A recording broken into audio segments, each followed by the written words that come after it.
Good afternoon, everyone. Welcome back to what is the highlight of our federal conference, the party business session. Now, we have 3 federal reports to get through and 1 business motion. And because we now know what we didn't know when we planned the agenda, that voting takes some time, we're having to rearrange the agenda slightly, and this has been announced on Conference Daily. So the Federal Appeals Panel report and the appointment of the new members of the Federal Appeals Panel, item F26, we are going to move until after the leader's speech. So we'll come on to that about 3:30. Before then, we'll be dealing with the other 3 items of party business, the Federal Board report, the Campaign for Gender Balance report, and the motion on membership subs. To understand these sessions properly, you will need in front of you a copy of the party's report document. That's available on the party website on the conference papers part. And also a copy of today's Conference Daily, which is also on the website and also on the conference app, which lists the questions that will be put to the various people reporting back. I should note now that there are no questions submitted to the report of the Campaign for Gender Balance. So if we have time, and we should have, we can take some questions off the chat. So if anybody wants to put in any good questions to the Campaign for Gender Balance, you might want to think about those now. But before that, we're going to deal with the report of the Federal Board. So let me introduce Mark Prack, our Federal President and Chair of the Federal Board, to move the report. Mark. Thank you, Duncan. It's certainly not been the year that either I or any of my colleagues would have anticipated when we took up office on the 1st of January. But one of the most important decisions that we took, and I'm glad that we got it right, was to appoint Dorothy Thornhill and her colleagues to do that independent review of our 2019 general election. And it's a really important report that she and her colleagues have produced, and a really long and challenging but necessary to-do list that she has given us. And it's not only a report that challenges the federal party to up its game and to learn lessons from our mistakes last year, but also her report is a report that is relevant to the whole party. So it's absolutely right that in sessions like this, you hold me and my colleagues to account for how we're doing on implementing those parts of the report that are relevant to us. But what I would also encourage you to think about is how that report applies to every other bit of the party, because whether it's a local party, a party organisation, a regional party, a state party, all other parts of the party can find things in Dorothy's report that are relevant and important that we change and get right in the future. And one of the reasons I emphasise that is because we do have a bit of a culture in this party of loving to come up with long lists of what might go wrong if we do something different. And in particular, it's very noticeable that, for example, in the leadership election, when we came up with a set of plans for doing the hustings, some differently, some more closely mirroring what we've done in the past, the initial feedback was very powerfully that people really wanted regional hustings to be as similar as possible to how they've always been in the past. And some of the new ideas we had around hustings themed around policies, there was, again, immediate feedback about, all lots of different ways that might go wrong. But once we did it, and we then have been able to begin to see the feedback from people, you know what? The things that we changed the most are the things that people have been most positive about. And we're seeing that again in this conference. Forced on us by circumstances none of us would have wished, but the fact that we've had to do a conference online this autumn has already resulted in the highest attendance at a conference, in the first year of a parliament that any of us can find. Looking back through the records, huge numbers of people voting. Lots of people, for example, I've noticed regularly saying in the chat how they've never been able to come to a conference before. So once again, the lesson there is that when we change and when we get it right, we can be massively more effective and do things better. And that's a spirit we need to carry through, rethinking so much else that we do in the party. For the board, we've obviously been particularly focused on improving how we operate as an organisation, and especially making sure that we have proper decisions and choices in front of us, so that it's not just that you get to go to this important meeting and talk about important sounding issues, but actually you get to make decisions that influence what then happens, because that's what brings real life to our internal democracy. It's not that just we have discussions, but that we make decisions that alter what then happens. Alongside that, there's been a big expansion in our reporting back to members, and I hope many of you have seen that, ahead of and after each board meeting and indeed each steering group meeting. There's a report that goes up on the party website in the ad lib section, and we're making much greater use of email out to party members as well. And I'd really encourage you to have a look at those reports. We're also making sure that a wider range of federal committees are regularly reporting through those channels as well.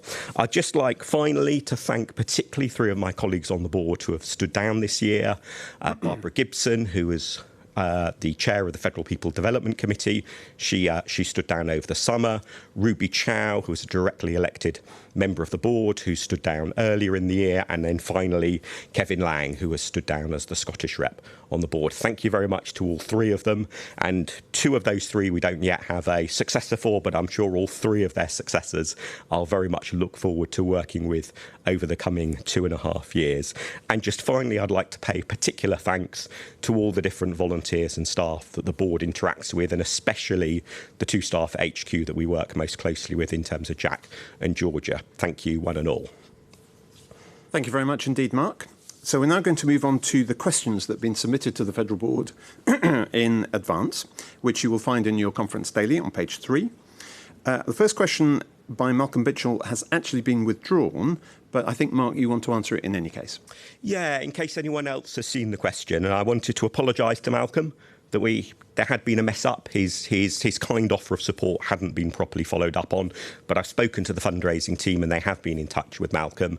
But apologies for that. And if anyone else is ever in a similar situation, please don't hesitate to get in touch, because the Legacy Society is a really important part of the party's future. And as I said, apologies, but hopefully we've managed to fix that problem. Thank you, Mark. So we'll move on to question 2, which was originally submitted by Jenny Rigg, but has been transmitted to Fraser Graham, because Jenny is sitting next to me on the desk as aid of this debate. So, Fraser, would you like to stand by to ask a supplementary question? And Mark, would you like to answer the original question? Sure. Well, thank you, Jenny and Fraser, for this important question about changing the way we recruit members into the party. And thank you particularly, Jenny, for your persistence on this issue over several conferences. It's a really important one. And earlier this year, the board asked the party bodies review group to look in more general terms about how we improve the way party bodies work with the party. And I asked them specifically to make sure they look at this recruitment issue. I'm glad to say their draft report recommends going ahead with a pilot to try this out, with a particular focus on using one or more of the party bodies that have a focus on diversity. So I'm very hopeful that, subject obviously to that report being finalised and then being agreed when it comes to the board. But I'm very hopeful that therefore it means the next time you ask this question, Jenny, we'll be able to discuss how that pilot is going. I should just add, in case anyone's wondering why we might go down the route of a pilot, there's quite a lot of complicated back-end system changes we need to make. So I think, assuming, as I very much hope we do, we go ahead with this idea, it will make sense to pilot on a smaller scale first. Thank you, Mark. So, Fraser, would you like to ask a supplementary question? Yes.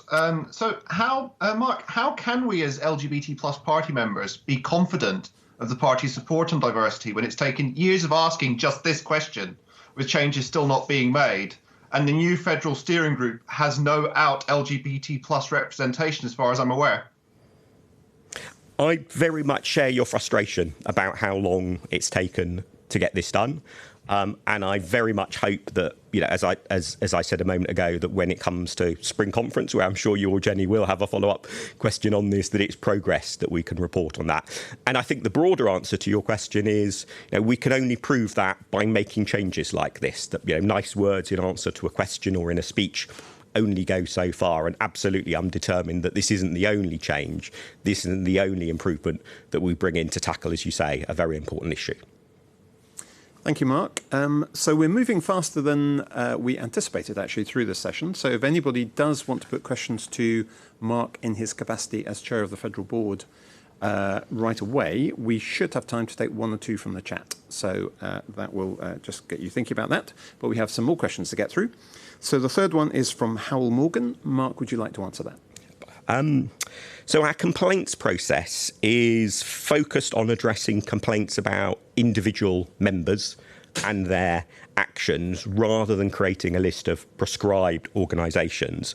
And given the workload we already have on the complaints process, it's not really clear what value would be added by launching a more general review, or more general investigation, I should say, perhaps, into the views and the activities of particular organisations external to the Liberal Democrats. And of course, external organisations would be under no compulsion to cooperate with any investigation. They might change their views or their activities or postures at any point in the future. And of course, they may come and go and, reform under a new name or anything like that. So our approach is very much to focus on dealing with individual complaints as efficiently as we can, and I know there is work to do on improving that, but there doesn't seem to be any benefit to be had from doing a more general investigation about a non-Lib Dem body. Thank you, Mark. Now, we know that Howell doesn't have a supplementary, so we'll move straight on to questions 4 and 5, which are on similar issues, so Mark's going to answer them together, and then David Hewitt and Tilamakos Kosmidis stand by to ask supplementaries. Yeah, thank you, Duncan. Yes, as both of these questions are on a similar topic, I thought it made sense to answer them together.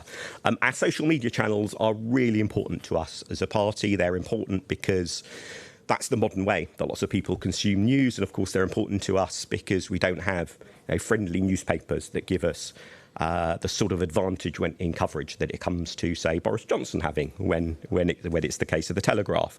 And those social media channels at all levels across the party are really important. And I think we all should be, and certainly I am, very grateful for the huge amounts of volunteer effort that goes into running many local and regional and indeed party body social media channels. For the federal party ones specifically, we've much improved the volume and the quality of the content that goes out on those channels in the last couple of years. And if you compare our output now to the other main parties, in terms of the volume of output, we're actually very comparable to how much other parties put out. So in terms of the particular need to generate content, if anyone is, for example, really good at doing films or animation, those are definitely volunteer skills that will be really valuable. But more generally, there isn't a need for sort of volunteer capacity on that side.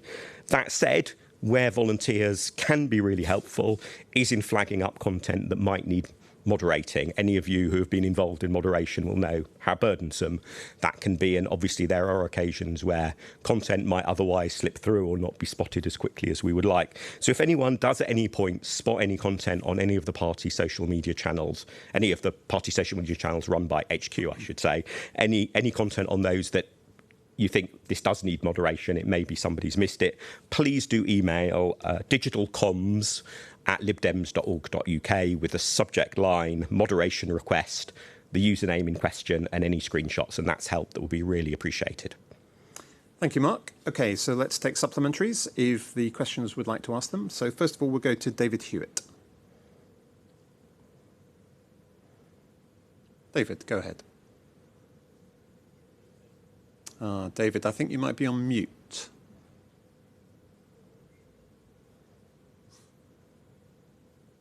Why aren't we using our national Facebook site as our national focus, our own media channel, showing what Lib Dems achieve in local government and promote all aspects of our policy rather than just minority issues?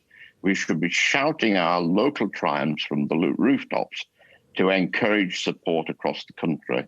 Why are trolls allowed to roam freely on the Lib Dem pages, making them look more like Mordor than the Shire, when all it takes is a mute button to cut them off from the rest of the world? Thank you, David. Mark, would you like to answer? Yeah, so I guess there are two elements to that. One is the choice of what content to prioritise. And our social media channels have been very much focused on trying to maximise recruitment of members and the raising of money. And in that sense, there are two different choices that we have. One is to really focus on bringing in new members and bringing in new money, and the other alternative would be to really focus on, as it were, running it as the equivalent of a focus newsletter, a digital national equivalent of a focus newsletter. given particularly the huge pressure that coronavirus has put on our party finances, I have to say I do think the emphasis on the former has been the right one to have, but it's definitely a good point that we need to make sure we get that balance right, and that balance should change as we get, for example, closer to big elections. On the point about trolls, they absolutely shouldn't be allowed to roam free. And if you do spot any where you think actually they should have been moderated and they haven't, please do email the examples to the digital comms email address I mentioned in my main answer. That'll be really helpful.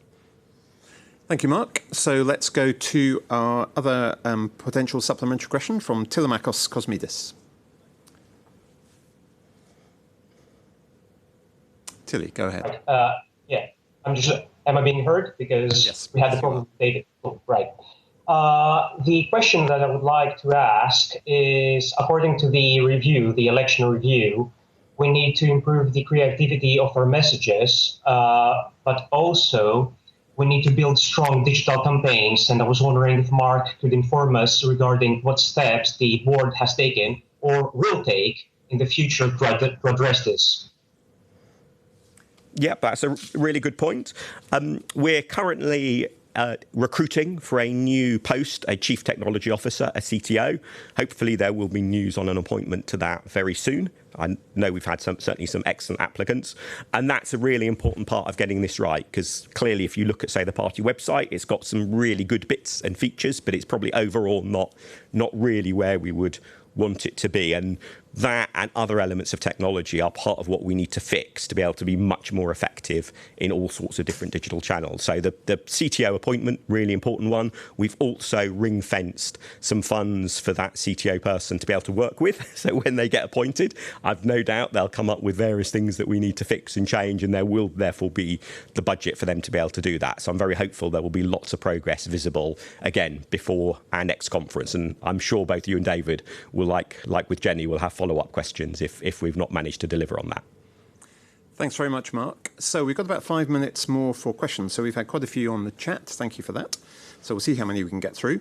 I'm going to take 2 questions, first of all, Mark, on the new Federal Board Steering Group. So the first one is from David Craddock, and he asks, how is the smaller Federal Board Steering Group working, and what is the plan for it going forwards? And the second one from Andy Hinton is, how geographically diverse is the steering group?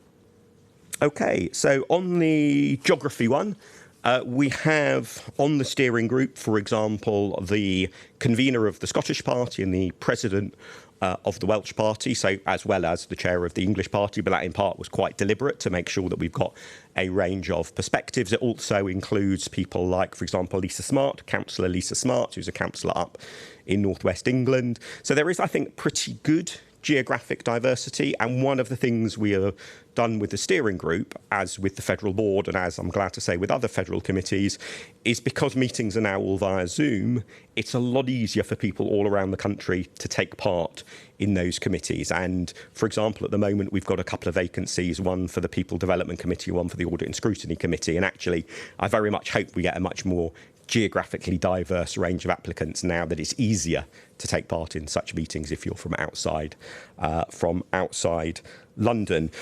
In terms of David's question, we've had 2 meetings of the steering group so far, so I would give it a cautious tick, as it were, in that I think they've been productive and they've been helpful, but obviously it is relatively early days to judge that. One of the things that I think we have got right that seems to be working quite well is that after each steering group, any decisions the steering group makes are reported very promptly to the board, and board members have a call-in process, a bit like might be familiar with in local authorities, so that they can call in a decision, and crucially they can call in a decision before it gets implemented. So that I hope is going to be a really useful safeguard. And one of the reasons, I should just say finally, we've deliberately gone for using the existing power in the Constitution to create a body like the steering group, rather than going for a whole set of constitutional changes at this stage, is it will allow us to see what's working, what's not working, and therefore be more flexible. And I've no doubt further down the track there will be, the odds are pretty good, there will be some constitutional changes that would make sense to make. But this way we've got a little bit of flexibility to work out what works best before then possibly embedding some of that in the rules and seeing how other rules might need to sensibly change to adopt to that new way of working. Thank you, Mark. So I was going to take a question from Nick Barlow, but you've just answered it. So we won't do that. I do notice, incidentally, that the title of the session on your screen in front of you is showing the wrong one. Do let me assure you we are still on the Federal Board report. So I'm going to take a question from Richard Whelan. And Richard asks, what is being done to select more disabled candidates in key seats for the next general election? Yep.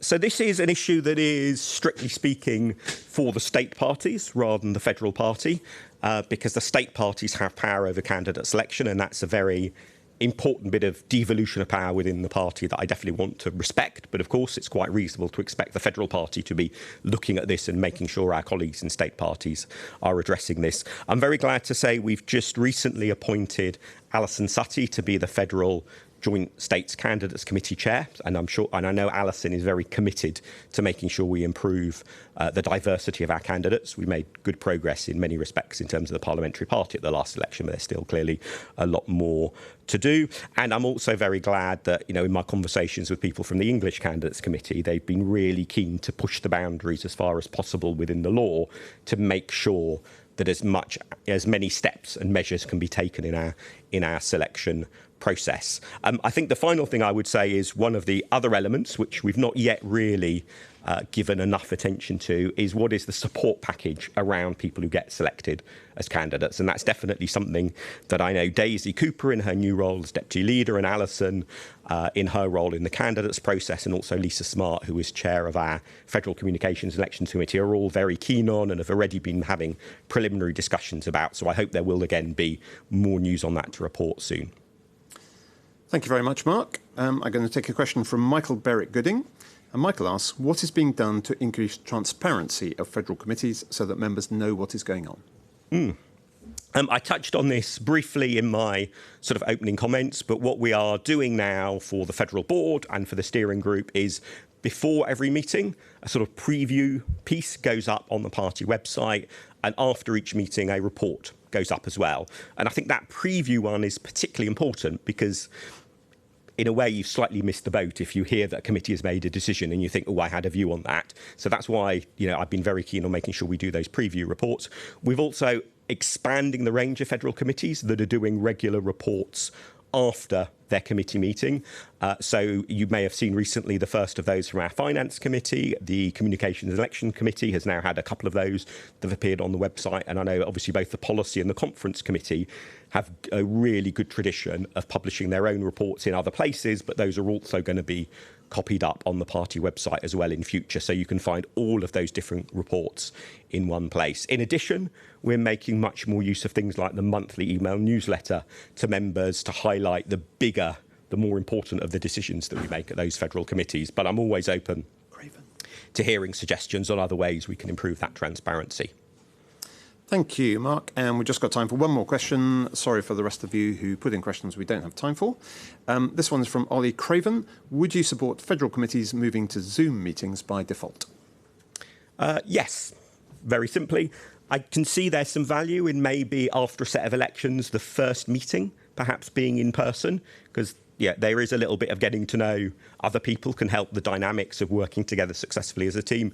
But absolutely, doing stuff via Zoom is better for the environment, better for inclusivity, it's cheaper, and it takes up less time as well. I mean, it's just blissful at the end of a meeting to already be at home. So definitely agree with that. And if I can just quickly add maybe, Duncan, that if anyone didn't get a chance to ask a question or have it pulled out from the chat, by all means, please do email me. The email address is president@libdems.org.uk. Thanks very much, Mark. We're now moving to the vote on the Federal Board report. We need to either accept it or reject it. So the poll is about to open in the polling tab. So please get ready to vote.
Thank you, Conference. I can announce the result of that vote for accepting the report of the Federal Board, 326, and for rejecting 19.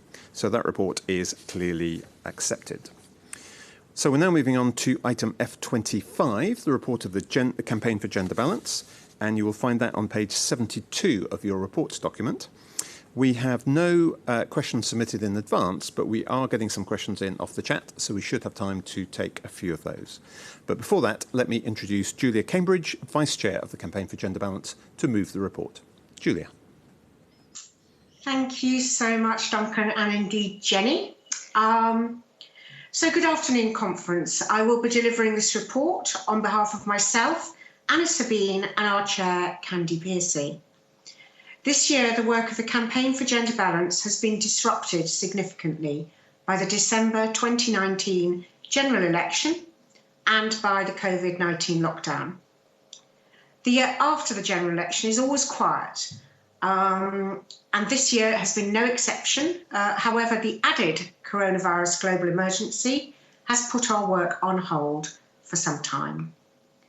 The CGB mentoring team has been guiding a small number of women for approval, especially in the Scottish and Welsh elections. The English Candidates Committee is currently conducting a significant review of its processes, including the approval process. We understand that approvals in England are going ahead, and for the first time, this will be done online.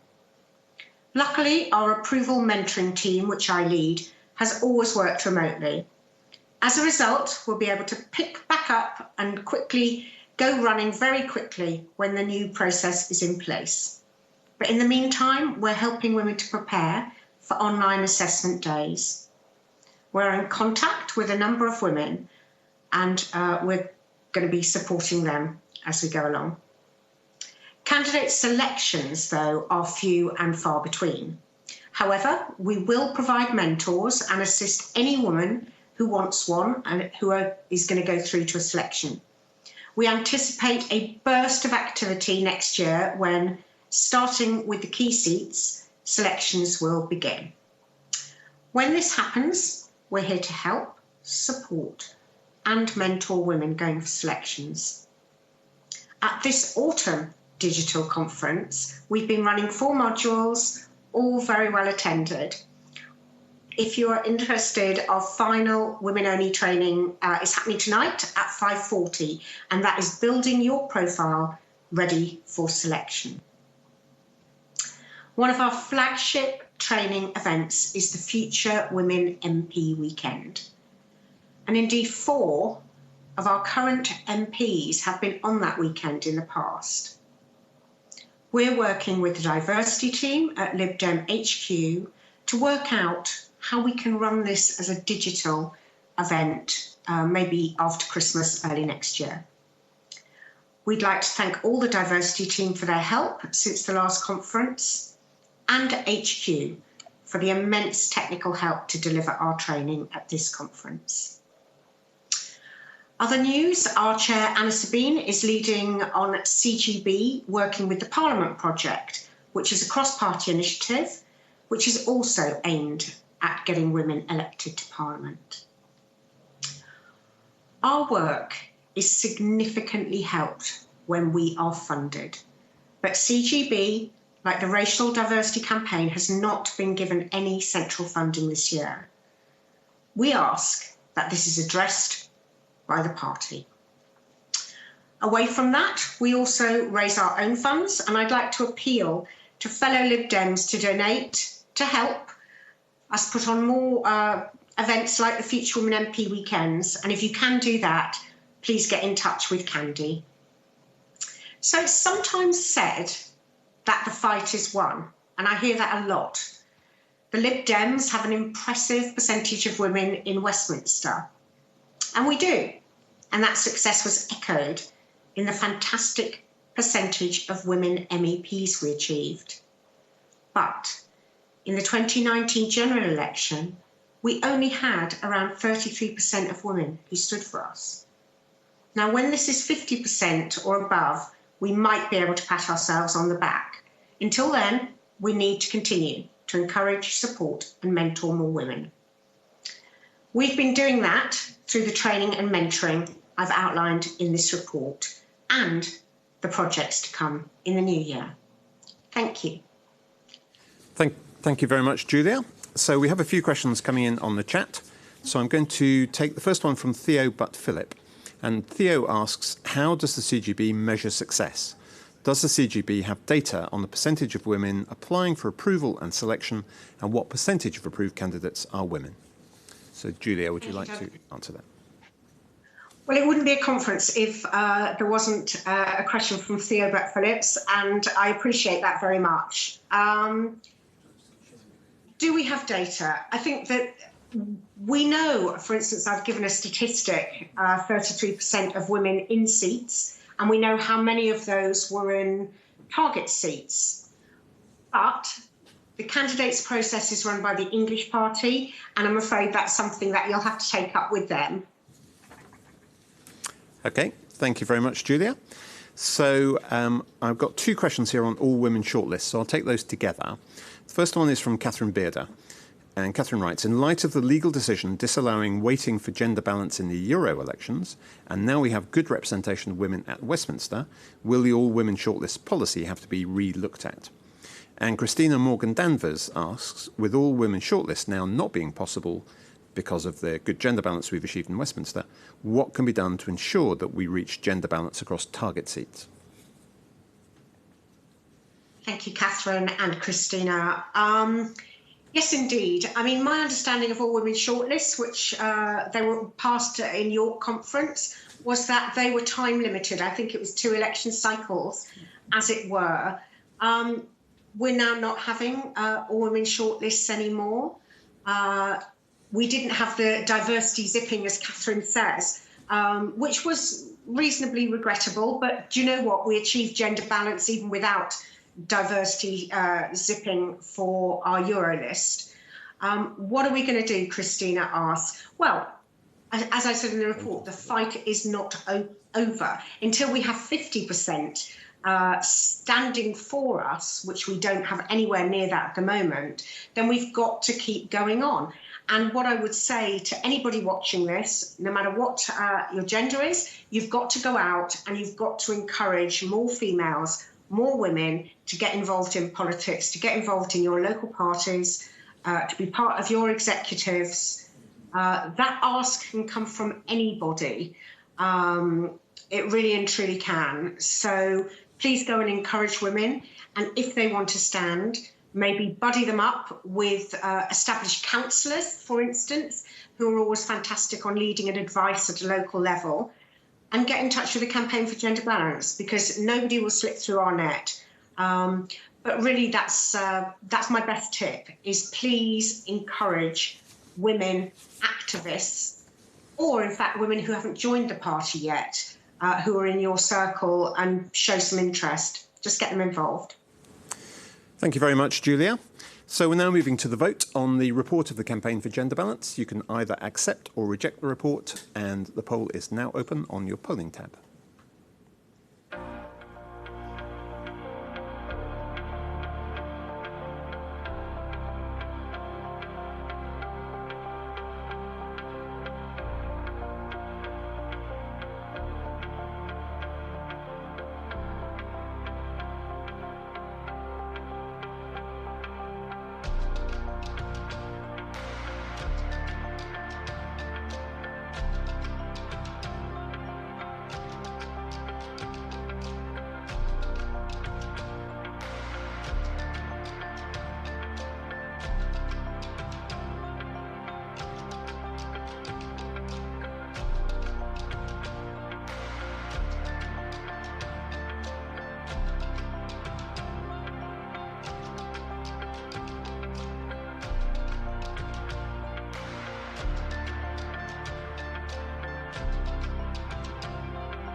Thank you, Conference. So on the vote on the Campaign for Gender Balance report, to accept the report, 259, and to reject it, 19. So that report is clearly accepted.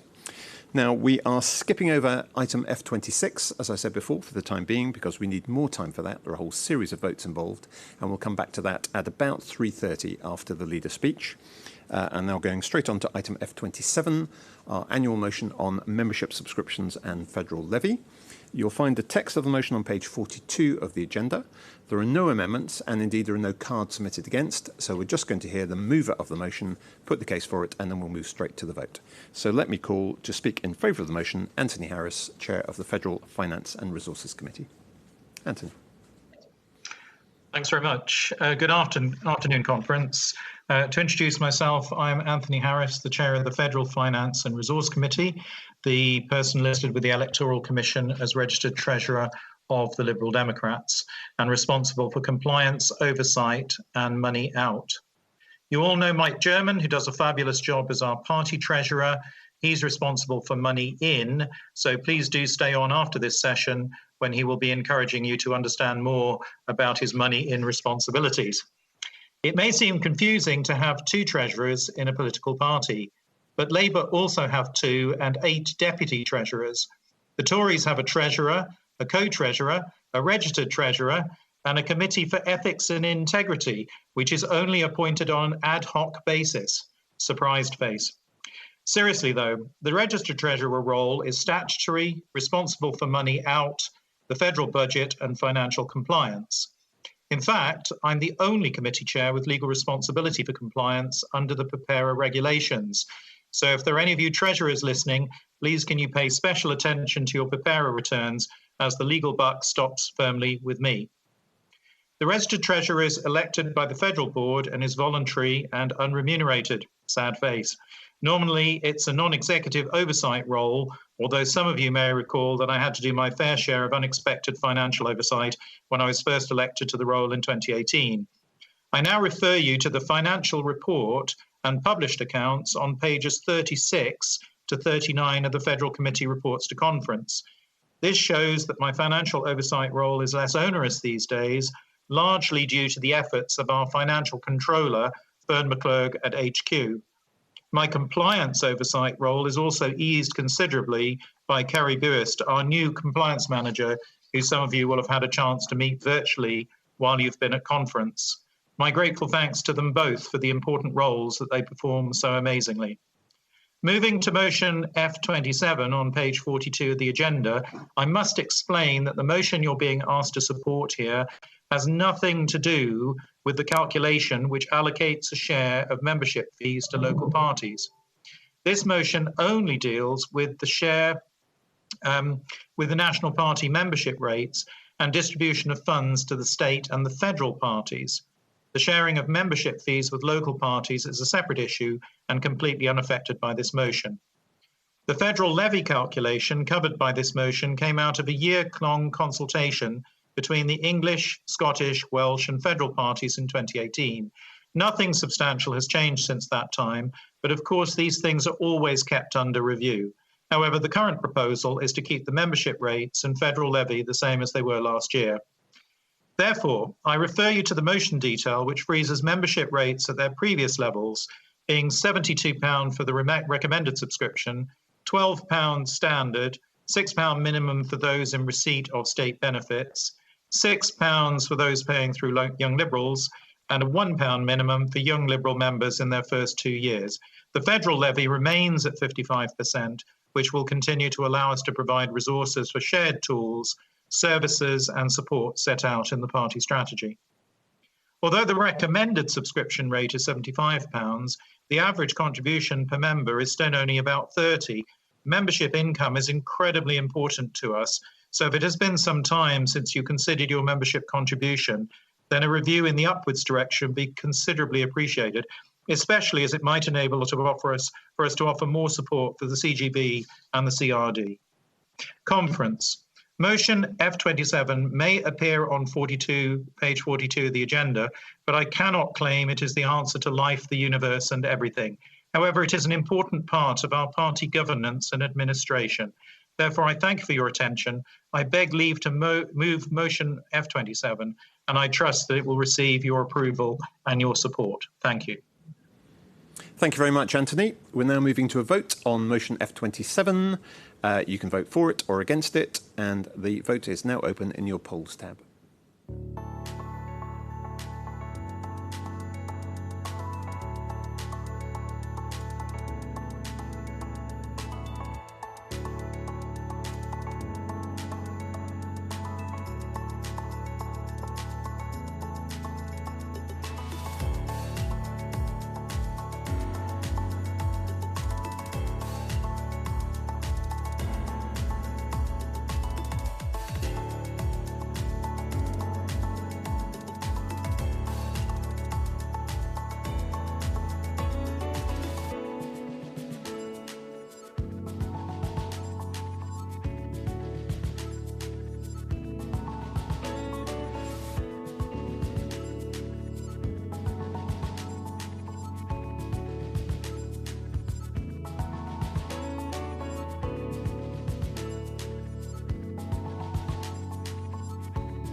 Thank you, Conference. They voted in favour of item F27 333, and they voted against 1414. So the motion is very clearly carried. That concludes this part of the session. As I said, we'll be back to deal with item F26 after the leader's speech at about 3:30. So just let me thank my aides, Jenny Reagan, John Ball, and stay on the line for the leader's speech, the session will start in about 4 or 5 minutes.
Well, good afternoon, conference. It's now just before 10 to 3, and we're about to move on to item F28.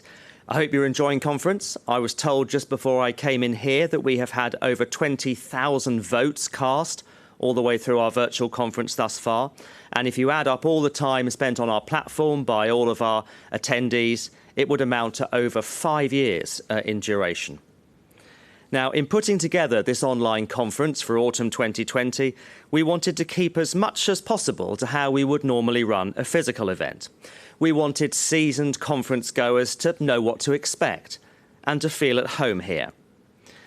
And those who know and love our conference understand that we never move directly to the leader's speech. No, it's customary beforehand for us to hear from our Federal Treasurer, Mike German.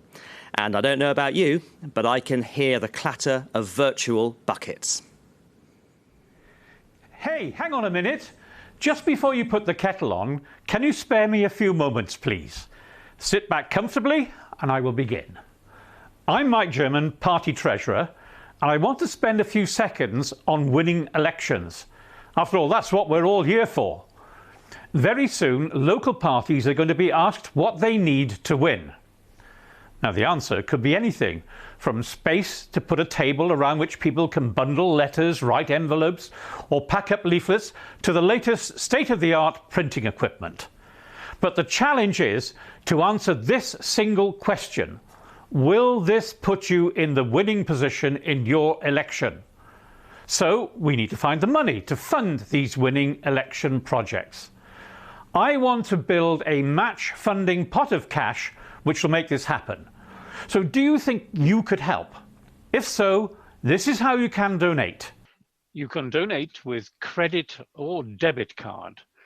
Go to www.libdems.org.uk/appeal and follow the instructions. I repeat that.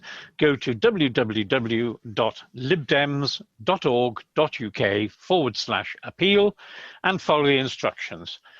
And if you wish to donate by text, then please text WIN5, WIN10, or WIN25 to 88008. And that's to donate either £5, £10, or £25. That is WIN5, WIN10, or WIN25. Text to 88008 to donate £5, £10, or £25. And just remember that whatever you can give will make a big difference to our local parties. So thank you very much. Let's nip down to the South Coast and see what one key campaigner needs. Hello from the Sunshine Coast. My name's Josh Babarindi from Eastbourne, and I've been coordinating some of our coronavirus response campaign here. And as we recover from this virus and continue to fight it, we've got another fight on our hands, a political one. The county council elections next year. Now, the Conservatives currently control that council, despite only running 1 in 5 of the district councils in the area. The Liberal Democrats, as the key anti-Conservative force in this area, have the capacity to wrestle control of the council back from them. But in order to do it, we need to be even more coordinated, even more tactical, and even more shrewd than we've been in the past. We need a county-wide campaign team, a full-time team, that we can employ with your investment. So if you're able to help us, if you're able to help us build that local government base up that we know everything else depends on, you would be doing a great service to Eastbourne, a great service to our region, and a great service to our party. Please, if you can back us, support us today. Thank you very much. Now that's fantastic. Now let's hear from Scotland. Wendy Chamberlain needs to hold her seat, which she won from the SNP last December. And that was a fantastic win. So let's see what she needs to hold on to her seat.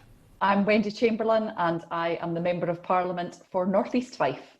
Wonderful. I wonder if you could tell us this. You've had a big challenge in winning your seat from the SNP, a fantastic win.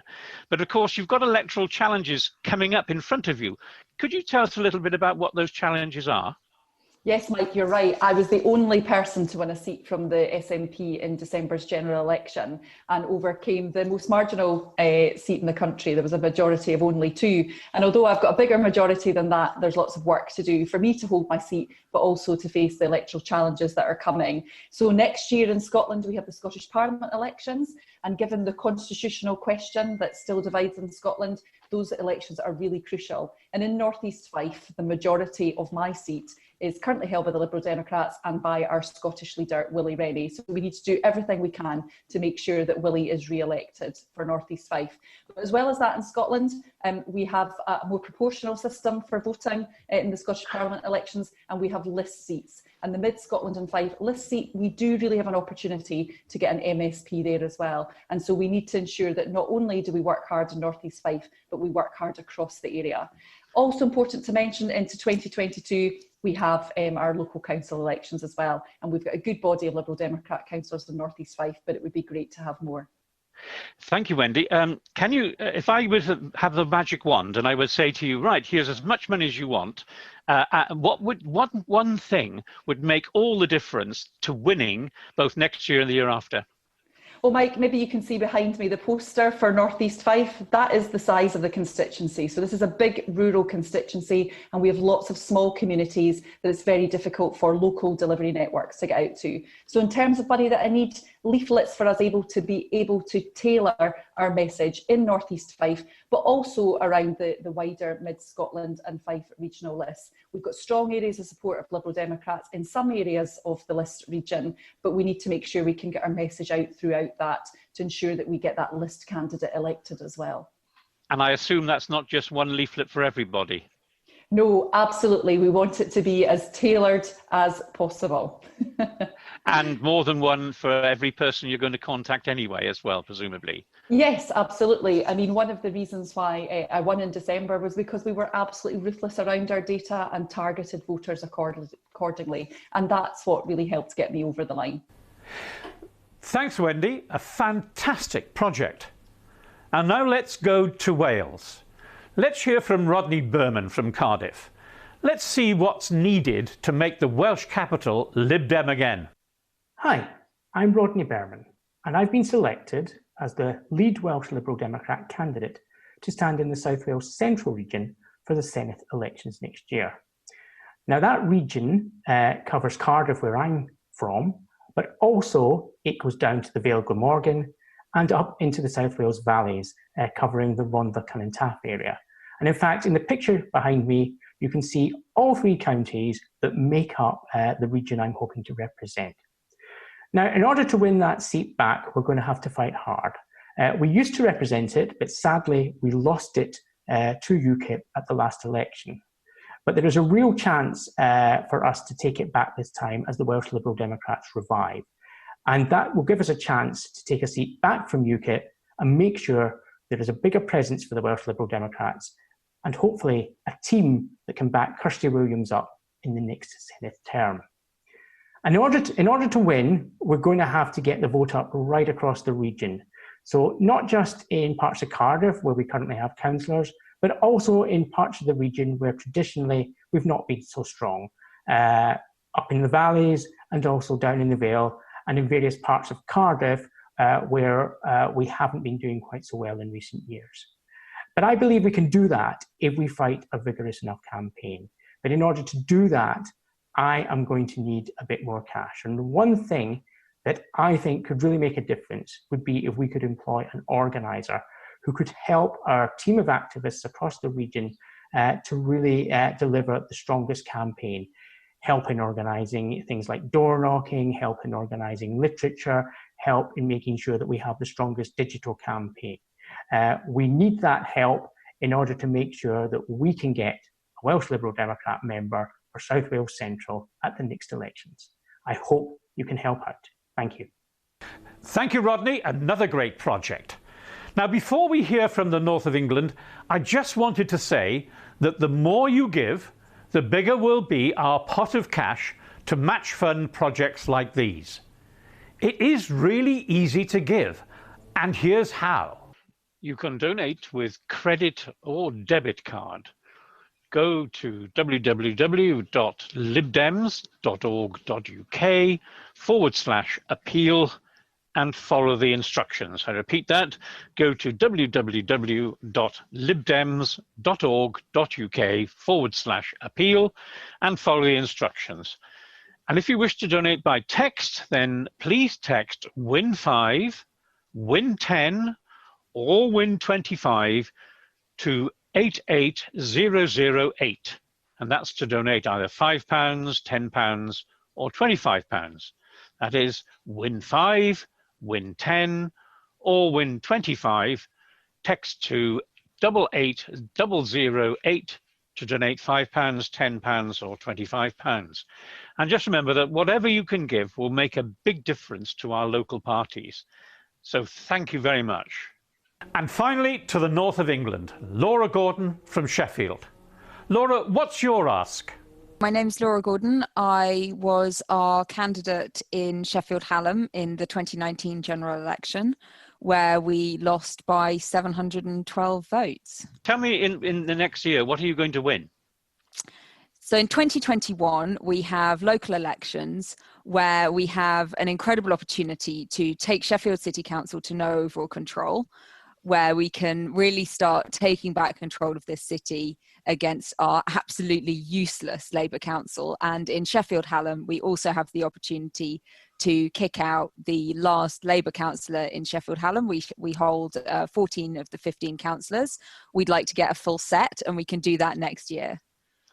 And if I were to ask you if you had a magic money tree and you could spend it on anything, what one thing would you want that would help you to win these elections in the next year?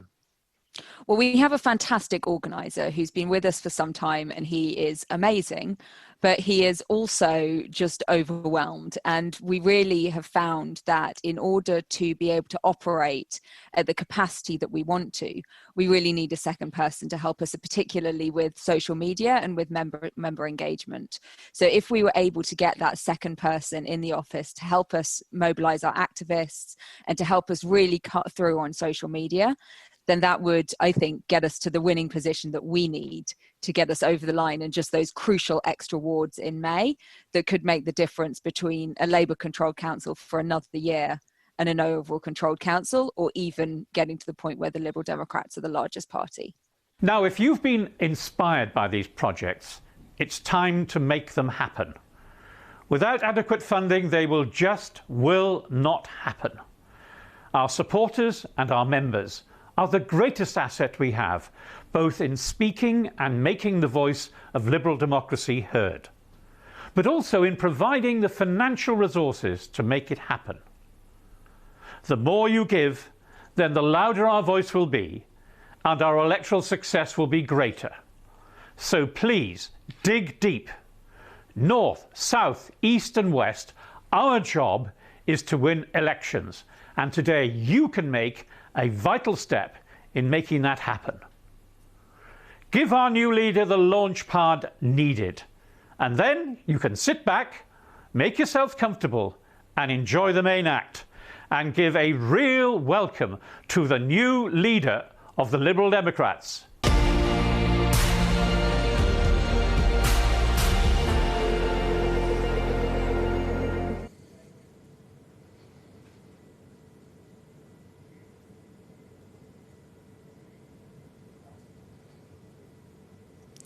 Conference. The challenge facing our country has rarely been so great. Families and whole communities fearing for their future in the face of an invisible enemy. It's natural and right that in such troubled times, people look to government for reassurance, help, leadership. Given the enormity of the threat to our country, it's with deep regret and sadness that I must say this government and this Prime Minister have just not risen to this challenge. With unbelievable incompetence this Conservative government is failing our people in one of our darkest hours. If you judge the UK's response to this crisis solely in what the government is doing, it would be easy to despair. But as I travel the country, listening to people, as I hear what they are doing to beat the threat of coronavirus, to support their neighbours, save their businesses, care for their relatives, as they share with me their dreams as well as their worries, as we all witness how NHS staff, carers and key workers have shown amazing resilience in the face of extraordinary challenges, I am far from downhearted. I am inspired. Take Anne and Bob, who own a fish and chip shop in Stockport and put me to work on a lunchtime shift a few weeks ago. They'd been planning to sell the business and enjoy a well-deserved retirement. Then COVID struck. Anne and Bob put retirement on hold to lead their restaurant through the crisis. They put their staff and customers first and worked harder than ever to save the business. They hope they're past the worst now and can pass the business on to their young manager, Jamie, who joined them aged 14 after struggling at school. This amazing couple had nurtured him and feel he is now ready to take over. Jamie and his partner have just moved house. They are expecting their first child. And his enthusiasm for taking the business forward after 13 years working there is uplifting. I hear stories like this from people like Anne and Bob and Jamie in every community I visit. And I am in awe of how hard people are fighting to prevent this disease from stealing their dreams. Coronavirus is causing enormous hardship and forcing all of us to make big changes. But it's also showing the best of the British people. People's resilience, kindness, and hard work make me absolutely sure we can get through this. But it's those qualities, demonstrated every day by people across Britain, that are in sharp contrast to how government ministers have responded to the pandemic. Just look how Boris Johnson refuses to take even the slightest responsibility for the chaos and harm his government has caused. Their failure to get protective gear to frontline workers in hospitals and care homes, not his fault. When Johnson's chief advisor undermined public trust by breaking lockdown with his trips to Durham and Barnard Castle, different rules for him. When Johnson's world-beating test and trace system turns into a shambles, claims instead a huge success. When children's entire futures were thrown into doubt by the summer's results fiasco, blame the civil servants, blame Ofqual, blame the teachers, blame anyone but Boris Johnson. Johnson's hero, Winston Churchill, said that the price of greatness is responsibility. It seems that's a price this Prime Minister isn't willing to pay. When I've listened to people who've lost loved ones to COVID, listened to the bereaved families our Prime Minister refuses even to meet, the public inquiry into the government's handling of COVID that I first called for in April could not be more urgent. And the public inquiry, when it comes, must look into one government failure above all. Ministers' abject failure to protect people in care homes, the elderly people and their carers. From the lack of tests and PPE to the lies about a protective ring around care homes, while people died in horrifying numbers. For this pandemic has reminded everyone of something Liberal Democrats have always understood caring for people's health doesn't stop at the hospital exit or the GP's surgery door. You can only truly protect our NHS if you protect our care homes too. You can only truly speak up for doctors and nurses if, in the same breath, you stand up for carers, for young carers and professional carers, paid and unpaid, in care homes and in people's homes. This is personal for me. You see, I've been a carer for much of my life. First, as a teenager, when I nursed my mum during her long battle against bone cancer. My dad had died when I was 4. My mum was my whole world. So on one level, it was easy caring for mum. I loved her. But it was also incredibly tough, taking her tumblers of morphine for her agonizing pain before going off to school, coming home to look after her, helping her on and off the toilet, taking life day by day, because there was nothing else you could do. And at the end,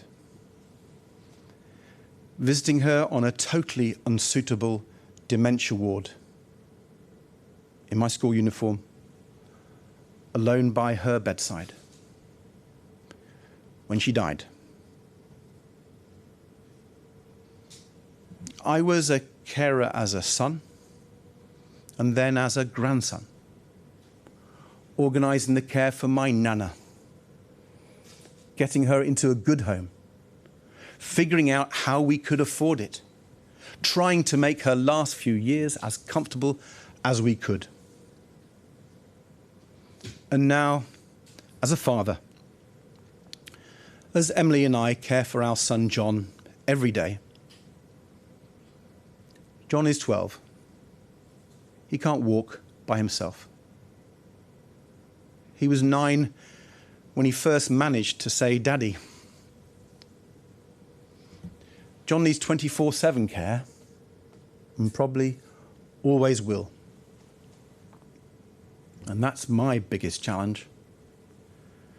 John will be on this planet long after Emily and I have gone. So we worry.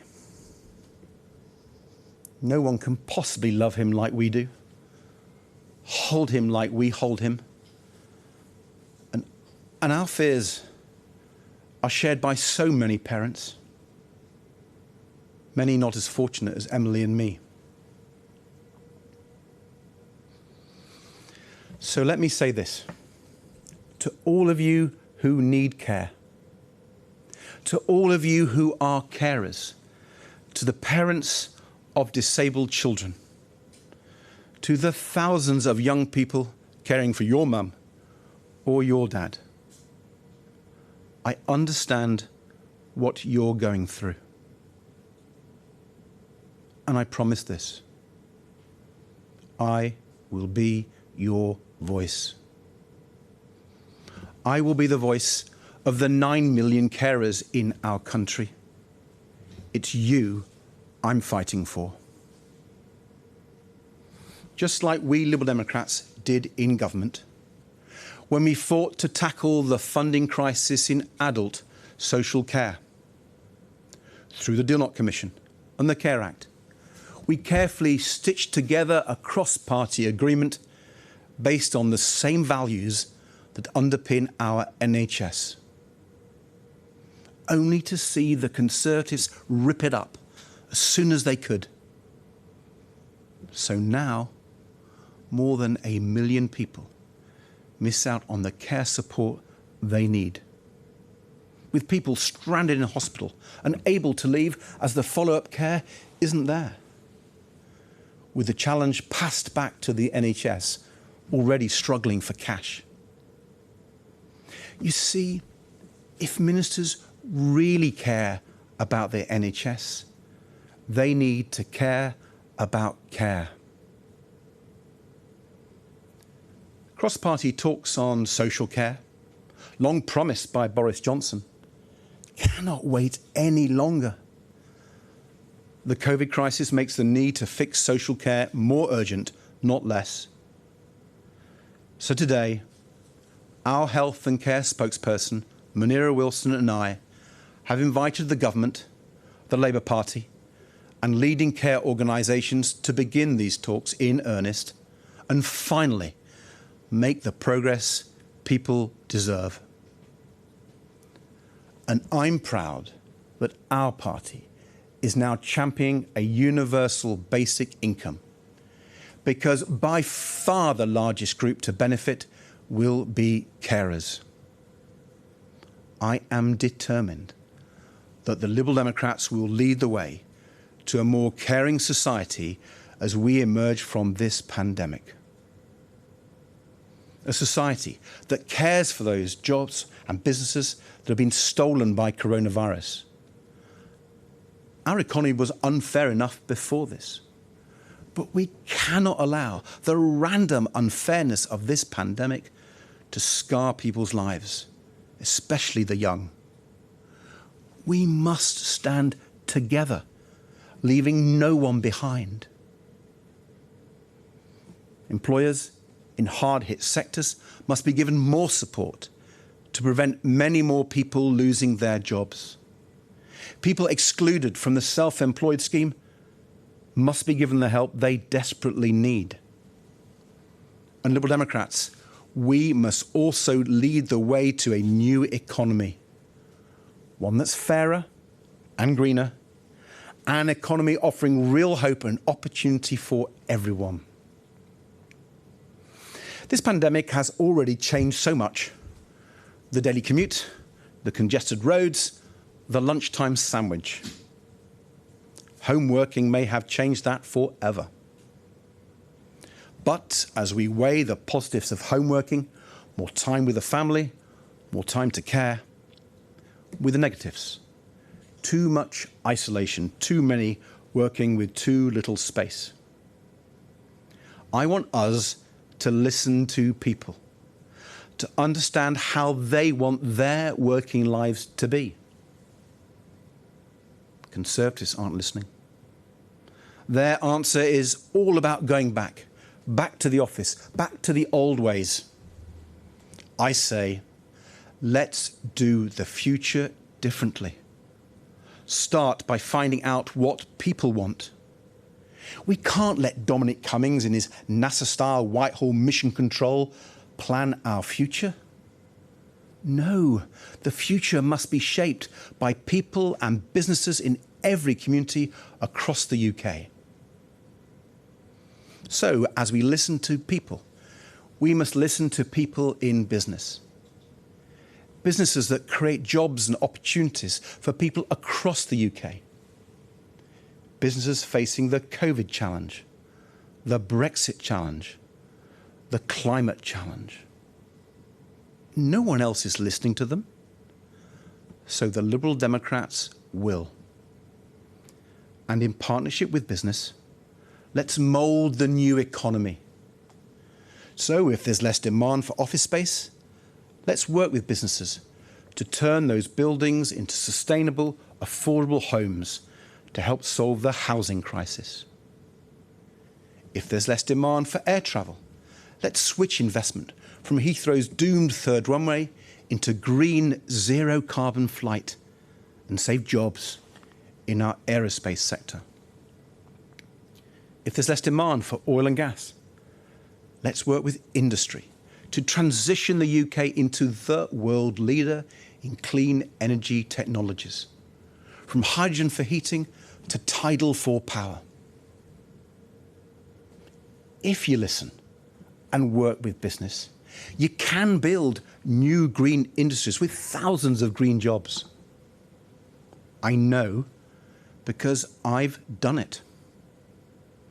In government, we Liberal Democrats helped make the UK the world leader in offshore wind. We brought green jobs to the UK's nations and regions. something the Tories said simply wasn't possible. Like the Siemens factory in Hull, where they now produce the incredible 75-metre-long blades for offshore wind turbines. It has created more than 1,000 new jobs in a city that once had the country's highest unemployment. It has breathed new life into a dock long after its original purpose died.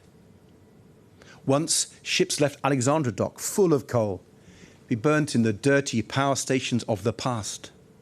Now, ships leave Alexandra dock carrying wind turbines to be installed in the clean power stations of the future.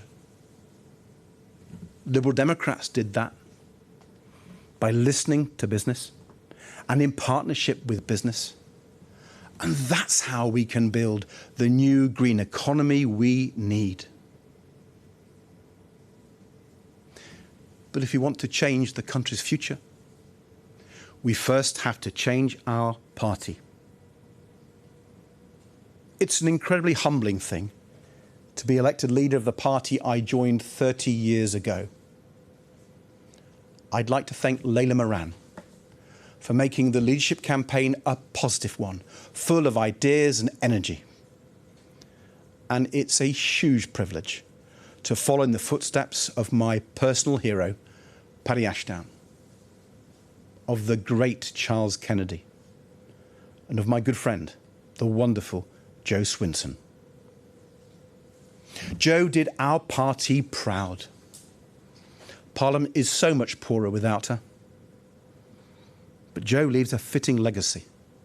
The first majority of women MPs in our parliamentary party ever. And Jo, I want to follow your lead and make our party the most diverse party in British politics. Because, my friends, we are right to take the knee and support the Black Lives Matter movement. But unless we have more black members, more black councillors, unless we have black Liberal Democrat MPs, can we truly say we are listening to Britain's black communities as they demand a voice? Friends, we need to listen to everyone. I'm proud of everything we stand for as a party and everything we have achieved together. The listening I'm talking about, the listening we need to do, it isn't about changing our values. We will always be a proud Liberal party, defending individuals, nurturing community, protecting civil liberties, championing the environment, patriotic, internationalist, and yes, always pro-European. These values are why I love this party.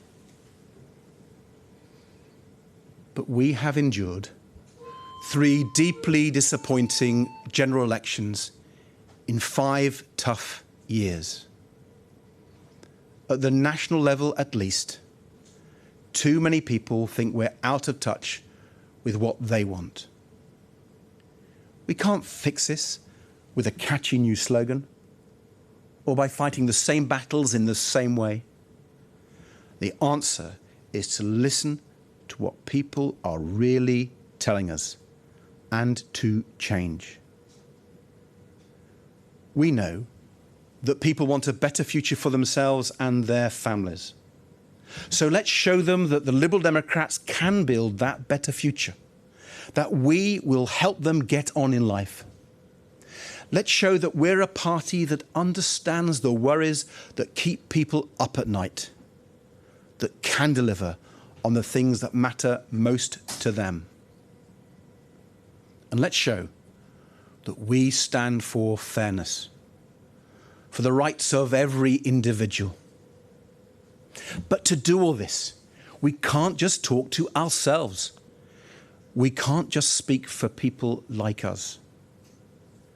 We have to represent the whole country, not just some people. We are not a think tank or a pressure group.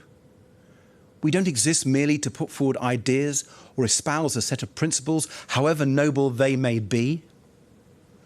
We are a political party. If we want to help people get on and build a fairer, greener, more caring future, we have to win.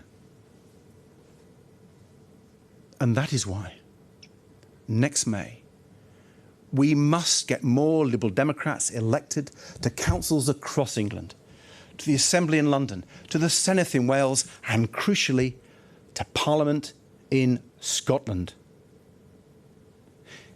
Elections often determine the future of our country, but these Scottish elections could well determine if our country has a future. Once again, the forces of nationalism threaten to tear our family of nations apart. So it is imperative that we get brilliant Liberal Democrat MSPs elected to Holyrood in May, to reject more division and instead put forward a positive partnership, to work for Scotland and work for a better United Kingdom. That is why we must change. So people choose positively to elect more Liberal Democrat MPs at the next general election, to kick the Tories out of government and Johnson out of number 10, to restore compassion to our politics and justice to our society, to champion the values of liberty, equality and community, to tackle the climate emergency and build green jobs and opportunity for all. It's only by listening, by rebuilding our connection to people in communities across the UK, by demonstrating that we are on their side, that we do want to help people get on, that we can win those elections and make a real difference to people's lives. Only then can we guarantee Anne and Bob the dignity in retirement they deserve. Only then can we make sure that Jamie's child grows up in a country of genuine opportunity. Only then can we give all disabled children and young carers real hope for the future. That is now the mission before us. So let's get to it. Thank you.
Thank you, conference. Welcome back to the party business session. So rudely interrupted by the leader's speech.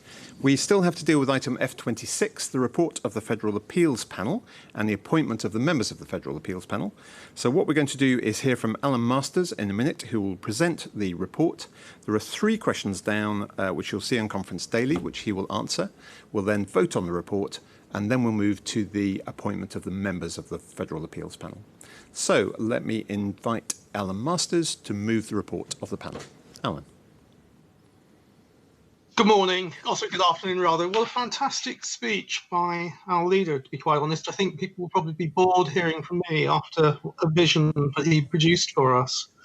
But moving to the panel report, I just wanted to say again, what I've said on future occasions, that the Federal Appeals Panel has a unique role. The draft of the Federal Constitution created something unique in any political party so far as I know, a panel consisting of 9 members elected by the Federal Board, but crucially to be confirmed by conference, and 9 members from the regions. And they form, if you like, the Liberal Democrat Supreme Court. And our role is truly independent. There are no PPCs, no MEPs, no MPs, no members of the Federal Board on our committee. We are truly independent. And by that system, the Constitution creates a checks and balance approach to the determination of disputes between the party and its members, making the process truly independent of any other organ in the party. This is my last year as leader of the chair of the Federal Appeals Panel, and I've jealously guarded within those last 10 years the independence of the panel and the process that we have. I've tried to seek the panel being transparent and independent, and the processes thereby. And I was proud to serve for the last 10 years in that role. What I'm going to say to you now is that although my role ends on December the 31st, I will continue to guard the independence of the panel and pass on a good panel with good procedures to the next body. I would like, if I may, just for a second, to thank tremendously the other outgoing 18 members of the panel who have served with me as a team effort over the last 10 years. For all the effort and work that they have put in. And there has been a lot of work and a lot of effort that has gone into performing this role. I'd also like to thank the various members of the staff in the Federal Office for the work and time that they have taken in facilitating the role of the panel. I could mention, there's a lot of names, I'm not going to mention any, but everybody knows who they are, and I'm very grateful for the involvement that they had. I believe the record of the panel speaks for itself over the last 10 years. You'll have a report in front of you, which I'm going to, in a moment, ask you to vote upon at the end of my report. Attached to that is the latest revisions of our procedures, which have been updated to take into account things like the new Article 23 appeals complaints procedure and how that would be dealt with by our panel. I believe, as I said before, that our record speaks for itself in consistently making good decisions and protecting the rights of members. So I will ask members in a moment when they vote to pass my report and to pass the amendments to our procedures. Turning, if I can then, if that's appropriate, to the 3 questions that have come before me. And actually, this is quite unique because I've been doing this now for 10 years and I've never actually had any questions that have actually had to be answered. But people will see on the agenda what the questions are. And I just want to say this in relation to them. I want to give a little bit of background. These are 3 questions from Mr. Morgan. And the background is that they relate to a decision I made as the returning officer of the committee elections in 2019 to restart the last committee elections because of a flaw in the procedure right at the beginning. That wasn't heard by me, that was heard by another 3 members of our panel, completely independent of me, and the panel found this, and it's in my report, but I'll just refer to it. If a returning officer did not have the power to stop an unfair or flawed election, it is difficult to see the point of having a returning officer. And they went on to say that since the returning officer was also the chair of the Federal Appeals Panel, he undoubtedly had the power to interpret the Constitution in circumstances such as this, where the Constitution is silent, but the decision needs to be made in the best interests of the party. That's an important role of the chair of the Federal Appeals Panel. Now, turning to the individual 3 questions, I'm going to paraphrase just by saying what they are so that you know. The first question related to the independence of that process, i.e. the process of a different panel member of the panels determining whether my decision as a returning officer was fair. And they found, and the process is set out in paragraph 13 of the committee election regulation. The chair, i.e. me, takes no part in the adjudication process. The panel is entirely independent and has the power to come to any decision it sees fit. And turning to the second question, publishing of reports. The conference report is published every year. Most years with the updates of our procedures, as in this year, all of which are attached to the report. I have consistently asked that all previous reports and rulings be made accessible to members and remain committed to that end. However, I'm not in control of the party website, and this is a better question for those that are. And turning to the last question, the question that asks for an apology and the delay in publishing the report. And what I would say to Mr. Morgan is, had he read my report, he would have seen that there is a detailed apology in it for the difficulties that the panel has had this year with COVID and other staffing problems. This is my last report, and I particularly regret the delay in getting this report to conference. I would add, however, when I realised that this report was not going to be on time, I asked those organising conference to extend the deadline for questions, which I think are absolutely important. And clearly this has been done in this case because I'm answering the questions.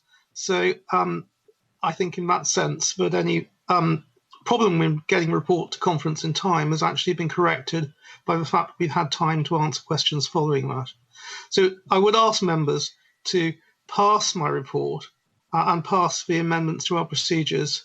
And then following that, they will be asked by the chair of conference to vote on the new candidates for the new federal executive post, 9 of them that have been elected by the board, but which it stands to conference to confirm. Thank you very much. Thank you very much indeed, Alan. So we know there are no supplementaries to those questions, so we now move straight to a vote, on the acceptance or rejection of the report. So the vote is open now. Please go to the polls tab and vote about whether you wish to accept or reject the report.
Thank you very much, Conference. They voted to accept the report 206, and they voted to reject 19. So that report is clearly accepted. We now move on to the appointment of the Federal Appeals Panel members, and I'm going to invite Mark Pack, our Federal President, to introduce this item. Thank you, Duncan. Firstly, I would like to thank Alan and all the other outgoing members of the Federal Appeals Panel, because it is a mostly behind-the-scenes job, but a very necessary and important one. So thank you to everyone who has served over the previous 5-year term. The Federal Appeals Panel, as Alan touched on, is made up of 18 members in total, 3 each from appointed by the English, Scottish and Welsh parties, and then in addition 9 further members that are appointed through this process we're going through today at conference. And you can find the details of all of the 9 names being proposed today in the conference paper section on the website. You've got their 9 names and a little biography of each of them. And those 9 were quite deliberately chosen as a group, as a team, to add to those 9 people that come from the 3 state parties to, across the 18, give us the right sort of mix of different skills, experience, background and diversity, both geographic and in all its other forms as well. And so although you will get to vote for each of the different names individually, I very much hope you will think of them as a team, because that's how they have been put together. We advertised publicly for these posts so that anyone could apply to be an appeals panel member. We then had a small subgroup of the board that reviewed each application in turn and provided a set of recommended names that the board then agreed before now putting in front of you at conference to confirm. I have to say I was really impressed with the quality of many of the applicants and very grateful for the willingness of so many people to put their names forward. So thank you to everyone who did that, and I'm very happy to recommend all 9 names to you for approval. Thank you very much, Mark. So we're now moving to a series of 9 votes for or against each of the 9 recommended nominees. So get your polls tab open. The first vote is on the first nominee, Anud Al-Samarrai. Please vote to appoint her or not to appoint her.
Anud Al-Samarai's nomination, we have 219 in favour and 5 against.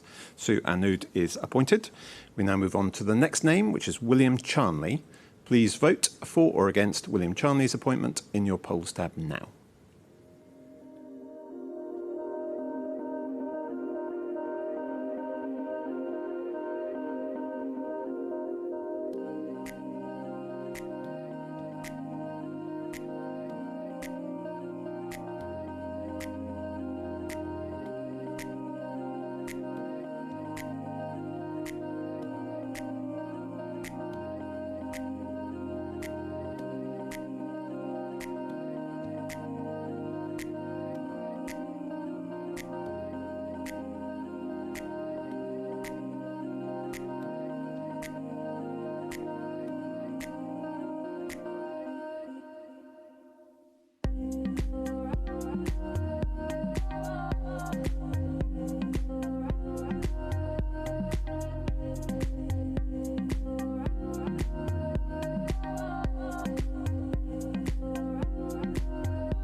Thank you, Conference. For William Charnley's nomination, they voted in favour 182 and against 11. So that nomination is approved.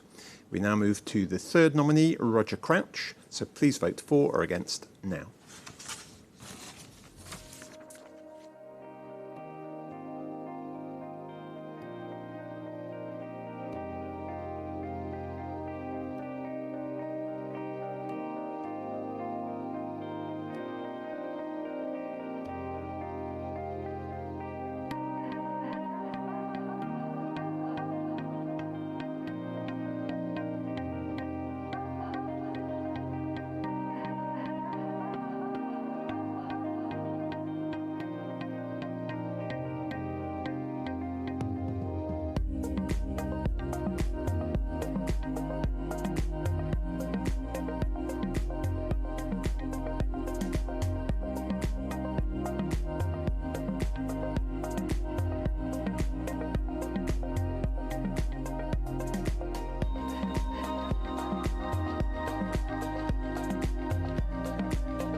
Thank you, Conference. The vote on Roger Crouch was 184 in favour and 13 against, so that nomination is approved. We'll now move on to the next on the list, which is Anthony Fairclough. So please go to your polls tab now and vote for or against.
Thank you, Conference. The vote for Anthony Fairclough was 183 in favour and 10 against, so that nomination is approved. We now move on to the next nominee, which is David Graham. Please vote for or against in the polls tab.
Thank you, Conference. On the vote on David Graham's nomination, for 174, against 11. So that nomination is approved. We move on to the next nominee, which is Stella Jones. Please vote for or against in the polls tab now.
Thank you, Conference. The vote on Stella Jones was 200 for and 8 against, so that nomination is approved.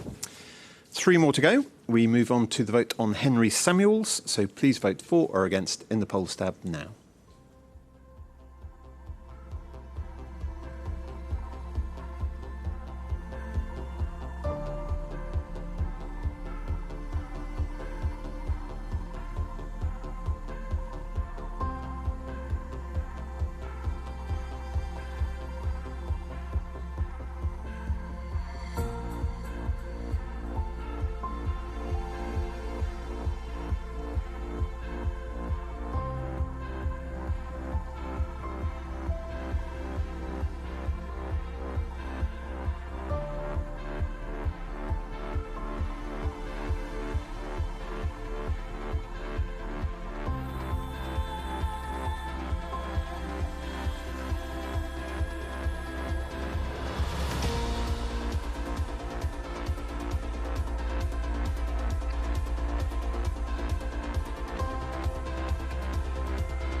Thank you, Conference. The vote for Henry Samuels was 187 and against his appointment was 11. So that nomination is approved. We now move on to the vote on Catherine Smart's nomination. Please vote for or against that nomination in the polls tab now.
Thank you, Conference. The vote on Catherine Smart was in favour 192 and against 10. So that nomination is approved. And we now move on to the last nominee, Alison Willett. So please vote for or against that nomination in the polls tab now.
Thank you very much, Conference. The vote on Alison Willett was 187 in favour and 11 against. So her nomination is also approved.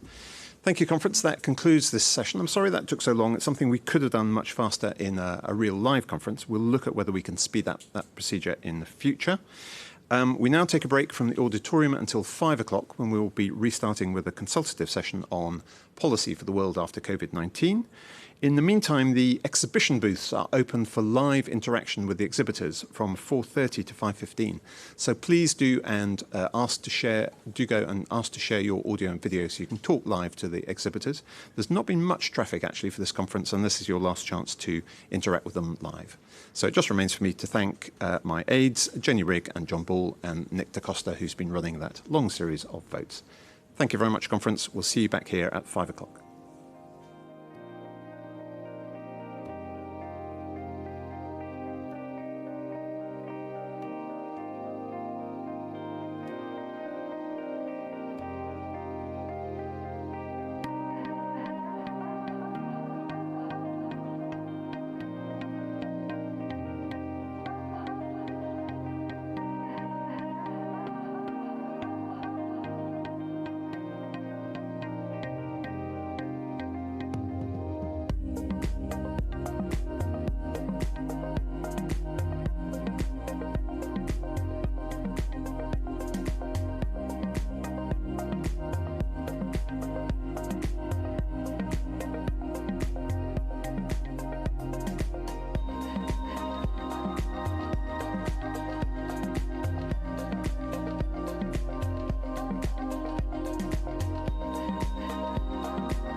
Good afternoon, conference, and welcome to this evening's session, which we are starting with F29, a consultative session on the world after coronavirus.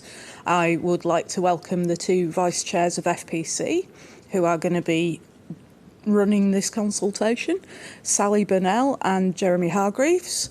And we have some questions that are going to be coming in on the Zoom, and we will also be taking some questions from the chat. But first, Sally is going to make some opening remarks. Thank you, Sally. Thanks very much, Jenny. So this is your policy paper, your consultation paper 143, The World After COVID-19. I think right at the start of this pandemic, Federal Policy Committee recognised that the world was going to change enormously. And we, whilst our parliamentarians and our campaigners and councils across the UK were managing the day-to-day crisis and the response to that, we saw it as an opportunity for some new radical thinking around what the Liberal Democrat response should be to some of the big policy challenges that were coming up.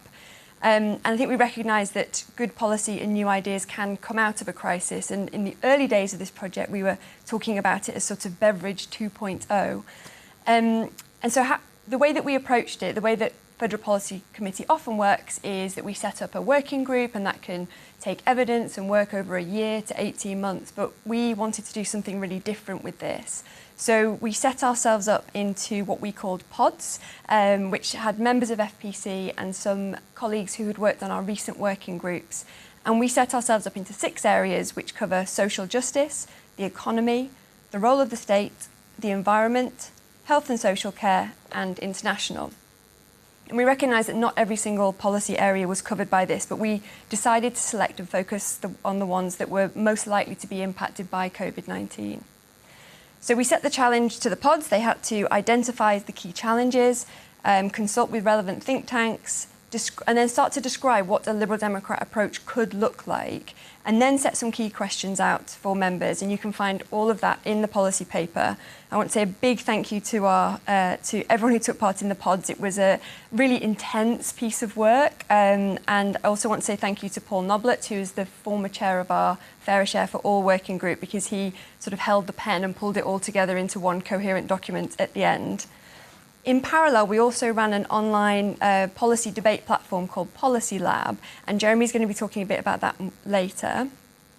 But the aim of this session today is we want to hear your ideas and your contributions about what the Liberal Democrat response should be in the world after COVID-19. We know we've got some contributions coming in, but we'd also want to hear your ideas in the chat. That's going to be monitored, so we'll be picking out some of the key thoughts from there. And at our next FPC meeting, we're going to be planning our upcoming work plan, and we'll be feeding all of your thoughts into that. You can also respond to what you've read in the consultation paper through a written response. We're taking responses up until Friday, the 30th of October, and you can email those in to policy.consultations@libdems.org.uk. We'll give you that information again later. You can respond either to what you've read, or you can throw in completely new ideas. We really want this to be fresh and new. And I think with that, we'd love to hear from the first person. Well, our first contributor is Isabel Parasram, who is the party vice president, and I'm sure she will have some exciting ideas for you, Isabel. Thank you very much, Jenny. I don't know whether it's going to be exciting, but hopefully there'll be helpful ideas. So what I'm speaking on is question 11 at page 12 of the consultation document, The World After COVID-19. And that question is, how do we ensure that underrepresented groups are equally positioned to take advantage of opportunities in the new economy? And the comments that I make apply across the board to all minority groups, but I've decided to focus on just 3 for illustrative purposes. The first being BAME businesses. Now, BAME businesses feature very widely in sectors such as health and social care, accommodation, food services, and these were all disproportionately impacted by COVID-19.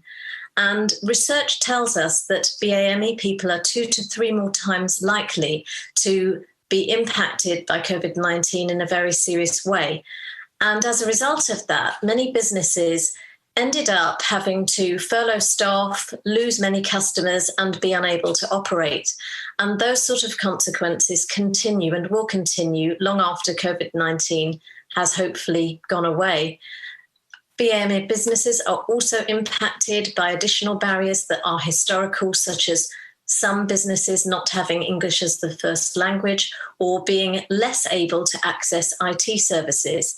And given that much communication on COVID-19 has happened over the internet, and with English being the first language, this has been very difficult for businesses such as these. The other group that I wanted to focus on are disabled people. Now, although the Equality Act still applies, there have been many emergency measures that have taken place that have simply not taken into account the needs of disabled people.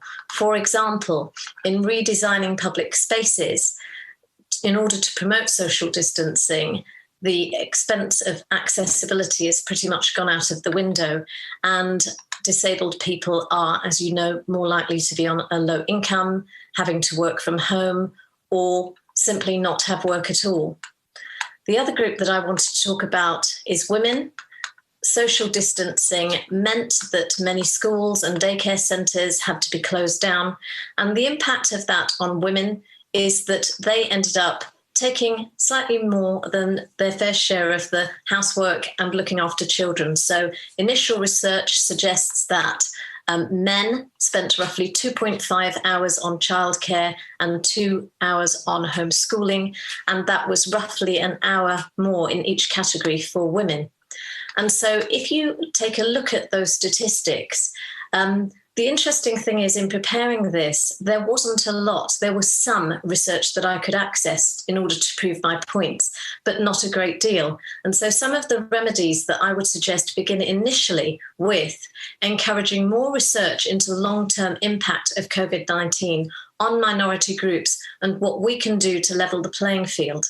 I have 4 other suggestions, very briefly, and that includes looking at best practice in employment. As head of the Barristers' Chambers, it's key to me that we look at the way that legislation and best practice impact how we work going into the future.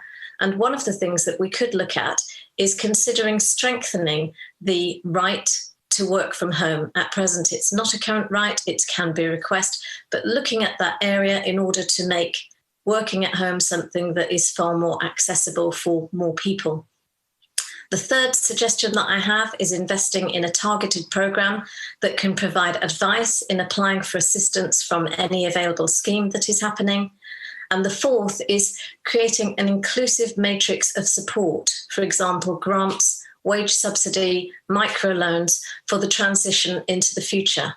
And finally, one of the key things that I have always suggested and think that it's so incredibly important is to have people from minority groups with a seat at the decision-making table, not just people who are used for consultative purposes or being able to provide some input and advice, but being the leaders who make the decisions when those decisions need to be made. So I hope that my points have adequately addressed some of the questions that have been raised in this document. I don't know if my ideas are particularly radical, as Sally has referenced. However, I would say that lots of the things that we should have been implementing in the past simply need to be put in place in the future. Thank you. Thank you very much, Isabel. Sally or Jeremy, would either of you like to come back on those? Yeah, I'm happy to. I thank you. It was a really comprehensive response, and I think it ties to some of the other questions in the consultation around how Liberal Democrats can be the party that's championing more flexible working. If this crisis has shown us anything, it's shown that that's really needed, and we need to be probably on the front foot there and out before everybody else. I know that's something that we've been talking about quite a bit.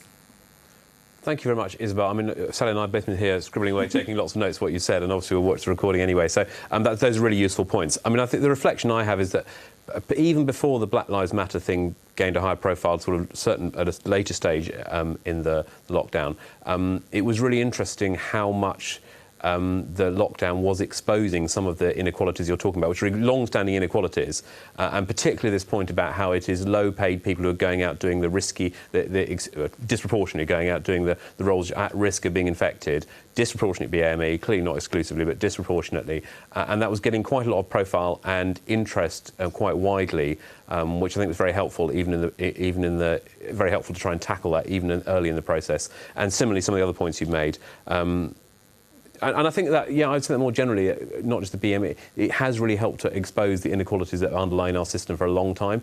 And, they're tragic inequalities in many cases, not just the BAME one, but it is really good that it has raised the profile and equip us to perhaps, face that more full front on and more aggressively over the next stage, I hope. Yeah, one thing I would add actually, when we started to bring the pods together, because the way that we managed this process, the pods went off and did some initial research, and then each one sort of had a couple of leads and came back together.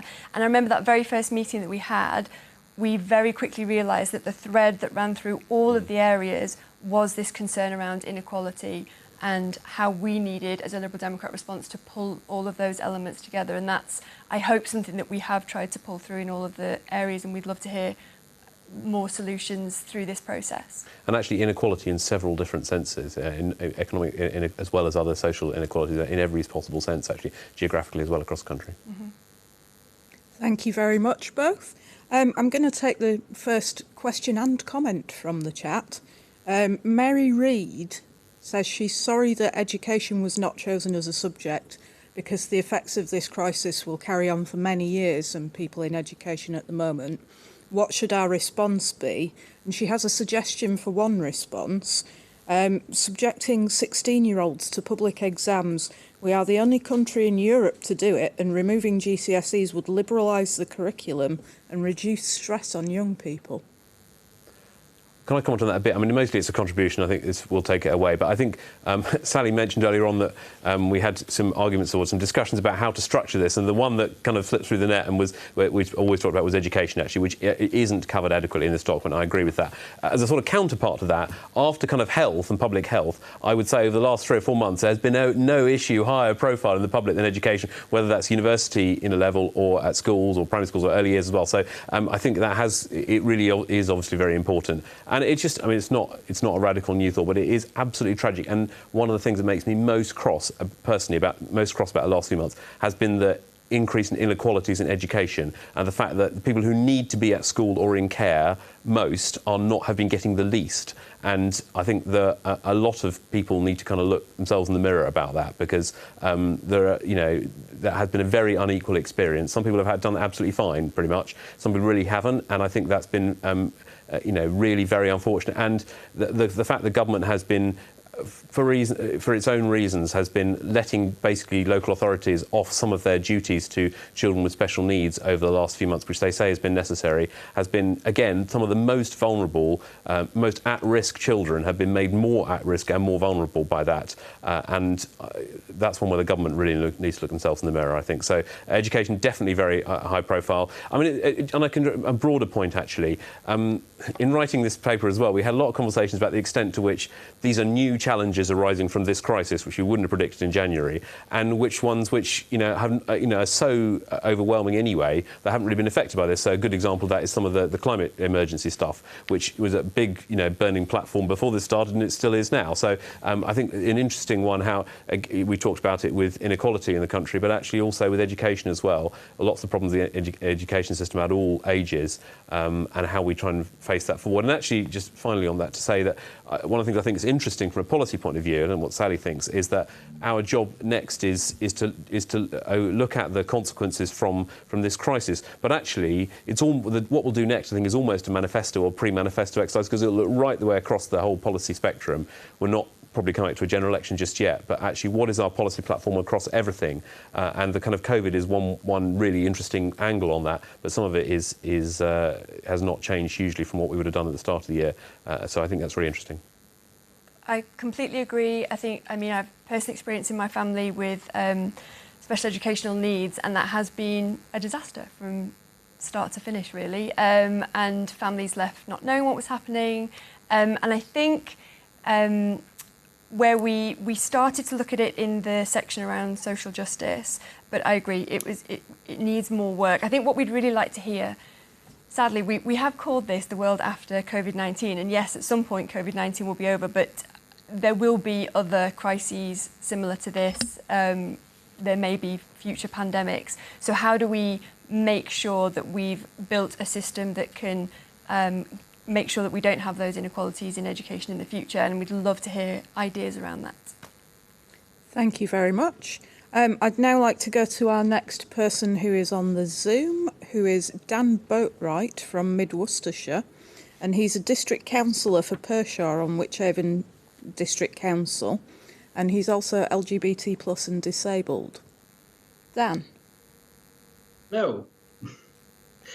I just wanted to raise a couple of issues around the resource management side of the economy and the environment, and also if I could then jump back onto that social justice and inequality side of things as well, because it is all quite relevant. As someone who's a geologist, I do find it really difficult when we start to talk about climate change and we start to talk about the changes we need to make, because very simply, we don't have the cobalt. It's as simple as that. When I start to look at resources, we just don't have the materials. In order to get all of our cars that we have on the road today to electric, we need all of the world's supply of cobalt per year doubled just to change our electric cars. That's not to look at anything else, it's just the cars. In terms of our resources, it's not possible to get to 2050 and have the life we currently have with the current materials and the current levels of technology in this current form. We have to cycle more, we have to fly less, we have to change where our food comes from. I'm really sorry you can't have mangoes all the time. We have to change our way of life. Now, most people, when you start to say this, say, well, actually, I don't want that. And this is where the problem comes in. Now, Iceland produce bananas because they use their geothermal energy and they've got their greenhouses and it's -16 outside. They are finding ways to combat the fact that they need to change their resourcing. I wonder whether in 30 years' time we will be there and we will be able to do this. And I'm now at this very awkward position where every year I say to my students, you will be however old in 2050 when we hit carbon neutral. They're going to be 47 when we are meant to be hitting carbon neutral. And our current economy just isn't in a position to even get close. Also, when it comes to my students, I'm talking about inner city Birmingham. And if we talk about social justice and inequality at the moment, they are the ones who are taking the biggest hit. For those of you who don't know Sparkbrook, it's the place where Nigel Farage started talking about how it was a no-go zone for people who look like me. It's actually a place where I can't buy milk in a couple of shops because, in the words of the guy who runs the place, if you have to deal with my daughter and you get her the grades you do, then you should never have to pay for milk. Lovely bloke. His daughter's lovely as well. I don't know why he says it. But it's one of those things where it's a fantastic community and they are always the butt of so many jokes and the butt of fear, and it's so unfair on them. But also they've spent 6 months at home. They've spent 6 months in social isolation, a lot of them, and they are genuinely quite scared we could go back into a lockdown. They have had the best education we can provide, but they've been doing it on their mobile phones. And so the playing field is not even close to being level. And I am terrified that they're going to get left behind. And this economy right now is not designed to help them. Thank you very much, Dan. Would you like to respond to that? I really want to ask Dan if you've got any thoughts about, how on that last point you finished on there about what we can do about the educational inequality, people who have been, either left behind or only kept up by through massive efforts that you've talked about. Have you got any thoughts about the kind of way forward on that? Well, the first thing is Eton are testing all of their students for COVID routinely, which means that, of course, their kids are not going to miss any time at all. We've got students who are already stuck at home because they're having to isolate because we've already got cases. We are then having to make sure that their mental health is where we want it to be, that they've got the resources they need. Thankfully, the pupil premiums helped. That actually has enabled us to buy laptops. But of course, then their Wi-Fi isn't strong enough at home. Free Wi-Fi for everyone, by the way. That's the first thing I'd suggest. If this is the world we live in, we need to get everyone free Wi-Fi and good Wi-Fi. But the biggest problem is the fact that their mental health takes an absolute kicking because their living standards are not as high as someone who lives in a 4-bed detached house. They've got no space. How do you do your homework at the kitchen table when you've got a young sibling running through screaming? It's something that we have to accept. We've got to find them space. We've got to find them time. And we've got to give them that very key aspect that we don't always think about. A somewhat related point on the chat from Laura Gordon. Perhaps we could look at some of Kirsty Williams's Welsh policies, free school meals in holidays, and digital access and remote learning, and learn from the successful Liberal Democrat things in Wales. That sounds like a really good point. And the point I was going to make in response to Dan's last point there is it's going to require some creative thinking next year and over the next few years to kind of help tackle that. It's very difficult to see that happening in what's become basically trench warfare between different bits of different interest groups in this, and it has we know what you need in order to get some creative thinking, and it's kind of open not blaming cultures basically, and unfortunately blaming is 1,000% where we are at this moment. So it's quite difficult to see where we are starting from where on this. But thanks so much for saying that, Dan. It's pretty depressing. Yep, very sobering. And actually, the one thing that's often the answer to a lot of questions is, what are Lib Dem run councils doing? And it would be really nice to hear if you have been involved in an initiative locally, even if it's just something that you kind of did as an individual. That would be really interesting to hear. Have some local authorities managed to come up with creative ways to support the children that Dan was talking about? That would be great to hear. Thank you very much. Changing the subject slightly, we've had a few questions about how FPC does its work. Lucy Hobbs has asked, what is the work programme of FPC? Morgan Griffith David has commented that the Policy Lab was an interesting experiment, but how can we ensure that it responds to more than just the usual subjects? Shall I come to this side a bit? So maybe I might just respond to some of those questions generally about FPC and then go on to say a bit more about Policy Lab, if that's a good moment to do that, Jenny.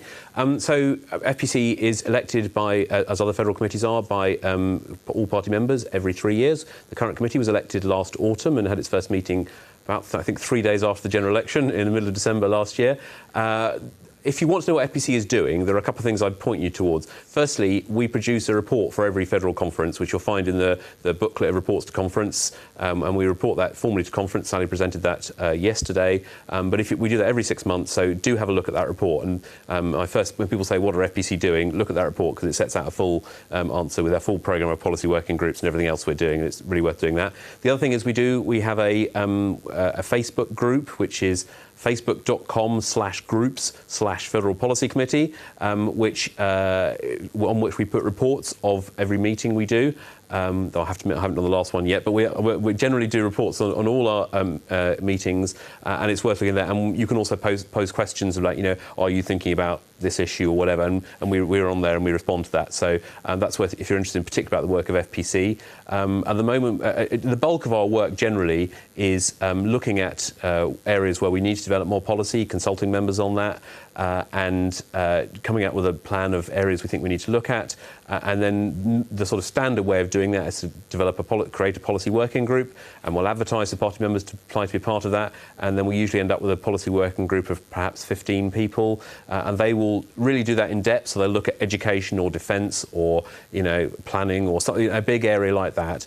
Over some time, they'll take evidence from experts and others. They'll talk to other people in the party. We'll do lots of consultation in the party, so we'll always run a consultation session at conference, a little bit like this. We happily produce a consultation paper. We'll do other things that people want. I imagine we'll be doing more online probably in future as well. We have done plenty in the past. So we develop through that. We're also, I think, going to do a bit more that's not just the full policy working group, and a bit more kind of faster and a quicker development in smaller areas, which people always say they want to do. Why did it take 12 months to write a policy paper? And I do understand that. once wrote a pamphlet attacking that way of doing it. The thing I've learned is there is a big trade-off between the time you take doing it and the extent of the engagement. You can write a policy paper really quickly if you consult nobody, or you can consult widely in the party, and it does take a while. And generally, we go more down the second of those routes. But it is a judgment call to be made in each decision. So that's mostly how we work. At times of elections, we produce the manifesto, and it's the Federal Policy Committee which develops the manifesto over a year or two and then finally signs off the final draft. We've done that every couple of years for the last years. Hopefully we won't be doing one again for a while, but that's the other part of our job. And as Sally said, we really did, at the start of this pandemic crisis in March, really quite quickly as a committee turn around the way we do things and set ourselves up into effectively subcommittees of expertise, draw in a few external experts but not many, and produce the paper that's now become the consultation paper here. And I think we'll be doing more probably in that structure. That's for FPC to decide, but I think we'll be doing perhaps a bit more on that in future. One of the things that Sally said we wanted to do at the start of this process was to consult members. So as well as a session like this, we set up Policy Lab with fantastic support from staff in Lib Dem HQ. Charlotte Warwick, who was the project manager, did an absolutely fantastic job of setting up, running it, coordinating really a very diverse project and massively diverse range of policy areas. And we were really pleased with that. It got about 2,800 members participated in it, which I'm told is almost exactly the same number of party members as are at conference. So that's a sizable chunk. And I think some of those will be people who do come to conference. We did make a big effort to try and reach people who are not the people who always come to conference, because they're great, but they get an input. So how can we find the people who don't input? And it was mostly structured around putting forward an idea. So you might put forward an idea, a policy idea about what you think should be a priority or a solution, a specific proposal. And there were more than 1,000 of those put forward, and people could comment on them or upvote them or downvote them. And that was really welcomed. And actually, I've been seeing in the chat over this weekend, a lot of people really liked it and said, Policy Lab was great. Can we do it again? Or can we get back to that? Other people had thought they didn't like the way it was structured. They weren't so keen on the ideas. So it was deliberately an experiment. First time we've done something like that, and I hope we will do it again. We need to have a conversation of that because there are resourcing implications. But I hope we can do that again as a way of doing that. In case you're interested, I thought it might be useful just to say some of the things that came out of that. The main sort of themes that people raised in Policy Lab were firstly about policy and constitutional reform, political and constitutional reform. So a lot of very traditional Liberal Democrat ideas that it's good to know party members still agree with, like STV, proportional representation, laws reform, written constitution, a lot of very familiar things there. A lot of talk actually about power structures within England, regional power structures in England, and sort of following from that, FPC's agreed we're going to do some development work on that over the next few months, which we were talking about in the debate on Saturday. Second big area was around social care. Some on the sort of funding question of that, and the fact that there has been, again, one of the things this has exposed, this crisis, the massive crisis of social care in this country for a decade or more, and the fact that political parties can't agree on the answer of that and what we do about that. So something around the kind of funding question of that, and I really hope that we can take something forward on that. It has been one of those circles that's difficult to square politically. Theresa May, to give her some credit, had a stab in her manifesto in the 2017 general election. She was trying to do the right thing. It ended in a car crash, and I don't particularly shed any tears for her, but it does demonstrate it's one of those difficult things to do. And then it's also some particular things we can do to help people who work in the social care profession, either sort of in terms of employment or practically during the crisis. Thirdly, a whole load of stuff around the environment, by which I mean the natural environment, green spaces, cycleways, land use, rewilding, some stuff around housing, all of which was quite understandably high profile during the pandemic. We've actually got a policy working group looking at the natural environment at the moment, chaired by Rick Hebditch, who is looking at that. And so we've managed to ask them to look at that. And then another fourth last area around housing, again a difficult one for us to try and agree policy on sometimes, but clearly a strong wish for there to be more housing and to tackle that robustly. How you then do that becomes a more difficult question, but those are some of the big themes that came out of the Policy Lab. Again, we will feed those into our next stage of thinking, and I do hope we can do something like Policy Lab again, either the same or perhaps tweaked a bit. Thank you, Jeremy. You've actually covered answering questions from 3 of the people who put things in the chat in that answer. So Stuart Redaway, Claire Cope and Deanna Leboff, I hope you're satisfied that at least FPC is considering the areas you wanted to talk about. Our next speaker who is on the Zoom is Stuart Bourne from Medway, and he holds no specific offices within the party, but wishes to speak to you. Stuart. Hi there. Hi everybody, thank you very much for having me. I want to talk about remote working and working from home, because I think personally one of the most positive consequences of the COVID pandemic is that the majority of the country have woken up to the possibility of remote working for those with an office-based job. Both the employee and employer have witnessed the viability and seen the positive effects of this new working practice. For the employee, it's the removal of the commute and saving more time and money and allowing more quality time for your family and friends. For the employer, it's the realisation that they can save an overhead of maintaining office space without any significant drop in production. Although born out of necessity, it's clear that this could become a more widespread form of working in the future. Even a recent ONS study has shown that there's no significant shift from people working remotely, and many large companies have already announced they expect no more than 30% of their workforce to return to the office full-time. The idea of remote working is clearly a good liberal territory. Not only does it endorse the idea that working can be an individual's choice, but it also redistributes the economic activity and wealth more evenly throughout the country, rather than concentrating it in the big cities like London. And of course, the elimination of the commute will create a huge reduction in carbon from transport and halt the need for large infrastructure projects that are destroying our natural landscape. But the problem is we must remember that even though working from home may be highly desirable for some people with a hectic family life and space in their houses to put an office up, there are those that live in shared accommodation without the space to turn it in the office, or live on their own and desire that social interaction that you can only get from the work environment. So I'm thinking maybe there's an alternative. Maybe there's a way we can create a shared space for people to use this right on their doorstep, and it could even, I believe, save our high streets. What I personally would like to see is the establishment of local working hubs where people can pay to use either a booth or a desk space and a high-speed internet connection. They will get the benefits of a practical working space, but also be able to chat and socialise with other people. That way it can bring neighbours to become colleagues and bring the whole community together even more. Because the added benefit is that it could completely redefine and revitalise the local town centre. Not only will vacant shops will be used by the hubs, but the extra footfall will draw in other businesses back to the high street. Sandwich bars, coffee shops, even regular retail chains would love to see the lunchtime office crowd walking into their doors. It will completely change local economies as commuters will no longer be spending their money in the big cities, but in their own towns. Now, I come from the town of Medway, a commuter town in the newly independent country of Kent, and we would definitely love to see the same footfall that you get from Oxford Street there on a weekly basis. Now, I know remote working may not work for every business, and there are some office jobs that will always require to be done in the big cities. But the idea has always been inside people, and COVID has only turbocharged it out. So I'm thinking that we should be the party leading the way in policies to promote these local working hubs, so we can harness this revolution in working practices and let it be a benefit to our society as a whole. Thank you very much. Thank you, Stuart. Would you like to respond on that, Sally, seeing as Jeremy went on the last one? I mean, I feel like if I was in Dragon's Den, I'd just be like, yeah, where do I sign up? I love that idea. I think it, as you say, it's inherently liberal. It's rooted in communities. I think one of the aspects of the working from home issue has been that it's sort of fixed some inequalities but exposed some others. And I think that's where it's quite difficult to find solutions that don't just tip the balance from one way to another.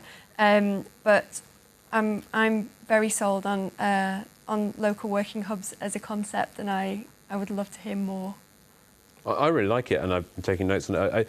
I mean, it fits into this quite appealing, probably slightly unrealistic, but appealing idea that actually historically we'll be able to look back on the last 200 years where people kind of do concentrate in cities in not terribly appealing or healthy environments always, and actually it allows you to tackle some of the geographical inequality, because the need for everyone to congregate in London or in the southeast or in any particular around cities generally, you don't need to do that. And so I think that's obviously quite appealing. That's good for quality of life in all sorts of ways. It does pose you some challenges around city centres, but change is clearly going to be one of the consequences of all this. I do want to say that it does, for me, I was thinking very much as you were talking of what Isabel said at the beginning of this session. For people who work in offices, use what you've been talking about, Stuart, and I think that applies. For a lot of people who don't work in offices, it doesn't apply, basically. If you're doing certain sorts of jobs, an internet connection is not really help you in your job, to be honest. So I think it, again, brings me back to this inequalities and how we can make sure that we try and build a society and an economy that is more equal and basically more healthy. Thank you very much. I'd just like to say that the people in the chat were really happy with Stuart's idea there, so I think taking that forward is a good plan. Right. I've got a few questions around the area of the economy. Firstly, there was no mention of the arts in the economy section. Why not? That's a big omission.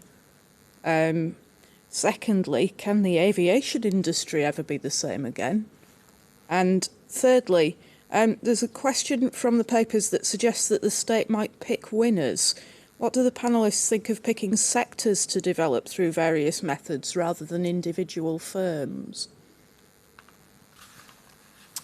I think on the question about no mention of the arts, apologies. And I think if you've got concrete thoughts and ideas around that, we'd love to hear them. I know there's been some fringe discussions over the last couple of days, so we can pick up some ideas from there. The aviation industry, I think they really do need to rethink their future, and I definitely don't have any answers on that one.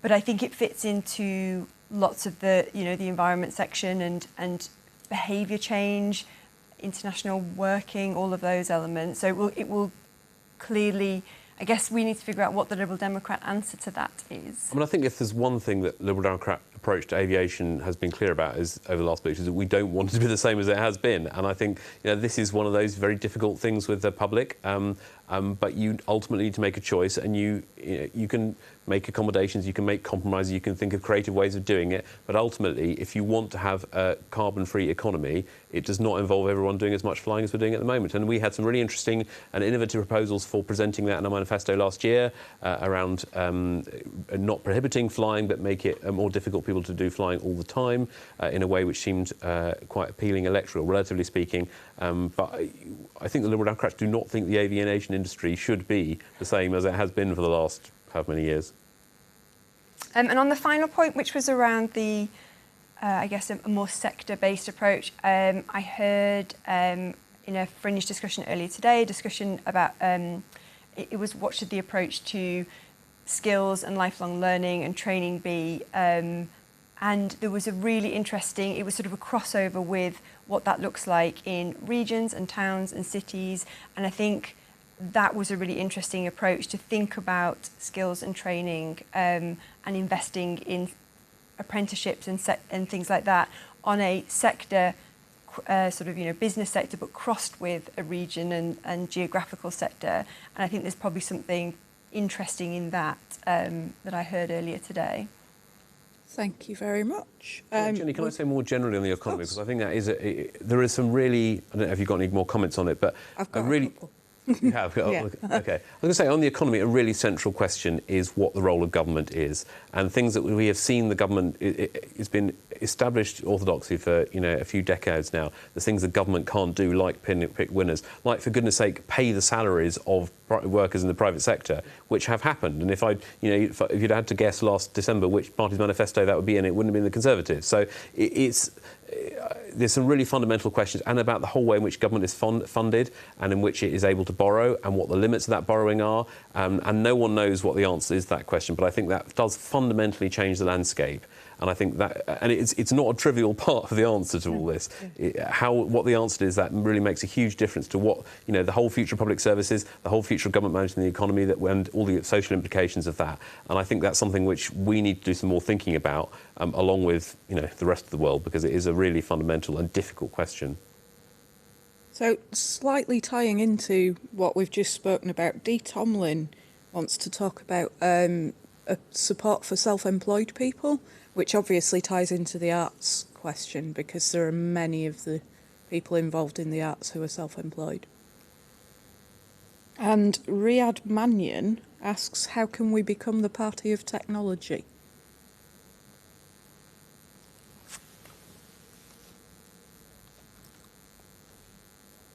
Well, I'm going to start with the last one a bit, on the technology, and I think that I hope in many ways we have been the party of technology. We have our vision for the future of the economy has been very much. I mean, we didn't predict the last year and all its consequences, but it's been very much about trying to develop a green economy, a modern economy which is underpinned by green technologies, but also other new technologies. And I think that's something we are proud of. Many things we did when we were in government about.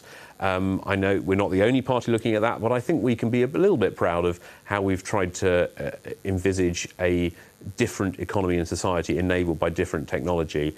I think that's something we should definitely, and we've done some interesting work about, and some really interesting fundamental moral questions or philosophical questions for Liberals about AI and how that fits, which actually Jo Swinson did some interesting work on before she became leader. So I think it's something we have done a fair bit of thinking about, and I think philosophical Liberals, as distinct from kind of Liberal Democrats, are quite well equipped to face some of those questions there. So I hope that we're quite well placed to see a technologically different future. Okay, thank you. We've had a few questions on housing as well, just to pivot to a different area. Steve Bolter thinks we need to include planning for sustainability, thermal efficiency and renewable energy capture. And David Hewitt thinks that we should possibly look at new green city designs to create low-cost green housing. But just in general, one of the comments from the chat, I'm just going to read it out. Is anyone else worried about how housing in this massive crisis, if we have lots of rich people who can live nice lives, will that not push prices up more? Yeah, so house prices. I don't know what the answer is. I do know that, I live in London, I do know that there's been an observable effect of people who live in London moving out of London, and that's causing some disruption to the housing market. That's not necessarily bad disruption at all. And it's basically an equaling, I'd say, probably at the edges, but it's basically an equaling. I was just looking at the list, I've got in front of me the list of the top 50 ideas which people, which got votes in the Policy Lab, ones which got the most votes. And 3 of the top 10 are to do with housing. One of them was build zero carbon homes, another one was tax empty properties, and a third was increase the percentage of green affordable housing in new developments. So I think there's quite a lot of interest in that at the party. It's not an area we've neglected, but I think it is an area we're going to come back and do some more work on over the next bit, Sally, and we've obviously taken board the points made there. Yep, definitely. I think the affordable housing, if I've, every single Liberal Democrat conference I've ever been to, the issue of how we deal with affordable housing comes up, and I know Vince had done quite a bit of work on this area, and it's something that we need to pick back up now in the context of what's happening. Thank you very much. Just on the topic of welfare and social care and things like that, Cara Jenkinson asks, should we rethink welfare and social care, moving away from a process that manages risk to one that listens to people, manages risk and builds relationships and allows trust to flourish? On a sort of individual basis, do we think, in terms of building those relationships? I'm assuming that's what we mean. Yeah. Which sounds good and positive and a Liberal Democrat response. I mean, for me, it's one of those questions which the answer is yes. Yeah. It needs quite a lot of thinking through about how you do that, and there's quite a lot in there. I'm almost going to get you to read it out again, Jenny, actually, because there's quite a lot in that. But that probably doesn't make a good session now. But we will take on board all these points, and yeah. So a couple more points from the chat about young people.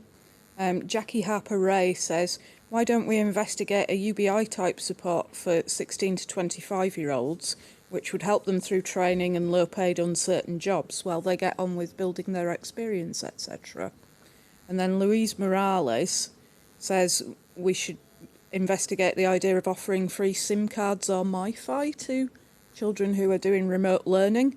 It would have been far faster and easier to get young people online in this way than free broadband for all. I mean, I would say that that's the direction we ought to be going in as Liberal Democrats. I hadn't heard the last idea about Wi-Fi, but that's, it does tie in with an earlier point made, actually. And actually, we should be proud of it. In fact, as Liberal Democrats, we have often done the thing. Well, firstly, should we have a UBI for young people? We just agreed to have a UBI for everyone, I think. So young people seems a good place to start. One of our proud policies, and one we put a lot of money in our proposals over the last, I think, 3 general elections, has been into reduced bus fares for young people. I think 16 to 25, I might have got the age range wrong, but I think it's 16 to 25. And it was a big decision. I was involved in making that some years ago to prioritise that. We called for many years, I remember campaigning for Lib Dems for the creation of the education maintenance allowance, as it became, for young people.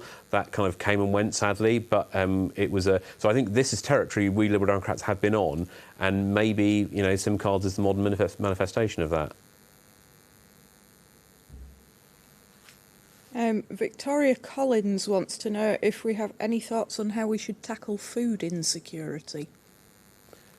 Do we? I don't know whether you mean food insecurity of families or of Britain running out of food, because they're both kind of quite important questions that come out of this pandemic. I'm doing too much talking, Sally. No, not at all. I think A Fair Share for All did look at this concept of a right to food, and that we would have I mean, you were on the group, you know more detail than I do, but that we would have this concept of, you know, a system that would not allow you to go hungry, essentially. And I think that's worth maybe looking at now in the context, perhaps, of the UBI conversations that we've been having. The other side of it about how we make sure Britain is able to get the food it needs, which no one is ever interested in because food supply is really dull until there's a crisis and everyone runs out of toilet paper and suddenly it's a crisis. So there was a really interesting fringe actually earlier on today, which I wanted to get to, didn't unfortunately, about that. But I think how we can ensure that we have food security as a country is one of those questions when transport is changing a lot, which we do need to do some more thinking about. Okay. June Austin wants us to think some more about rural bus routes, which would allow manual workers to get to work.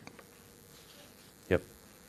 And various other people on the chat have talked about new rail routes, which, you know, is a perennial Lib Dem thing. We like our trains. We need high-speed, cheap rail. So what are FPC doing with regard to transport policy? We have got a working group on utilities at the moment, which is actually, among other things, looking at some aspects of the rail world. I know there was a lively discussion on the chat I was on the other day about why we're looking at that. But anyway, they are looking at some aspects of that. And I think that's something we should look at. I was involved in some work a few years ago looking at rural buses, which I never knew quite how complicated the policy landscape is around that. But it is really important. And it's clearly something Liberal Democrats want to support. It seems to me very clear if local authorities have any role in anything, why they don't have some role for managing, if not necessarily running, but overseeing and commissioning and managing local transport, which bus is the staple, if not the only bit. I don't know what the point of local authorities is, so they clearly should have, it seems to me. Maybe it's slightly different in big urban areas, but that's clearly what local authorities should be doing. And, you know, again, comes back to Sally's point. What are Liberal Democrat local authorities doing? What are their views about that? And particularly out of the southeast, where it's a bit different, I think. So, yeah, I agree about that scenario we need to look at more. And I think it links in hugely with the regional approach to the economy and all those elements. I heard Daisy this morning talking about, you know, there's two major parts within her constituency that aren't connected by any routes, and you can't even cycle because it's unsafe. So I think it's that local campaign element of understanding where the connections need to be and then making the case for those. And it's a famous thing that there are various parts of Wales that you can't get to without going into England. So, yeah. I'm going to mash together 2 comments here from Jonathan Copus and Joe Otten. Post-COVID cannot mean once this pandemic is over, but now that we have been alerted to our continuing vulnerability to such threats, so the new normal may be more new than normal, and we should be looking at permanent changes rather than measures to ease us back to the way we were. Are we going to be better prepared for the next pandemic? And do we need to be thinking about changing our society and economy to be more resistant to regular pandemics? Yes, and I think that's what this exercise is about. It's about thinking how we can be more resilient, but also see the world differently and not just go back to the old normal. Will we be better prepared with this government? No. And it's really interesting, we thought we were well, the government, and actually not at a political level, the government thought it was well prepared because it was well prepared for a different sort of pandemic, and there's kind of a lesson in there as well. Yeah. Stephen Ayres asks, how do we address the effect of online retailers on our high streets, particularly in the moment where we have more online orders with everybody being stuck at home? That is a huge challenge. I would love to hear people's thoughts on that. I think one of the good things that we're hearing is that local high streets are doing a lot better out of this because people aren't travelling into major city centres and are rediscovering the joys of their own high street. So there could be something in that, but I'd love to hear other people's thoughts on the answers to that. It's really interesting how retailers are responding. I think I read this morning that Aldi's plan to open 100 new stores, so in physical stores, not kind of online stuff, which is also booming. Tesco is also growing, Amazon also, people like a more controversial example. So it's one of the few areas of the economy that people are finding jobs at the moment. So, but I mean, the Liberal Democrat commitment to the importance of high streets is very well established. Just one final one, really, to wet your whistles on a perennial Lib Dem topic. Machiavelli said, never let a good crisis go to waste. And the government may use this pandemic to limit our civil liberties. Is that a risk that we are prepared for as a party? And that was a big focus of the role of the state pod. And that question of, I guess, where do we apply the harm principle? And actually there is a sort of nice link to, we're doing another consultation piece of work around Liberal Democrat principles and values. And we had a session earlier on in conference, and one of the contributions that came through early was our commitment to the harm principle, and that needs to be in there, really high up in there. And there was lots of support in our consultation session for that. It is a huge Liberal Democrat question, Liberal question, and I think we will probably all have a slightly different answer. And for me, it's really well embodied by the row about the app, I can't remember which one of the apps was, not the most recent app, but in which turned into a battle between some governments, including our government, and Apple and Google, I think, of the consortium. And the battle was about, everyone agrees you use new technology in an innovative way to help tackle this crisis. That's kind of common ground. But is it the individual in control, which in this case had Apple and Google on their side, or is it the government in control? Where is the data? And that kind of emblemizes the different, approaches to that. And in that case, the kind of, if you like, we won, the Apple Google won, mostly because the government just cocked up and their system fell over. That was a sort of, just because but that doesn't necessarily mean we've won that battle. And I think it goes back to an earlier question about technology. It's really important, but who owns that? And the point I would make about health as well, Laws, the thing that we need to learn from this is, obviously it's a public health challenge, and my health does not only affect me. I'm making a decision about if I do risky behaviour, I'm affecting my family and anyone else I bump into on the bus or whatever. But actually, how can the government take its job to empower individuals to take responsibility for their own health in a responsible way? And if people break the rule, there's clearly sanctions there. But actually, it's not the government telling people what to do. It's the government empowering me or you, to be in charge of your own health. Jenny, I don't know if we're finishing. Can I go a second to make one point, which we haven't really touched on, which is the international angle on all this, because we've talked mostly about what's been the case in the UK. This has been a global crisis, self-evidently, and among the many other, disasters going on in the world, some of the pillars of the international institutions we come used to, certainly over the last 30 years, but even since 1945, have really collapsed through this. And as someone I heard the other day said, look, there's never a good time to have a global pandemic. When you're in the middle of a global trade war as well between the United States and China, and a shifting of poles there and polarizations there, is really the wrong time to do it. And I think that it's clear, the Liberal Democrat view on that is clear. International institutions are important. We need to stand up for organisations like the WHO, like actually the EU as well. And I know we've left the EU and we've debated what our future relationship would be, but even now outside it, as we're going to be for the next bit, the EU is the best hope internationally and globally for the rule of law, for international institutions, and we as an outsider to the EU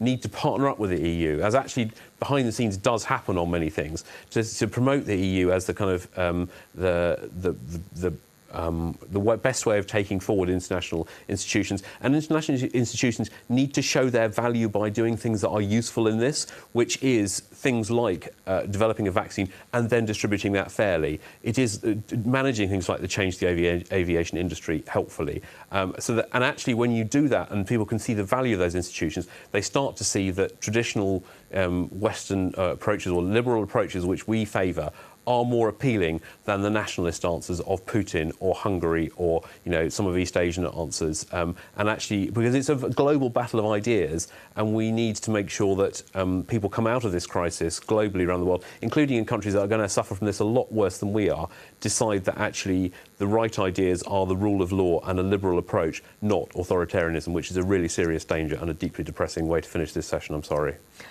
Well, we do have 1 minute left. So, for a more uplifting question, how can we learn from Lib Dem-run local authorities and the ideas that they are doing, such as food delivery by local taxi services, for example?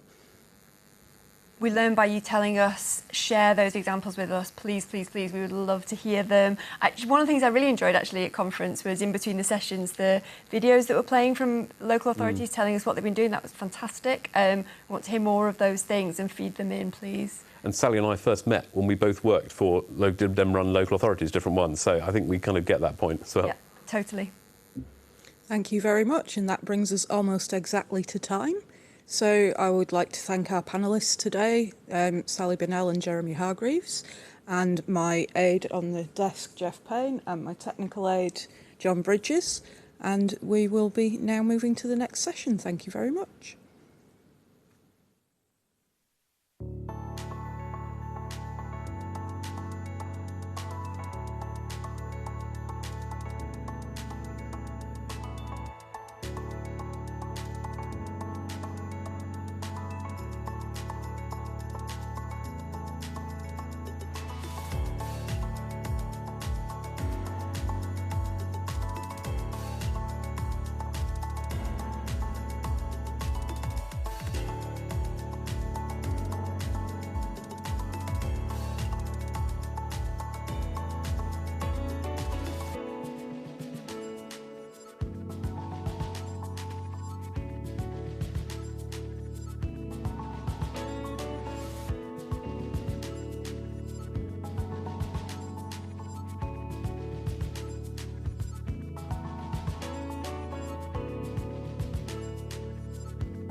Good afternoon, conference, and welcome to F30, the emergency debate on defending the rule of law, which you will find on page 4 of Conference Daily today. There are no amendments to this motion, so we'll be heading straight into the debate. Can I please remind all speakers to keep to time? I now ask Jack Fleming to stand by and call Vera Hobhouse MP, the party spokesperson for Justice, to propose the motion. Vera.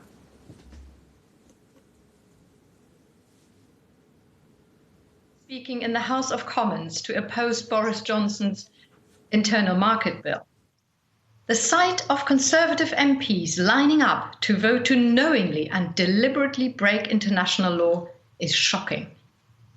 Let's put aside for a moment that this bill violates the very withdrawal agreement that Boris Johnson told us was a wonderful and oven-ready deal. Let's put aside that it jeopardizes the Good Friday Agreement. Let's put aside that it tells other countries not to trust the UK just at a time when the government is desperate to sign trade deals with them. Let's focus on the fact that the government is deliberately undermining one of the most fundamental principles of any liberal democracy, the rule of law. Since the government published the Internal Market Bill, we've had the appalling sight of Suella Braverman, the Attorney General, the country's top law officer, denying that government ministers have a duty to uphold the law. She knows she's wrong. That's why she didn't go to the so-called treasury devil, the top QC the government would usually turn to ask for legal advice on the bill. Instead, she turned to a junior barrister who worked for Dominic Cummings and the Vote Leave campaign. She got the advice the government wanted. She got it purely for political advantage, not because she sought the best independent legal advice to serve the interests of this country. But it goes much further than the Internal Markets Bill. Look at all the other ways Johnson and his Tory ministers are attacking the rule of law, politicising and undermining the role of the Attorney General, criticising independent judges just because they sometimes rule against them, attacking lawyers who are doing their job to uphold the rule of law as activists. It's all straight out of Donald Trump's playbook. Boris Johnson and Dominic Cummings have looked across the Atlantic at what Trump is doing to divide his country, undermine democracy, and sow fear and hatred. And instead of being greatly alarmed, like the rest of us, they have decided to copy him. Let me turn to the part this motion focuses on, their latest attempts to restrict judicial review and rip up the Human Rights Act. Trying to limit people's ability to challenge unlawful acts by ministers through the courts. Conference, let's be in no doubt what these plans mean. They would allow ministers to break the law with impunity. They would enable the government to violate our rights. They would make it easier to secure inquiries or put things right when mistakes are made. They would make it harder. But this motion says when the government rides roughshod over people's rights, the law is our last hope for justice to be done. From failings in universal credit, disability rights and safeguarding, people have used judicial review as a powerful tool to enforce their rights and challenge unlawful actions by ministers. Liberal Democrats couldn't disagree more with Johnson and Cummings' dangerous authoritarian vision of an all-powerful government where ministers are above the law, threatening to weaken the courts because sometimes they rule against you is the act of dictators and despots, not Democrats. This Trump-Johnson-Cummings approach is unacceptable and undemocratic. We must try everything to stop it. Our party's constitution commits us to promoting justice and human rights and building a free, fair and open society where everyone's dignity and well-being is respected. That means we must always defend individuals' ability to challenge the government in court and uphold their rights. So, conference, let's pass this motion and declare without any doubt that the Liberal Democrats will strongly resist the Tories' proposals to restrict judicial review, weaken the Human Rights Act and undermine the rule of law. Please support this motion. Thank you very much, Vera. I now ask Guy Adams to please stand by, and I call Jack Fleming, who's speaking in favour of the motion. Thank you, Conference, for selecting this vital and timely motion. 75 years ago, the UK played a key role in establishing the international rules-based order, built around core values including human rights and the rule of law. Since then, Liberal Democrats have been staunch defenders of those values, whether opposing illegal war in Iraq or speaking out against genocide in the Balkans. And it is these values which led me to join the party in 2017. Now, it seems, threats to human rights and the rule of law begin at home. Only a year ago, Lady Hale delivered the Supreme Court's verdict that the Conservative government's attempt to prorogue Parliament was unlawful. And since then, that same government has been re-elected on a platform which includes the euphemistic commitment to update the Human Rights Act. This alarming commitment fundamentally misses the point of human rights, which are, by definition, universal and inalienable. Curtailing the rights of any individual undermines the entire global edifice. What's more, the greatest threats to individual human rights come from the arbitrary actions of governments and their agencies. Tom Bingham, former senior law lord, noted that a state can take action which is in line with domestic legislation, but which nonetheless violates the rule of law. Just look to the streets of Belarus, the US-Mexico border, or the camps of Xinjiang. Updating the Human Rights Act, as the Tories propose, would set the dangerous precedent that the limits of human rights fall within the purview of government, giving cover to authoritarians around the world. It would erode our capacity to hold other nations to account when they ride roughshod over the rights of minorities, weakening the international rules-based order. And a British Bill of Rights, which the Conservatives have previously proposed, would leave uncertain the status of non-citizens or stateless individuals. Similar concerns could be raised about the Internal Market Bill currently before Parliament, as Vera has already noted, or indeed about the Overseas Operations Bill. My human rights are the same as those of a Uyghur Muslim in a re-education camp. The difference is that the Chinese government has given itself the authority to violate those rights. We cannot allow this precedent to be maintained in the UK. Conference, we must uphold the rule of law as something which transcends potentially unjust domestic legislative frameworks. I urge you to support this motion. Thank you. Thank you very much, Jack. I now ask Callum Robertson to please stand by, and I call Guy Adams to speak in favour of the motion. Guy. Thank you. I would like to remind you of the simple ideas or even facts that are the genius and form the bedrock of our enduring constitution. The first idea is that all governmental authority comes from the people. And as Blackstone put it in the 1760s, the Crown, or state if you prefer, is not the fount of authority, but the channel through which it flows from the people. It was recognised at least as early as the 13th century by Bracton that the Crown, as a public office, is established by law and is under law. The second idea or fact is that the Crown or state, as a public institution, can do no wrong. It is simply not authorised to do so. If a public officer acts outside his lawful powers, he simply does not act as a public official at all, but as a private citizen. That was affirmed in the famous case of Entick and Carrington in 1765. Google it. He or she must be able to point to a lawful basis for their actions. As the holder of an office of public trust, they must also exercise their powers in good faith for the public as a whole, which includes future generations. This is government of the people, by the people, and most importantly, for the people.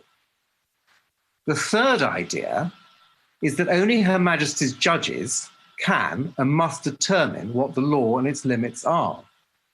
King James I claimed to be entitled to sit as a judge, but Chief Justice Cook bravely and firmly reminded him that he had irrevocably delegated such questions to his judges, learned in the law. When a judge decides that purported executive action is ultra vires, he or she does so in exercise of their duty to the public to protect the state. If the officer were able to finally decide on the limit of his own power, then there would be no definite limit at all, and their actions are beyond law. But that is what this government proposes, that Parliament should authorise executive action that cannot be challenged in court and is therefore lawless. That is tyrannical. It may just be a kite flown in Trump style to distract. It would probably never get through Parliament.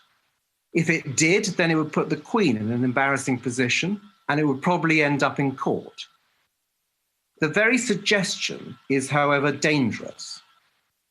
The judges are not the enemy of the people, but just as with Parliament and ministers exercise governmental powers on behalf of people. If for divisive populist reasons, such tensions are created within the public institutions of government, any constitution is in danger, and one only needs to look over the Atlantic. I hope that this will not come to pass, and if it does, our constitution will flexibly absorb the issue, as it has done with many other issues over the centuries. But this goes to the heart of liberal democracy, and the people, having fought a civil war to establish the current constitutional order, should be very concerned, as should all liberal Democrats, capital L, capital D, whose origins proudly lie in the Glorious Revolution and the Whig tradition. This motion is therefore very important. I should also add that these points are of equal importance to the next debate on Hong Kong. Thank you. Thank you very much, Guy. I now ask James Sandbach, who is the co-chair of Liberal Democrat Lawyers, to stand by, and I call Callum Robertson to speak in favour of the motion. Callum. Good evening, conference. First off, I would like to say thanks to all the staff members and FCC committee members who've put on a blinder of a conference in what can only be described as exceptionally difficult circumstances. But for a bit of background, I've spent the last 6 months working very closely with the Lib Dem lawyers on a working group on the rule of law and on this particular issue. In that role, we worked hand in glove with the advocacy group Unlock Democracy, whose professionalism and dedication to the rule of law is faultless. But conference, we're facing an uphill battle. It's because it is the modus operandi of the current government to attack and undermine our institutions. The consequence of this is the systematic shafting of those who the justice system is designed to protect. And as Liberals, we need to keep our eyes open to the cold, hard facts on this matter. Fact number one, our courts in England and Wales have a 2-year delay in hearing criminal cases.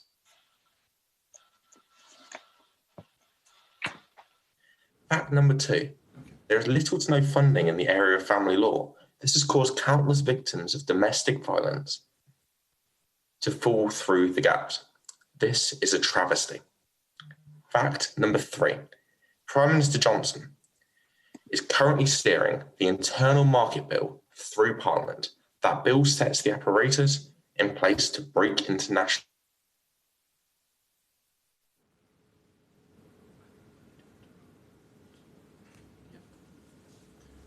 Al Khalifa and President Xi, leaving them free to break international law without consequence. And you can see it in the Xinjiang province already. And you can see it in Tibet too. It is telling that the government, when faced with these three facts, chooses not to address them, but to attack the judiciary instead. Let us make no bones about it. These threats to the rule of law addressed in this motion are just another notch on the well-worn belt of Conservative incompetence. We've got to roll our sleeves up and get to work opposing this government and its actions with every single fibre of our being, because the actions of this government in relation to the rule of law show us clearly that the moral character of our nation is on the line. This is a battle we cannot afford to lose, so please support this motion. Thank you very much, Callum. I now ask Wendy Chamberlain to stand by, and I call James Sandbach to speak in favour of the motion. James. Thank you. Well, I'm speaking in favour of the motion on behalf of Lib Dem lawyers, and this is perhaps one of the most important motions to come for this conference. It's important on so many levels, and obviously this conference is a time where we're doing a bit of soul-searching as Liberals, talking about our values and what our core values are. And I think it's the one thing that really draws us together, whether we're economic liberals, whether we're social liberals, political liberals, cultural liberals. The notion that the concept of the rule of law is absolutely fundamental and central to all strands and all dimensions of liberalism. As David Howarth put it very well in one of his books, as British liberalism starts from the view that political authority should only rest on law, and that law should only be made by democratic institutions. It is developed in struggles against extra-legal and non-democratic claims to authority. So what's at stake with the government breaching international law? And when we talk about international law, we are talking about a sort of holistic legal system in which domestic and international law are essentially connected, and they're connected at many levels, is basically the government has been on a collision course with the judiciary since the first Miller case. And we knew this would come again, that the government would potentially take on the whole concept of government being under law. Because the philosophy of this government is that it is above law. That is the philosophy of Dominic Cummings, and we see it in so many of the actions and the approaches that are taken to government, that the government is taking, in that they do not want to be bound by an essential accountability. And I think really the final paragraphs of this motion are the most important ones, because the important point about the rule of law for Liberals is that it gives you the right to challenge and the accountability to be able to challenge the state, public institutions, private institutions, powerful institutions through the mechanism of the law, particularly public institutions through judicial review. And you simply can't then also, you can't separate the rule of law question and the judicial review question from the access to justice question, because otherwise the debate about the rule of law and rule of rights and rights-based liberalism is an entirely academic debate unless you have the means to be able to access the law. So this debate does also connect with access to justice, and we're trying to bring these strands together through Lib Dem lawyers and make it central to our party's philosophy and thinking. Just after this debate, we're having a fringe meeting with the Law Society and about the impact of COVID's had on the rule of law, and that have had many dimensions. Many of the courts have not been sitting, or if they have been sitting, they'll be doing remote hearings in a way that does not actually give the public a fair hearing.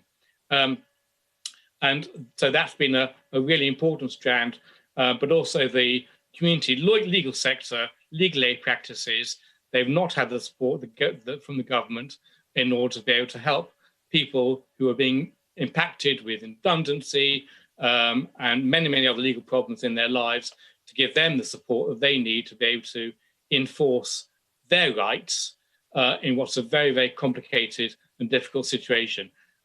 So please support this motion. It is probably the most fundamental motion that we're debating at conference. It's the most fundamental issue for our party. And do please get involved in Lib Dem lawyers, because we seek to make this really the core strand of all aspects of liberalism. And it is the unique space that we occupy politically.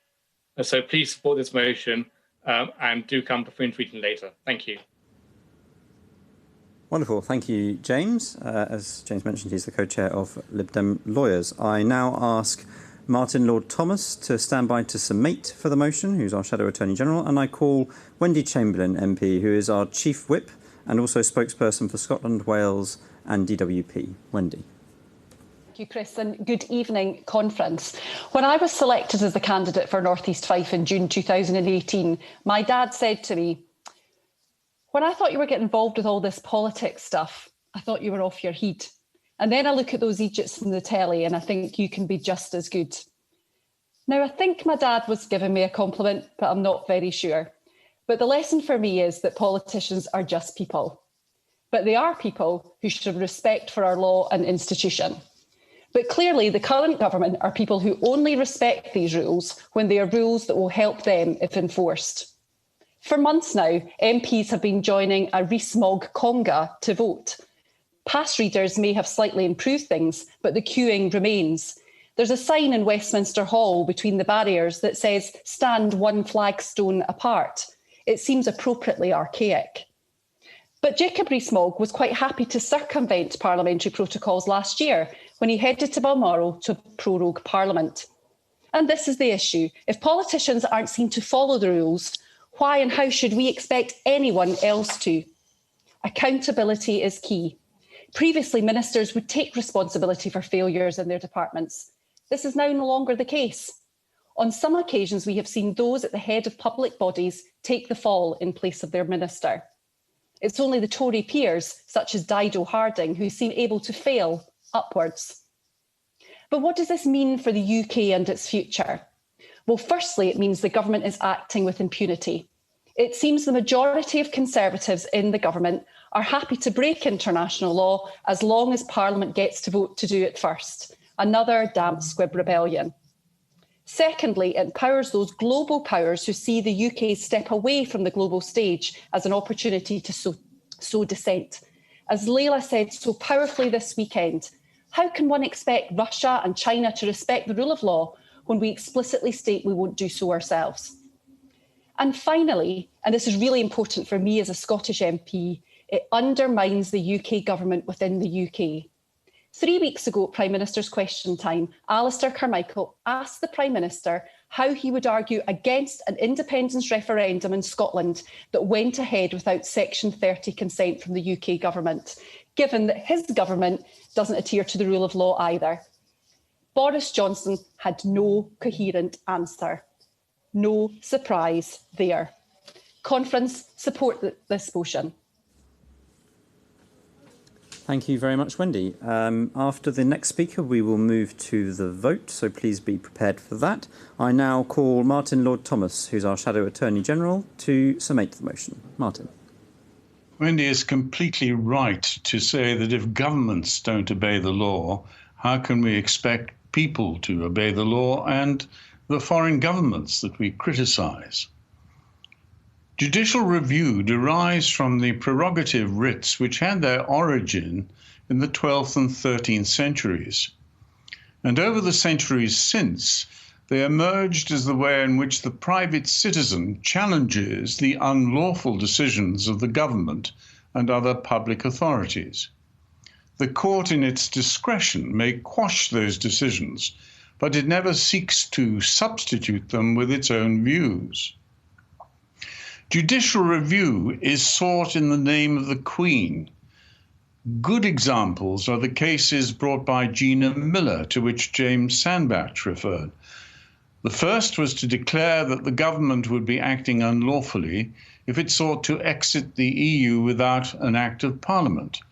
And the second was to declare unlawful the exercise of the royal prerogative to prorogue Parliament. It is ironic that the latter case was entitled The Queen, on the application of Gina Miller, versus the Prime Minister. The Queen was bringing the Prime Minister before her court to determine the lawfulness of her own signature, which dissolved Parliament. The lesson? Not even the Queen was above the rule of law. And Guy Adams developed this theme very well and grounded it in well understood authority.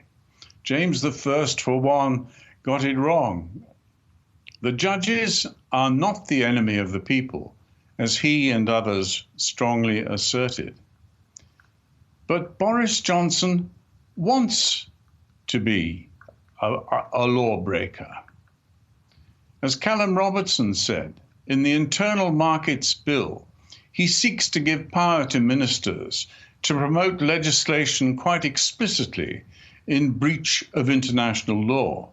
And I made these points strongly in the House of Lords before the attorney for Scotland resigned. In the Overseas Operations Bill, which had its second reading last week, Boris seeks to derogate from the European Convention on Human Rights and to curb the prosecution's power to prosecute for war crimes in breach of the United Nations Convention Against Torture and the Geneva Conventions. And all these international treaties were promoted and largely formed by the United Kingdom, as Jack Fleming pointed out in his contribution. Now, the creation of a tin-pot so-called independent commission, chaired by Lord Ffoulkes, a former Tory minister who resigned when Liz Truss was appointed Lord Chancellor over his head, not surprisingly.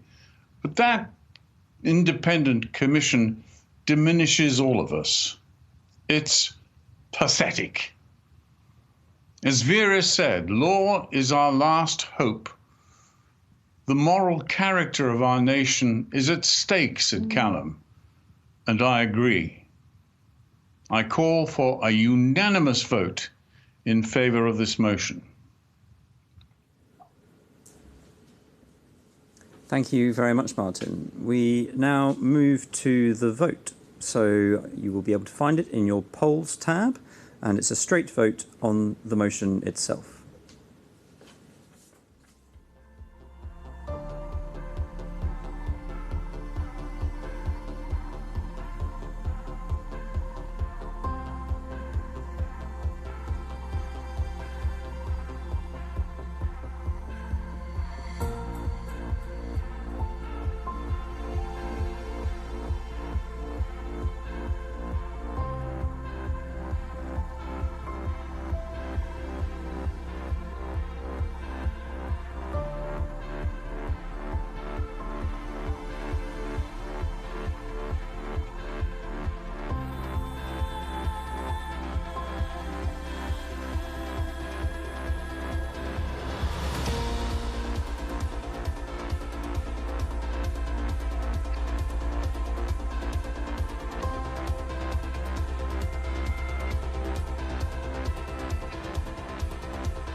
Hello. We now have a result from the vote. We've had 396 people vote in favour of it and 3 against. So the motion passes in near unanimity. Unfortunately, not quite unanimity. We are the Liberal Democrats after all. I'd like to thank my aides, Nick DaCosta, Joe Otten and John Ball. And we've now got about 8 minutes until the next motion on Hong Kong, which will start 5 minutes early. So if you'd like to go to the exhibition, I'm sure there'll be plenty of people there to welcome you. But in the meantime, please stick around for Hong Kong's future, which starts in 8 minutes' time.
Good evening. Welcome to F31, Hong Kong's Future. It's a policy motion that is on page 44 of the printed agenda. Can I call Alistair Carmichael, our Member of Parliament for Orkney and Shetland and our Home Affairs spokesman, to propose the motion? Thank you, Chris, and good evening, conference. As you can see, I speak to you this evening with my mask. It's something we're all getting used to seeing, but tonight I'm wearing it for a different reason. Tonight, I wear my mask as an act of solidarity with Joshua Wong, the clever, creative, brave young Hong Konger who has given inspirational leadership to his fellow citizens in their struggle for freedom and democracy. Joshua was arrested last week under the recently passed national security law for participating in an unauthorised assembly in October 2019 with his face covered and violating the anti-mask law. I hope that others who take part in this debate tonight will also do it with their faces covered. A visible demonstration that we in the Liberal Democrats still stand as we have done for decades with those like Joshua Wong, who stand for freedom and democracy and against the repression from the Chinese Communist Party.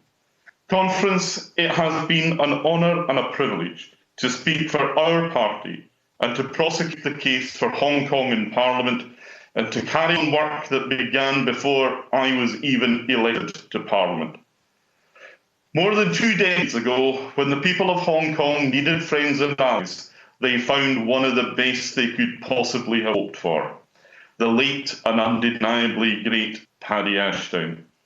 In recent months, as the political mood towards China has started to change, it has become almost politically fashionable to stand with people of Hong Kong, but it was not always thus. When government after government was falling over themselves to win influence with a rapidly growing China, Paddy led this party to stand with the people of Hong Kong, because Paddy understood, as do all Liberals, that yes, trade with China is a positive thing to be encouraged, but that it must not be won at any price. So when others were prepared to turn a blind eye to repression of human rights abuses, Paddy and this party called them out, time after time after time. And just think how different things might be today if our government had been prepared to offer Hong Kongers the right residence in this country as we demanded in 1997, instead of leaving it until 2020. Think how different things might have been if from day one this country had been prepared to tell the government in Beijing that we would hold them to obligations under the Joint Declaration of 1984. Think how different things might have been today if from then until now this country had been prepared to put freedom, human rights and democracy ahead of trade and finance. Earlier this year, the Chinese government imposed their national security law. It was the culmination of a series of abusive acts by the Chinese government against the rights of Hong Kongers. That law was breathtaking in its scale. It was an unprecedented move aimed at bringing the territory under Beijing's full control. It was also the end of the Joint Declaration of 1984 and the concept of one country, two systems. Since its implementation, the results have been swift and terrible. Aside from the unlawful arrest of Joshua Wong, numerous opponents of Beijing, real and imagined, have been detained by the Chinese authorities. International press have been denied access. Media tycoon Jimmy Lai, owner of the pro-democracy newspaper in the city, was arrested just days after the law came into effect. Andy Lee and 11 other prominent democracy activists were captured in August attempting to flee the city. Most chilling of all, earlier this month, Hong Kong police violently arrested a 12-year-old girl. Her crime? Running in a suspicious manner. A 12-year-old girl. Just imagine for a second if that were the approach taken by the police in our country. Just imagine that British citizens, our children, were treated in that way. Would you not look around the world to look for friends and allies to stand with you? At the start of this year, I introduced my bill in Hong Kong with support from all major parties. Our bill would reopen the British National Overseas Passport Scheme to ensure that all current citizens of Hong Kong are eligible and to extend that scheme to give to the people of Hong Kong the right of abode in the UK. It would mandate the government to place a human rights clause in future trade agreements with China and to require the government to enforce Magnitsky sanctions on those responsible for human rights abuses in Hong Kong. Our party welcomed the government's recognition, finally, that the crisis in Hong Kong was reaching a breaking point, but we argued strongly that the government was not going far enough. The planned extension of the right to abode only covers those who already have the right to a BNO passport. It ignores many of those who've been on the front lines of democracy protests, young people born after handover in 1997, who risked being left behind. We led the charge in Parliament. Almost 60 MPs, including Foreign Secretary of years gone by, Jeremy Hunt, they're all joining me in June in calling for the government to take up a bill and to push it forward decisively in response to the Chinese national security law. Since then, the government has sat in its hands. There has been precious little action from them since their announcements months ago. The government's slogan of Global Britain is meaningless if we are timid in supporting international human rights. There is no point in us boasting of the introduction of Magnitsky-style sanctions if we're not prepared to use them. The need for a lifeboat to secure safe passage to the UK for Hong Kongers is urgent and it cannot wait. So let me say this again to our Prime Minister and Foreign Secretary. Now is the time for your actions to match your rhetoric. There is a bill already in Parliament supported by many of your own MPs. Take it up, give it time, and turn it into law. Work with those of us who've been fighting for this issue for decades, and let's get it done. Now is the time, Prime Minister, to show by deeds and not just words that you are prepared to do as Liberal Democrats have done for decades, and to stand with the people of Hong Kong. With whom, Prime Minister, are you going to stand? Conference, please pass this motion and let us maintain the position that we have held for so long. The people of Hong Kong will continue to look to us. Thank you, Alistair. Our next speaker will be Councillor Sarah Johnson, and I'm going to ask Irina von Wiese to stand by. The gesture of wearing masks is clearly one that we would all support, but I know members that are lip reading or finding this difficult. So can I ask speakers to remove their mask once they've started speaking? Thank you. Sarah.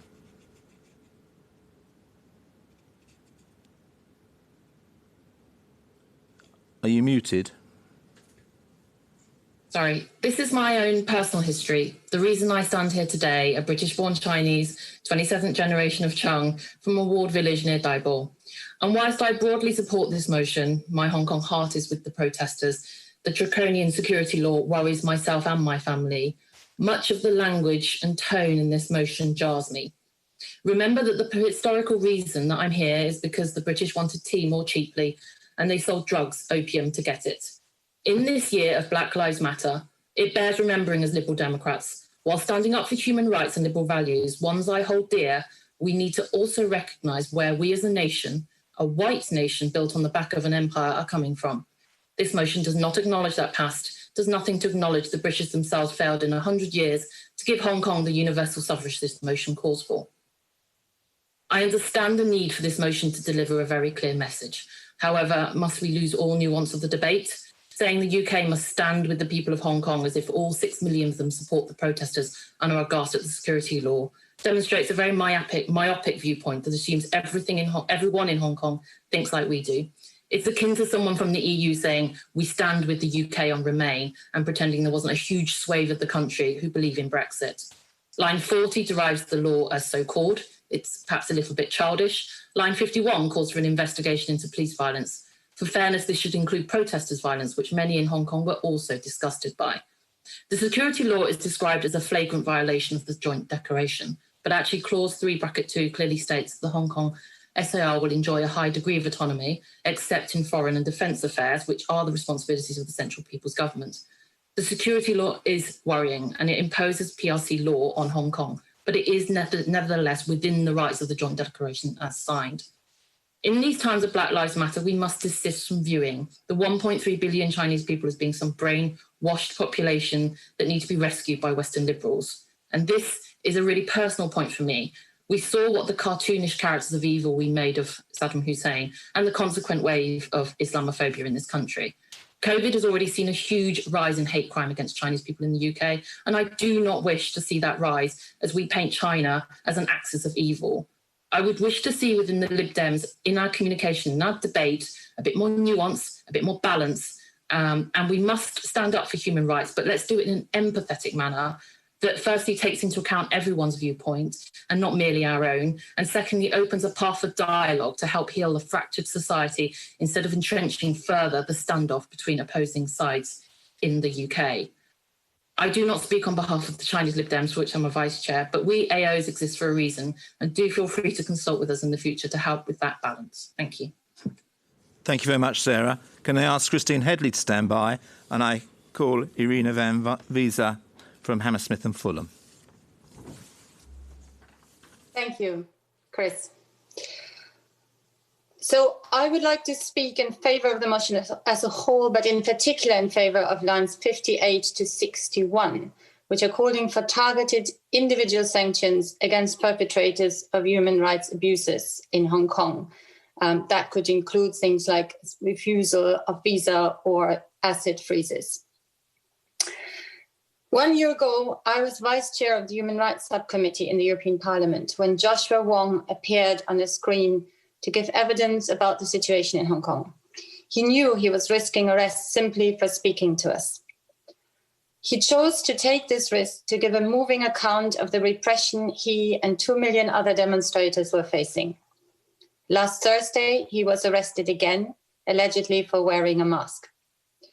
Now, others have spoken, and I'm sure will still speak eloquently about the political and economic implications of these demonstrations. There is, of course, Britain's special responsibility as a guarantor of the one country, two systems agreement, and I do support calls for measures specifically based on this. But what I mainly want to talk about is human rights. As a member of the EU, we had a powerful platform to speak from. And within the European Parliament, it was the British delegations, and notably the 16 of us Lib Dems, who were most outspoken on countries like India, Pakistan and China, with whom we, for better or worse, have closer ties than other EU countries. As a human rights activist, I feel strongly that we must not lose this voice after Brexit, that we continue to call out human rights abuses across the globe. The situation in Hong Kong is not just a crisis of democracy and of international law. It's a human rights crisis for each of the individuals concerned, for demonstrators who have been arrested, beaten up, and threatened with deportation, rape, and death. As Liberal Democrats, what we do is stand up for human rights anywhere in the world and regardless of trade interests. This is particularly important after we cut ourselves off from free trade with most democratic countries and depend to a much greater extent on trade with China, Russia, India, and assorted other dubious regimes. Human rights are universal, non-negotiable, and include the right to peaceful assembly. Targeted sanctions, also known as Magnitsky sanctions, do work, specifically in China, where reputation is so important. The UK government so far has paid lip service to its commitment to these sanctions. As a party, we need to hold them to this commitment and urge them to make much better and much more frequent use of them. This is what we promised Joshua Wong. Let's not let him down. Thank you. Thank you very much. Can I ask Christopher to stand by? And I'm calling Christine Headley from Stroud.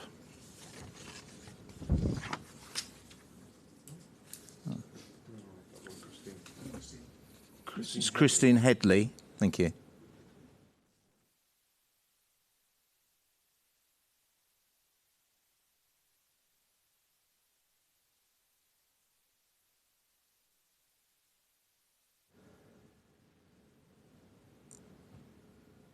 Christine, are you muted?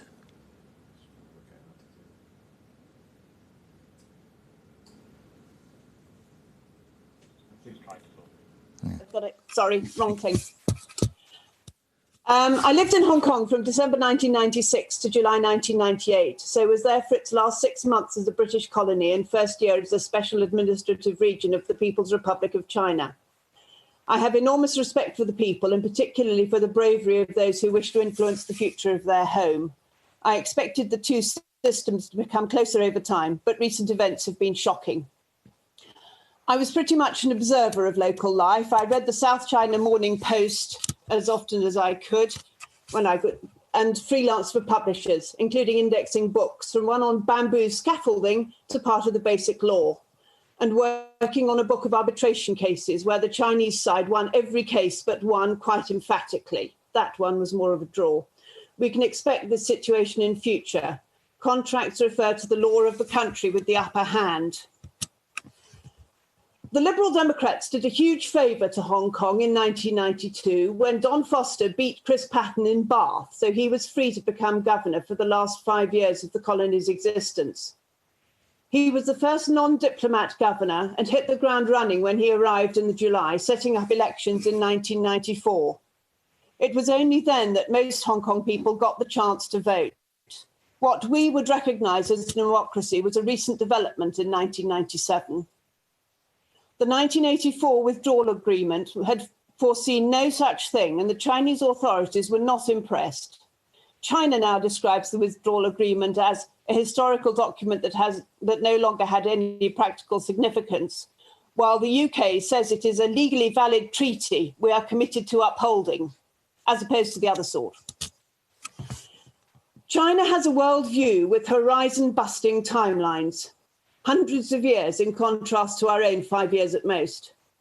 Long before Belt and Road started, they were building infrastructure in Africa and making sure they had access to rare earths and other natural resources. Now their economy rivals the United States, they're going to use their muscle. Do we want to promote the Dalai Lama, the Uyghurs, Taiwan and Hong Kong? Or do we want the People's Republic to do us commercial favours? The UK can't chop and change. Anyway, we don't have a hope of persuading them to do anything on our own.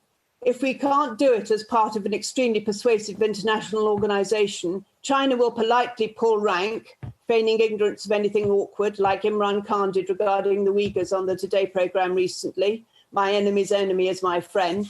And our action will be totally ineffective. We need to join with the G7, the EU, and as many other countries as we can assemble, a tricky task to put pressure on. Any other action will do the people of Hong Kong no good at all. Thank you very much, Christine. Can I ask Merlin Emerson to stand by?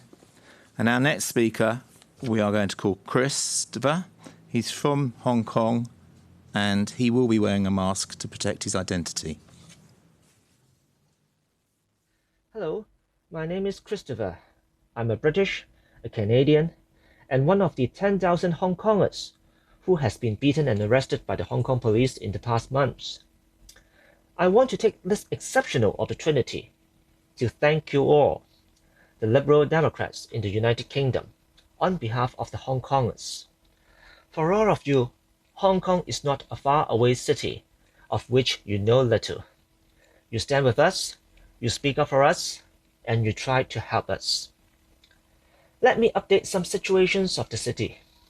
Many protesters who were arrested for illegal assembly are now charged for rioting by the Department of Justice and would face up to 10 years imprisonment.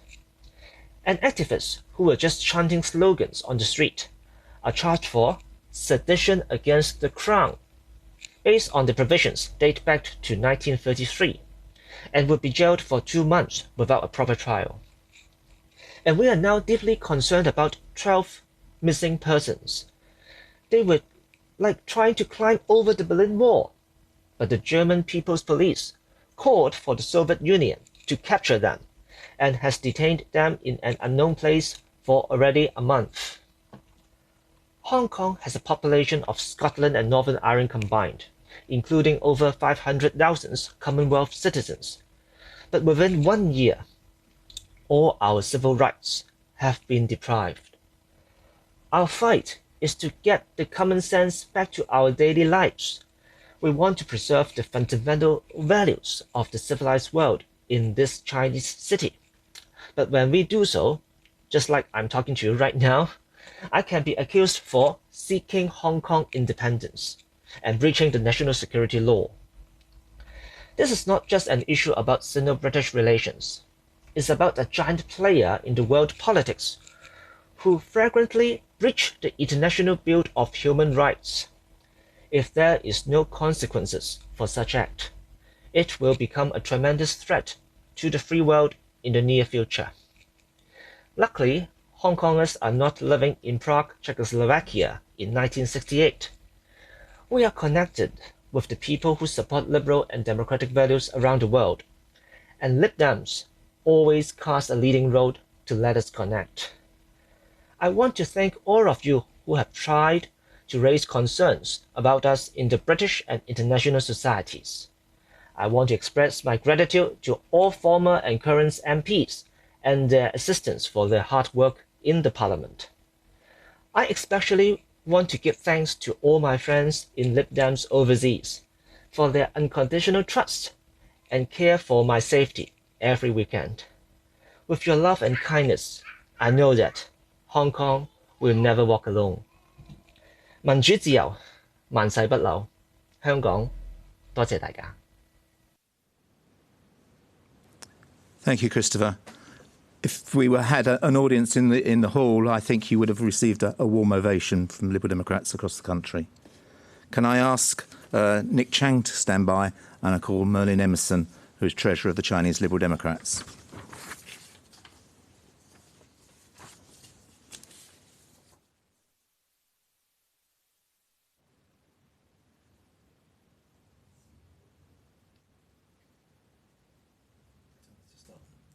Right. Conference. I would like to speak in support of the amendment originally proposed by Christopher that you've just heard from, our Lib Dem overseas member in Hong Kong. Hong Kongers are, in Chris's words, simply trying to get common sense back into their lives. They're brave enough to put themselves in harm's way, even as peaceful protesters, at risk of being detained without charge, and now life imprisonment under the new national security law. It is the ambiguity, breadth, and extraterritoriality of the new legislation that raise concerns. Under Article 38, the law may apply to a person who is not a permanent resident of the region. In other words, you and me. Nearly 3 million Hong Kongers voted last November in the local district council elections. Pro-democracy candidates won 389 of the 452 contested seats. We regret that the Legislative Council elections, due to have been held earlier this month on 6 September, have since been postponed for a year. Was it due to COVID-19 health concerns, or was it from a fear that the Hong Kong people may once again choose pro-democracy candidates over pro-Beijing ones? We have therefore in our amendment called for the UK government to monitor the impact of the new national security law on the rights and freedoms guaranteed under the joint declaration, and to use what influence it has, admittedly this may not account for much, to persuade the Hong Kong government to hold legitimate Legislative Council elections as soon as possible. I realise that like Brexit in the UK, not everyone in Hong Kong shares the same views about their future. There is indeed a fork in the road. Many would prefer to remain in Hong Kong, but over 120,000 applied for renewal of their BNO passports last year, and they may well be more this year. This gives them the right to come to the UK to settle after 5 years of residency, where they will have to be supporting themselves. And there's still many questions which remain unclear, such as the rights of the young people born after 1997. Christopher had kindly thanked the Liberal Democrats for our support for the Hong Kong people. We are, of course, not advocating Hong Kong independence, subversion, nor terrorism. Joining Lib Dems for Hong Kongers is not collusion with an external power. We recognize that sovereignty of Hong Kong has passed to China, but that one country's systems, two systems, has another 27 years to run its course. It is more important today than ever before that UK and China comply with our treaty obligations in a rules-based and increasingly multipolar world. Conference, please support our amendment and the motion as a whole. Thank you. Thank you, Merlene. The amendment that she's referring to has been drafted in and is in the daily announcements. Can I ask Roger Crouch to stand by, and I call Nick Chang, who's going to speak in favour of the motion. Nick is from Sevenoaks. Yeah, good evening, Conference. I speak today as a proud British Hong Konger and a Liberal Democrat with the Friends of Hong Kong in favour of this motion, because we actually also helped draft the motion. Very importantly, the Magnitsky extensions, along with like-minded nations like the G7 and the EU, must be supported. You see, I have my hard hats and my mask on previously. So according to the Chinese regime, quite absurdly, they must have said, I must be a terrorist. But we need to put pressure with the Magnitsky actions, not because we aim for power, but because we have already previously provided all the tools for the regime in China to change. But what China has responded is with concentration camps to the Uyghurs, open conflict with India, and now preparing for one with Taiwan. The UK was among the first country to recognize China into the UN, and the West has embraced WTO with China. But far too long, China has been left unchecked. And with Huawei, companies like Huawei, they have been stripping civil rights from Uyghurs and their will to live. Meanwhile, companies like ByteDance, WeChat, Baidu are gathering vast amounts of human data so that they can be used as human surveillance straight out from 1984. These are corrupt technologies active in Xinjiang and currently going live in Hong Kong. We must not allow our goodwill to go to waste. Citizens must be allowed to check officials, elect them, and if, as escalated right now, be allowed to call for sanctions against rules-breaking officials. Indeed, the Magnitsky sanctions are asked for by the people of Hong Kong. Conference, you will have heard a lot from advocacy groups, such as Stand With Hong Kong or Friends of Hong Kong, mentioning about how Hong Kong is unique in its race identity. Because far too long, we have ignored Chinese influence associations to speak for all of us who simply looks like Chinese, but we are actually Hong Kongers. Speaking from experience, my wife came home the other day, having been called a chow mein. Well, we actually took it quite lightly, and I cooked fried noodles that night. But with further inquiry from her student, who is ethnic minority and actually a brilliant student in her class, she found out that she mistakenly thought she is a Chinese who has planted her village in Tanzania through the so-called Peking-supported One Belt, One Road initiative. We can no longer allow the Chinese regime to suppress our free speech, our free identity. We can no longer allow the Peking government to tarnish the image of ordinary citizens, whether anywhere in the world or in China. If we are skeptical about providing safe haven to all Hong Kongers, as Alistair has pointed out in his Hong Kong bill that will be put forward on the 25th of October, we are saying that this nation is skeptical on providing kinder transport, which have saved tens of thousands of Jewish children during the Second World War, young children who were saved by us in this country from their distraught homes afar. But indeed, through the Magnitsky actions that we will put forward as Liberal Democrats, can you bring your comments to a close, please?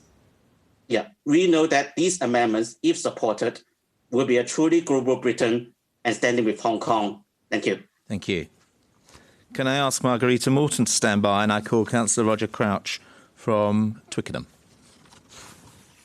Thank you, Chris. Good evening, Conference. I'm going to talk about a place called Yuen Long. My wife is British-born Chinese, but her family are originally from Yuen Long, a town in the New Territories. It is a fairly workaday place close to the Chinese border and far from the tourist sites of Hong Kong. It's a place I've visited frequently with my family. The metro station is normally a peaceful but bustling place. On the 21st July 2019, that changed. Dozens of men in white shirts carrying rods and sticks, faces obscured by balaclavas, beat groups of commuters, some of whom had been taking part in a peaceful protest in a shopping mall above the station. The police reacted slowly. It is thought that Chinese state-sponsored triads were behind the violence. Only a year on, the police have started making arrests, not of the perpetrators of the violence. Instead, those who were beaten have been picked up. A pro-democracy politician who was bloodied in the riot has been arrested. I've known Hong Kong to be a place where free speech and the right of assembly has been protected. This is changing. That is not to say British colonial rule, as Sarah explained earlier, should be looked upon nostalgically as being benign. Hong Kong was not bequeathed a functioning democracy, and the use of emergency ordinances were draconian and set a precedent for the Chinese authorities to follow. We need, as a nation, to understand our relationship with China. History, however, is now being rewritten in Hong Kong.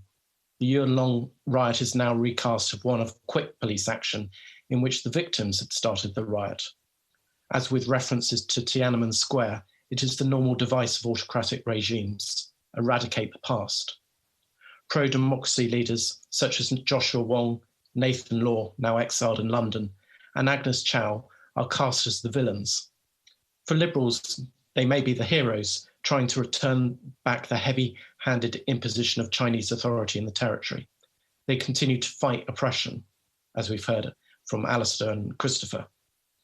The international community needs to focus on the individuals who may not be lionised, the escapees detained whilst trying to escape by boat to Taiwan, the young girl tackled to the ground by an armour-clad riot police officer.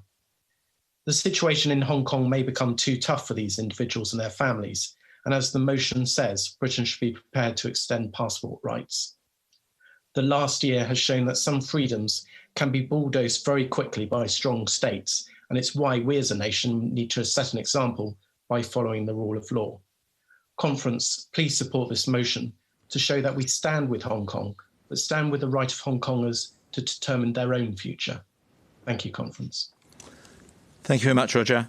Can I ask David Chalmers to stand by? And I call Councillor Margarita Morton from Tunbridge Wells. Good evening, Conference. I'm a councillor from Tunbridge Wells and a member of the Chinese Liberal Democrats. I'm a British citizen of ethnic Chinese origin living in the United Kingdom since 1964. I came to this country as a child of 11 because my adopted parents thought coming to live in the United Kingdom would be a better future for me and for my educational development. When I left Hong Kong, it was not a democracy in any sense of the word. It's right to point out that in the 155 years since China was forced to cede Hong Kong to Britain in an unequal treaty after the Opium Wars, it was never given universal suffrage. The Chinese people living in Hong Kong make up about 94% of the population. They were mostly refugees fleeing from China, seeking a better future for themselves and their children. It is probably an unknown fact that the Chinese communists supported the British during the Second World War and acted as spies for them, warning of the coming Chinese invasion, Japanese invasion. In spite of this, Britain supported Chiang Kai-shek, a nationalist, after the war. By and large, the people of Hong Kong went about their business and cared little about its governance. They were happy to live in peace, to be able to set up business, and to prosper. The new generation, who have not experienced British rule since 1997, did not experience the prejudice that was based on the color of their skin.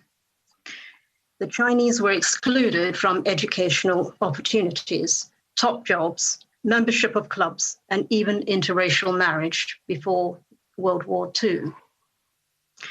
Despite all of the terrible history of Hong Kong, I would still vote for the motion because the one thing I care about most is the protection of international human rights. Political, economic, cultural, social, and family rights and freedoms and freedom of the person were written into the Sino-British Joint Declaration. The special features in the provisions concerning Hong Kong residents' rights and freedoms in the Basic Law boil down to the following two basic points. The law provides multi-level protection for Hong Kong residents' rights and freedoms. The law provides for the chief executive to be heard of the Hong Kong Special Administrative, head of the Hong Kong Special Administrative Region, but accountable to the Chinese People's Government. Whilst I agree with one of our speakers that the security law has legitimacy under the Basic Law, it does not give free rein to the Central People's Government to trample all over. Can you bring your comments to a close, please? Hong Kongers by use of draconian measures. Conference, please support the motion and the amendment. Thank you. Thank you very much. Can I ask Christina Cheng to stand by, and I call David Chalmers from West Devon. Good evening, Torridge and West Devon. Good evening, Conference. I lived in Hong Kong for almost 10 years, and for most of that time I was doing business in China. And like many of the speakers this evening, I called it my second home, and I've been very concerned over what has been happening there. And I urge you to support this motion. We always knew that China had a plan for Hong Kong, but it seemed to want to diminish its influence and to try to make it appear to the rest of China as if it was some sort of Disney World, not to be taken seriously, somewhere to go to shop. And for Western businesses like mine, it was a good place to base ourselves, to be able to conduct our business in China, because it felt safe. We weren't beholden to the same restrictions as in China. But we have to understand how important history is to China. Others have mentioned this.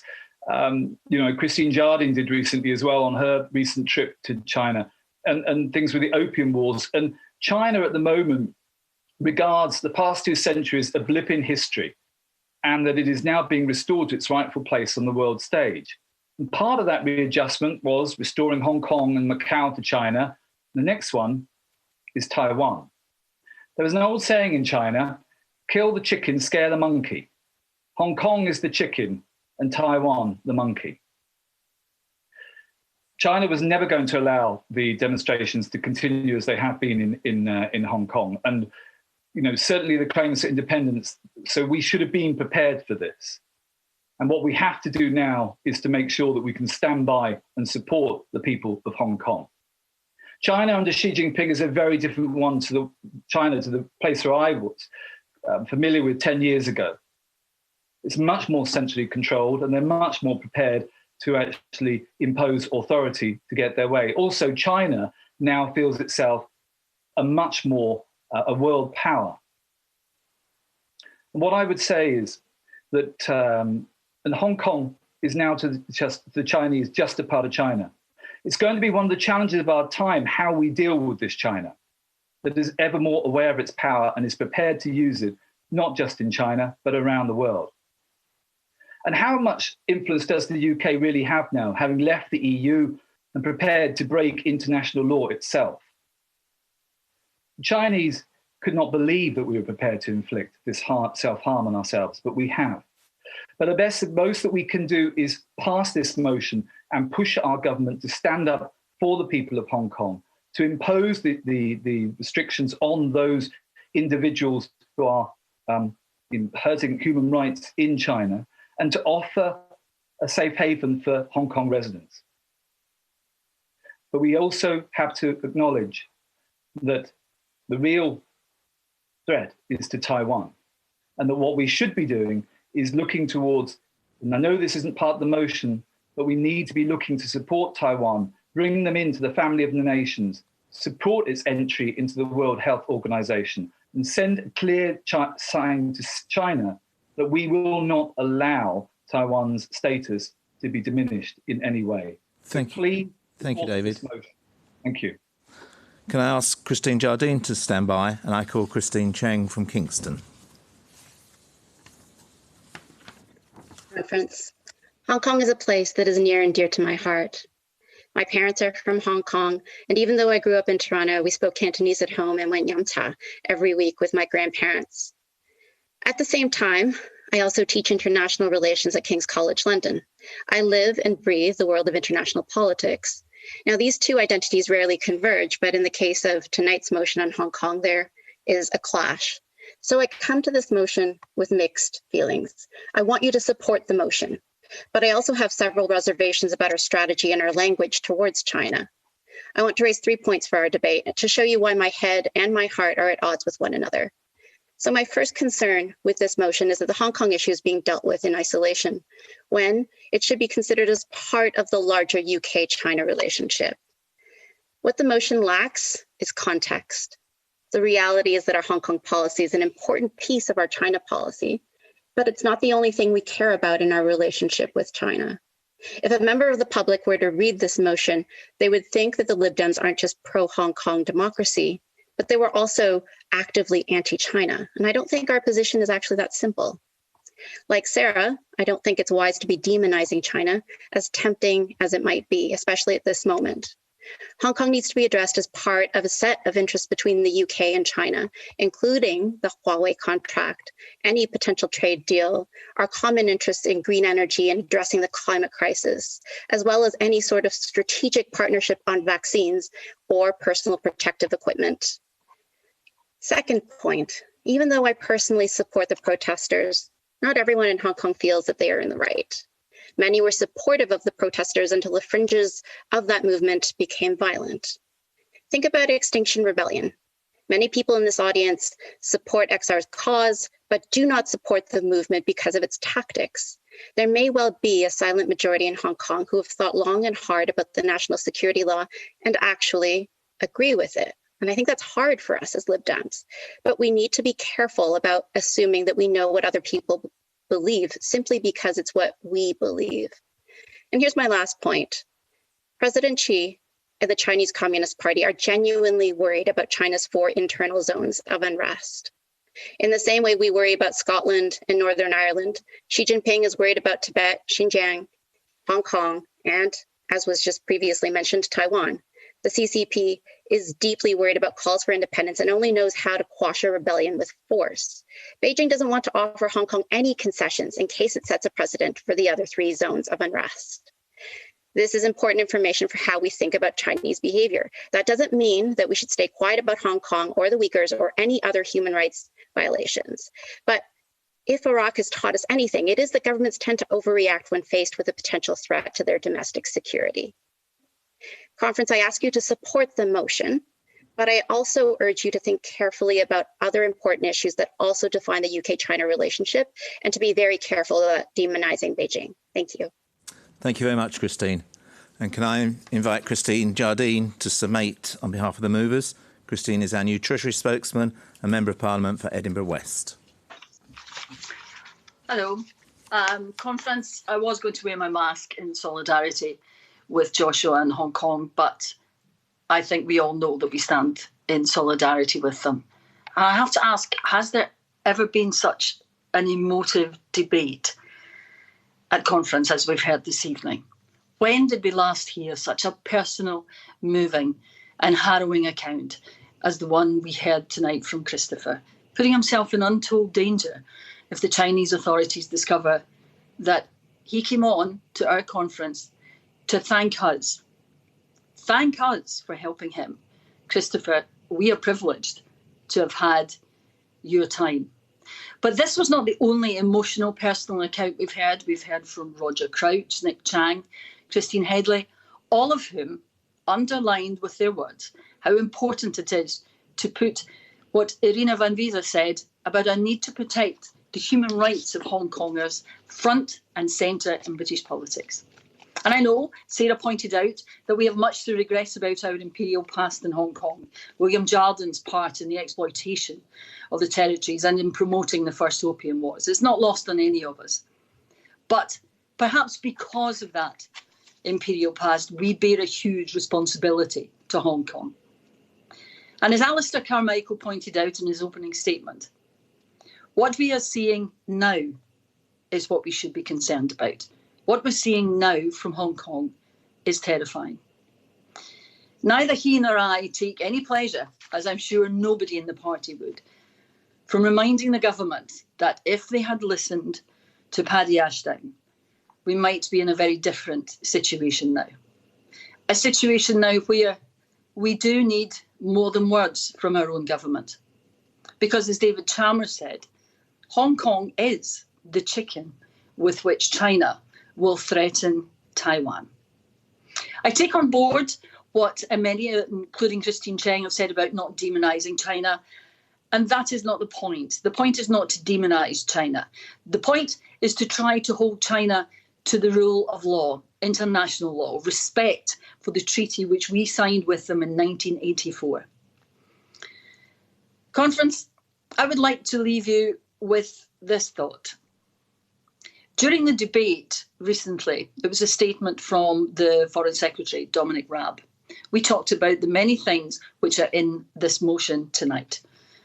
The extension of the passports to those who were born before the current date for eligibility, the Majinsky sanctions we would like to see. But more than that, Alistair Carmichael said something at the end of that debate, which I think should resonate with us all here tonight. He said that we have long sought a positive responsibility with China, that we have spoken a lot about China and the need to balance that relationship. But the time has come now, Conference, with what we are seeing almost nightly on our televisions. The time has come to decide whether we stand with the Chinese Communist Party or we stand with Hong Kong. Whether we stand with the Chinese Communist Party or we stand with Christopher. Conference, I stand with Hong Kong and with Christopher. And I would ask you to pass this motion tonight to send a message to Hong Kong and to China that the Liberal Democrats stand with Hong Kong. Thank you. Thank you, Christine. We now move to one vote from the motion that's set out in the agenda on page 44 and 45 and the drafted in amendment that is on page 5 of Conference Daily. You'd now like to move to the vote.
F31 has been overwhelmingly carried with 397 votes in favour and 6 opposed.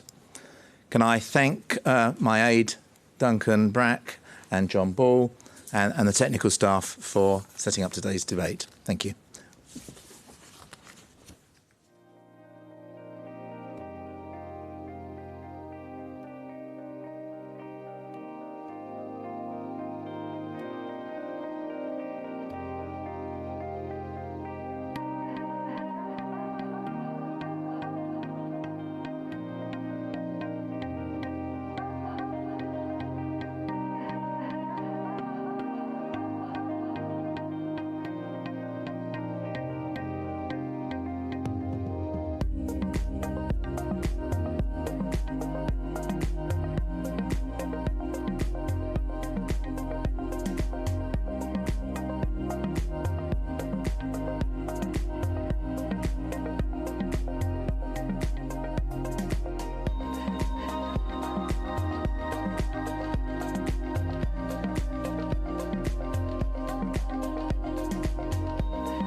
Good evening, Conference. My name is Cara Jenkinson and my aides are Jeff Payne and Jenny Rigg for this debate.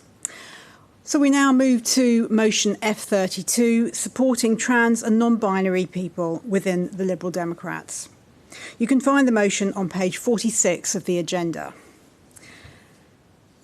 The issues that we'll be discussing in this debate are ones where people have strong feelings, and I urge all speakers and everyone making comments on the chat to follow our code of conduct and to be kind and respectful of other people's views. Could Alison Jenner please stand by? And I now call Fraser Graham, who will be moving the motion. And Fraser is from South Edinburgh and an LGBT plus exec member. Fraser. Conference. I sit before you here as a cis, white, bisexual man.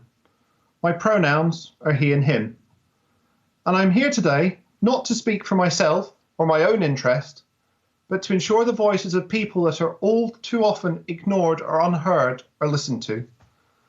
I'm disappointed that I've had to bring this motion to you all, because it's a motion that contains such simple, humane asks that you would think them obvious in the third decade of the 21st century. This motion does not change our party policy in any way, merely reaffirming our commitment to making our party as accessible to all as possible. So let's look at the motion then and what it calls for. And I'd encourage all of you to read along with the motion with me. It's on page 6 of the agenda. So on Conference Notes 1, well, this is undeniable. Since the government mooted reform of the Gender Recognition Act in 2018, there has been a concerted effort by the mainstream media to stoke a culture war, pushing a false narrative that the rights of trans women are somehow at odds with those of women at large.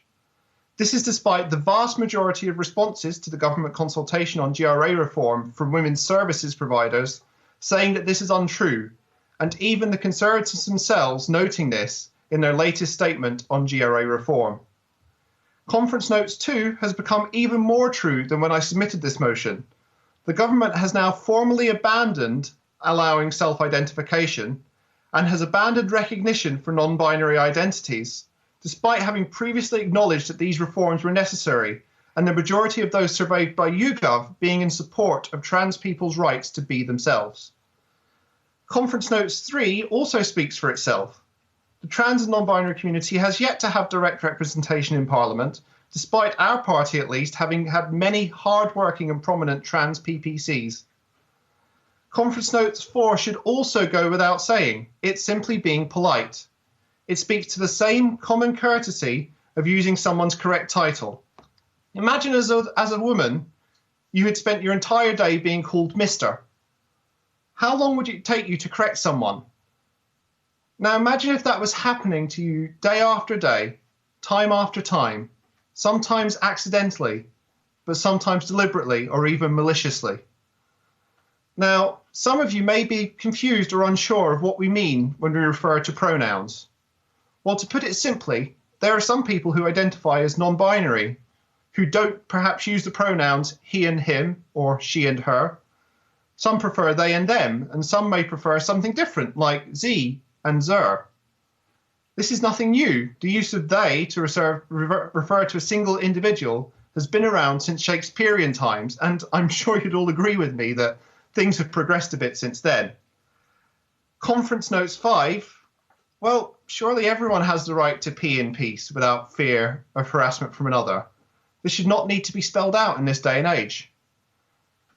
Now, for Conference Believes, I'm going to talk to all of these together because I believe they speak to the heart of liberalism and the constitution of the Liberal Democrats. And yes, I am going to be that person, and I am going to quote part of the preamble to the Constitution at you. The Liberal Democrats exist to build and safeguard a fair, free and open society in which we seek to balance the fundamental values of liberty, equality and community, and in which no one shall be enslaved by poverty, ignorance or conformity. We champion the freedom, dignity and well-being of individuals. And it's exactly what this conference believes does. It champions the dignity of individuals and acknowledges their right to self-identify. And that's what this motion is all about. Now let's move on to the meat of the motion that the conference calls for and what we're asking to be done. Well, for conference calls for one, I'd suggest to you that this year's conference has already kind of met this one. I'm sure the vast majority now are sitting in a building with a gender-neutral toilet facility. But this is a simple ask. It doesn't need new facilities, just to designate one facility in the venue as gender-neutral. Anyone can use it. It benefits not just non-binary individuals, but also, as an example, say a single father with a young girl who no longer has to choose between sending his young girl alone into the ladies' room or taking her into the gents with him. It gives people an extra option, open to all, to use if they need it. Conference calls for 2 and 3, well, these simply make it easier to know what someone's preferred pronouns are. To give an example, in the Lib Dem book club last night, one of the attendees recounted a time when he had accidentally misgendered someone, and he told us of the shame and embarrassment that he'd felt at the time. Now, as I mentioned earlier, there are non-binary individuals who may have pronouns that are not what you might have assumed. And having these on a conference pass and easy to see, or on a speaker's card when calling someone for a motion, makes it easier for everyone to be treated with the simple courtesy that we all deserve. Now, for conference calls for 4, if we were in a hall and you were all sat in front of me, I'd ask for a show of hands at this point of how many of you have used ladies and gentlemen at the start of a speech. I mean, it's easy to do. I've done it before, not thinking. But this is exclusionary for those who don't fit within that gender binary. Now, the training that we're asking for here would simply provide those trainers, presenters and chairs with guidance on suitable alternatives that don't exclude the non-binary community. Thankfully, the word conference is already a fully inclusive way to begin and end a speech, so we shouldn't struggle too much with that one. Having gone through the points of this motion, I'm hoping that you will agree with me when I say these are simple, common sense changes that do their part to make our events and our party more accessible. There is nothing earth-shattering here. We just want to make the conference and our party a welcoming place for everyone. Please vote in favour of this motion. Thank you, conference. Thank you, Fraser. So I now call, if I could now ask Alex Cole-Hamilton to stand by, and I now call Alison Jenner, who is from Oxford West and Abingdon and is a first-time speaker. This is my first time at the conference. My issue is solely with lines 14 and 15. However, as we were denied an amendment on this point, I have no choice but to speak against the motion as a whole. It is our duty as a party to foster good relations between protected classes of people, and this motion will not do that. Line 14, the central tenet of this motion, is untrue and unsustainable. Trans women and trans men, to my knowledge, deny that they're literally the opposite sex. They say that their birth sex is crucial to their transition, and that to state that trans people are the actual sex they transition to minimises and erases their transition. For instance, Buck Angel says, "Every time you attack biology, you attack my transition. I was born female and transitioned using medical assistance to live fully male today. I'm still biologically female and will forever be.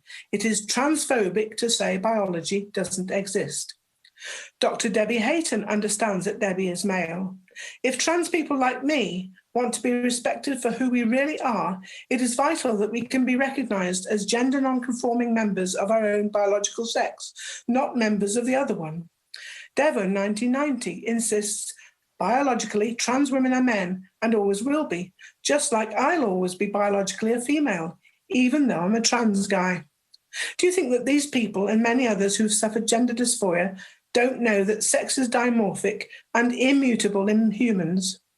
I've read the Gender Recognition Act and the Equality Act. Each provide significant exemptions which deny the claim in line 14. Not even the drafters of the GRA think that a trans person who is a parent is the opposite sex of the one they were born as. A trans woman would still be able to inherit a peerage. A trans man is forbidden to do so. They can't disappoint the expectations of a younger brother. In Section 20, the GRA stops a rapist from claiming that they can't have committed rape, a sex-specific offence, because they are a woman. Section 19 of the GRA and the Equality Act know that for fair competition and for women's safety, male bodies should be excluded from women's sports, and World Rugby, who held an international seminar of experts on the topic, endorsed that. We should celebrate that trans women are trans women and trans men are trans men, worth celebrating for their own sake. Sex is a protected characteristic, recognised by gender reassignment under the Equality Act. What is proposed contradicts the Act. By focusing on the rights of one oppressed group, you can discriminate against other protected classes. You cannot expect line 14 to be upheld in a court of law, and if you push this through, it will be challenged in the courts. How can councillors like me be expected properly to uphold equality law in the course of our work if we're forced to accept something that goes against it? Thank you. I urge you to vote against the motion, sadly, because this central tenet is still there. Thank you, Alison. Could I ask Beck Scott to stand by? And I now call Alex Cole-Hamilton, who is a member of the Scottish Parliament and is not a first-time speaker. Thank you very much, Chair. Good evening, conference. It gives me great pleasure to speak in favour of this excellent motion as our party's equalities spokesperson in the Scottish Parliament. We live in more enlightened times, and that was really brought home to us a couple of months ago when my 8-year-old son, Kit, came into the kitchen and asked, "Mum, Dad, what is trans?" So we scratched our heads and thought and said, well, do you remember last year when that Australian family came to see us and they had a little boy your age called Hamish? And do you remember that Hamish wore dresses and skirts and had long hair? And he said, well, yes, I remember that. And we said, well, that's because even though Hamish was born a little boy, she's starting to feel that she's actually more a little girl, and that's trans. And he scratched his head and he looked at us and he said, oh my God, you mean to tell me that Hamish is Australian? And actually that, to me, encapsulates the distance we have travelled in terms of trans rights, but we have so much further to go. We do live in enlightened times, but it's only due to the grit and determination of people in this party that this is so. Our party has always pushed forward on the frontiers of equalities, never more so than in LGBT equality. And that's why I'm proud that we in the Scottish Party have adopted the official Stonewall definition of transphobia. And it is why our policy on trans rights could not be clearer. Trans women are women, trans men are men, and binary and non-binary is valid. We are at an inflection point in the debate around trans rights. The GRA is harming people right now, and it must be reformed.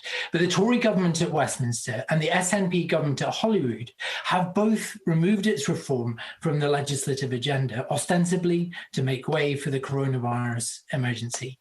Conference, I don't buy it. If the SNP can find time for yet another piece of legislation, paving the way for another divisive independence referendum on independence, then they can make time for GRA reform as well. For every day that the Gender Recognition Act is not debated in the parliaments of this country, then it is debated in the communities of this country, subject to myth, hyperbole, and sometimes the invective that was directed towards gay men in the 1970s. We need to dispel those myths and say calmly and respectfully to those groups that have concerns that by following the international examples of those countries that have already reformed gender recognition, that the rights of trans people are entirely compatible with the rights of everyone else. We are without a doubt the best party in politics on trans rights. We certainly talk the talk, but we need to walk the walk as well. This motion isn't tokenistic. It's not designed to make the party look woke. It's about real, practical measures that we as a party can adopt to improve our inclusivity. We've made many adaptations before for other equalities groups and minorities. This is a simple motion which will bring in effective and wholly positive measures to make our party more inclusive. If we want our society to be more accepting of our trans citizens, then we have to start with how we accept our trans members in our party. People should look at our Liberal Democrat Party and our Liberal Democrat conferences, whether they're regional or federal. Alex, could you bring your remarks to a close, please? And say that does what it says on the tin, and I ask you to support the motion. Thank you. Thank you, Alex. Could I ask Juliet Line to stand by? And I now call Beck Scott from Ealing. Good evening, conference. I am very glad that this motion has come to this conference and saddened that we couldn't debate it at spring. This motion is very simple. It's not a policy motion because everything in this motion is already agreed by the party and has been endorsed at previous conferences. Trans men are men, trans women are women, non-binary individuals are non-binary. I am proud to be non-binary. It is a key part of who I am, and I couldn't change that even if I wanted to. However, even though, as a party, we like to pride ourselves on being supportive of the LGBT community, we are too content to rest on our laurels. Am I proud to be a member of the party that got same-sex marriage through Parliament? Yes. Do I think that means that that's enough? Not at all. We have supported legal changing of gender for trans individuals since 1998. For reference, that is 2 years longer than I have been alive. However, we still don't provide this basic courtesy to our members, and it is frankly a basic courtesy. We are offering them to have their pronouns respected, their names respected, and to not feel like they're being unnecessarily gendered at conference, and to be able to use bathrooms that they feel comfortable in. How is anything there controversial? The fact that it has taken us till 2020 to debate this is frankly almost shocking.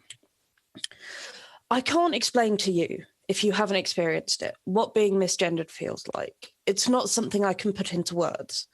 But I ask you to trust me when I say it is a deeply unpleasant experience. It's like someone's put you in a hall of mirrors at a fair and told you that's what you actually look like. And so by putting people's pronouns on their conference passes, you are supporting them. You are helping them be comfortable in who they are. And that is something that we should all support. To again be the person who quotes the Constitution, we believe in a free, fair and open society. Free for people to identify as who they are, not who they think they might be, who they are. That's what being trans is, who you are. Fair to everyone and open to all genders. And in the preamble, we say we reject all prejudice and discrimination. It is prejudiced and discriminatory not to allow people to use the names, pronouns and bathrooms that they are comfortable with. And so, conference, I urge you to pass this motion because it is frankly the bare minimum that we should be doing to support our trans siblings. Thank you very much. Thank you, Bex. Could I ask Nat Pabler to stand by? And I now call Juliet Line, who's from St Ives, and she is a first-time speaker.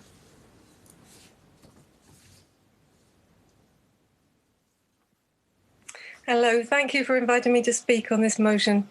I'd like to reiterate Alison's point that our request for a separate vote on lines 14 and 15 were rejected, which is unfortunate as I would have supported the rest of the motion without hesitation. The problem with words is that they are by definition exclusive. They distinguish and discriminate. They are neither kind nor unkind. They cannot be held responsible for the boundaries they set, however hurtful or annoying. Trans women are women is undoubtedly a fine slogan, but let's unpack it. Trans women are women. They are also trans. Our new guide to transphobia says we follow Stonewall's definition. This includes transgender, non-binary, genderqueer, cross-dressers. So male cross-dressers are women. Okay, what about women? What is a woman? This question has flummoxed many a politician. Unwilling to touch the now transphobic dictionary definition of a woman, they grasp at abstractions. A woman is a gender identity. It is something akin to a man, but the opposite. It's more complicated than you think. Have you heard about intersex? Don't you know some people are born in the wrong body? This question is a dog whistle. A woman is anyone who identifies as a woman. And so it goes round and round ad infinitum. And the pesky, bigoted women with their same question every time, they won't let it lie. It seems they think it's somehow important that women continue to be adult human females. They put it on billboards, stickers and T-shirts. A TED talk by Juno Dawson explained to us bigots that the word woman is outdated and not inclusive enough. To fix this, the E shall be replaced by an X. Wimixin. Wimzin. Okay, so trans women are wimzin. No, bigot, trans women are women. We bigots have been offered other alternative words for our sex. Adult human females can now be referred to as people with vaginas, people with a cervix, or womb havers. J.K. Rowling famously queried the ethics of the term people who menstruate. We've also been offered chest feeders. A woman is a body part, a biological function. Really? What could be the unintended consequences of the word woman becoming taboo? Yesterday, Ed spoke to a group of Jewish members about the grave dangers of using dehumanizing language. Does referring to people as body parts count? From the violent reaction J.K. Rowling has experienced for daring to express a concern, it seems the language of dehumanization is having the usual effect. One Lib Dem online said that she deserved to be castigated. Freudian slip, perhaps? I questioned his language. Somewhat medieval, no? Others leapt to the member's defence. Ducking stool. If she is to be castigated, it's because she has set a boundary. There are some who are upset when women set boundaries. In response, we see death threats and rape threats. We see threats of suicide. We see, look what you made me do, and attacks on women's livelihoods. We see threats of expulsion from political parties. We see actual expulsions. J.K. Rowling is the modern-day common scold, disagreeable woman of the dark ages who protested too much. Some of us are protesting today. Juliet, could you bring your remarks to a close, please? We need the word for woman for clarity, dignity, freedom, and humanity. As Voltaire said, those who can make you believe absurdities can make you commit atrocities. Let's not be those people. Let's support trans people while also supporting reason and truth. Let's vote against this motion, against magical thinking, and demand a better motion that works for all. Thank you, Juliet. Could I ask David Barnsdale to stand by? And I now call Nat Pabler from Redbridge. Thank you, Cara. Conference. Members of the Liberal Democrats have always been the champions of underrepresented groups, of groups who may be marginalised, or of those who do not conform to the ways in which wider society often believes people should. We must lead the way and set the example that seeks to enable those who are transgender or non-binary to live their best lives and be welcomed in all aspects of Liberal Democrat life. I identify as gay and non-binary. I present a more masculine style of dress, and my preferred pronouns are they, them, and theirs, something that no Lib Dem has ever asked me. I am often referred to as she, but I do not consider my gender to be female. For those of us who would prefer to let people know what pronouns we would like to be used about us, a simple adjustment to the conference pass validates who I am. I'm also referred to as she by members of this party, when here, perhaps more than anywhere else, such assumptions should be avoided, and I should be asked for my preference. This motion also states we will only select conference venues with gender-neutral toilets, independent of those for disabled visitors. This too is a welcome move for someone who isn't alone in being challenged on entering public toilets or stared at because we look particularly androgynous. We need to be leading the way in accepting the diversity and difference in our party and leading the way in challenging the binary nature of gender in society. I think it is vitally important to recognise and value all difference in the party so we can offer a safe, accepting and welcoming space for all. By voting for this motion, I and my fellow non-binary Lib Dem colleagues will not be left feeling uncomfortable, judged or disrespected because of how we look or lack confidence by the way we are addressed. Please, if you are in any doubt about this motion, if you don't think these are genuine issues for some people, then remember this motion is probably not about you. Please therefore vote in favour of this motion and show your support for people who are different from you, even if you don't understand their journey. Thank you, Conference. Thank you, Nat. Can I ask Prue Bray to stand by? And I now call David Barnsdale from Kingston. And David is a first-time speaker.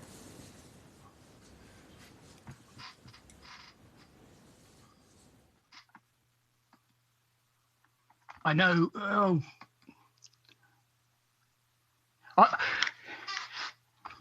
Trans women are women, trans men are men, is a denial of reality. We don't need to deny reality to defend the rights of trans people. Many trans people themselves agree that transition does not change sex. Saying trans women are women prejudges a whole swathe of issues where there is a real conflict of rights which need to be resolved on a case-by-case basis, such as women's sports.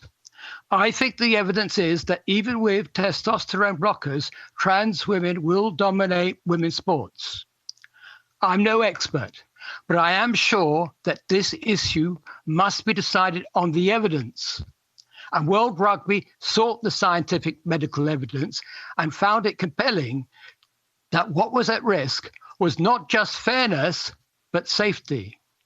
But once you subscribe to trans women are women, no amount of evidence can cut it because, of course, all women have the right to be in women's rugby. This prejudging enforces the end of single sex no matter what the consequences.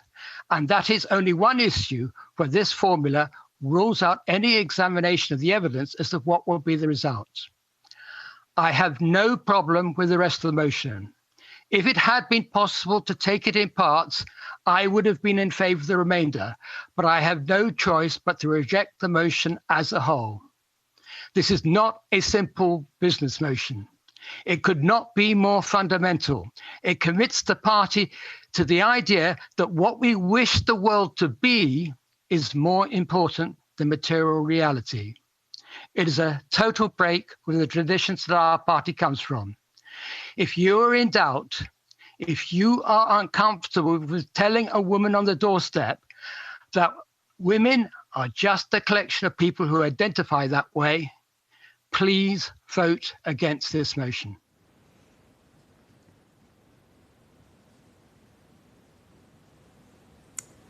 Thank you, David. Could Nigel Scott please stand by? And I now call Prue Bray, and she is Vice Chair of the English Party. Prue. Motion is called Supporting Trans and Non-Binary People within the Liberal Democrats. I wish our focus could be on working to support them in their struggles outside the party, but we are not there yet.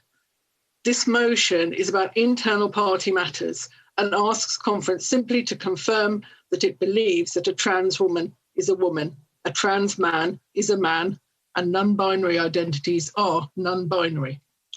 Now, I don't believe we have a whole load of bigots in the party, but I do think we have a lot of members who don't yet understand the issues. For example, people who don't realise how hurtful it is to ignore pronoun preferences and use he or she and not they if requested, or don't understand what's wrong with saying a woman is an adult human female. It's apparently uncontroversial statement, except, as we've heard, people who use those words argue that someone who is not born female but transitions to female is not a woman, but will always be a man, and moreover, a man who is a threat to women. And that if someone objects to this view, they complain it's their rights that are unfairly under threat, and how plausible they make their arguments sound.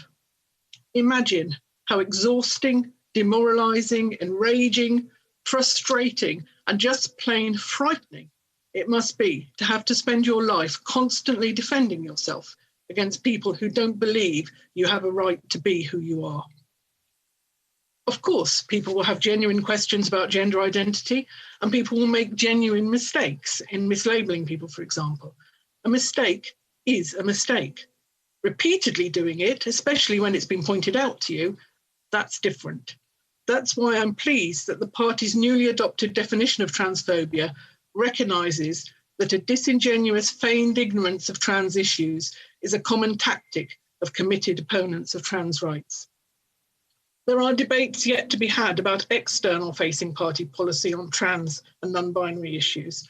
Meanwhile, I urge everyone to vote for this internal-facing motion, to inform themselves about the issues and to challenge prejudice against trans and non-binary people wherever they encounter it, including within the party. After all, what is the point of having liberal principles and values if you don't stand up for them when it matters? Thank you very much, Prue. Could I ask Karen Lindsay to stand by, please? And could I now call on Nigel Scott from Haringey? Hello, thank you for asking me to speak. I've been a Liberal and a Liberal Democrat since 1966. My passion is for fair play and against injustice. Our preamble is my template for assessing policy. This motion fails that test. All humans deserve respect and the freedom to live the life they aspire to. That is uncontentious. But unfortunately, this motion compels us to believe things that are simply not true, and then proposes that members who dissent will be disciplined and expelled from the party. Quite simply, this is totalitarian, and I'm shocked that it has even been drafted. In a free society, wrote the French philosopher Montesquieu, it is not always important that individuals reason well, it is sufficient that they reason. From their individual thought, freedom is born.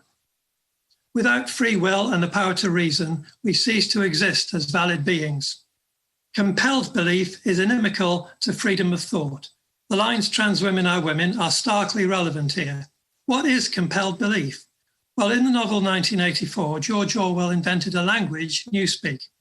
The aim of Newspeak was to narrow the range of thought and render dissent impossible, because there would be no words with which to express it. This motion imposes Newspeak on our party. Trans women are not women, but they wish to be perceived as such. We should extend to them the courtesy of treating them as if they are women, just as we treat religious leaders as representatives of God, even if we do not believe God exists. With the line "trans women are women," this motion crosses over from being an expression of solidarity with trans people and becomes a mechanism of thought control, just as Orwell predicted. We are under no obligation to see others in the way that they wish to be seen, as this would require our thoughts to be under their control. But we can always treat others with respect. Language is essential to activism. The first thing totalitarian ideologies do is remove free speech and regulate discussion. If passed, this motion would prevent women from talking about sex-based oppression in the fight against sexism. It seeks to redefine reality, and you cannot compel people to live in an alternative reality unless you are a science fiction writer. The party must not become committed to prioritising the needs of one group, i.e. trans activists, over all other groups, particularly women, even where there is huge scope for possible conflicts of interest. It is misogyny masquerading as a rights movement.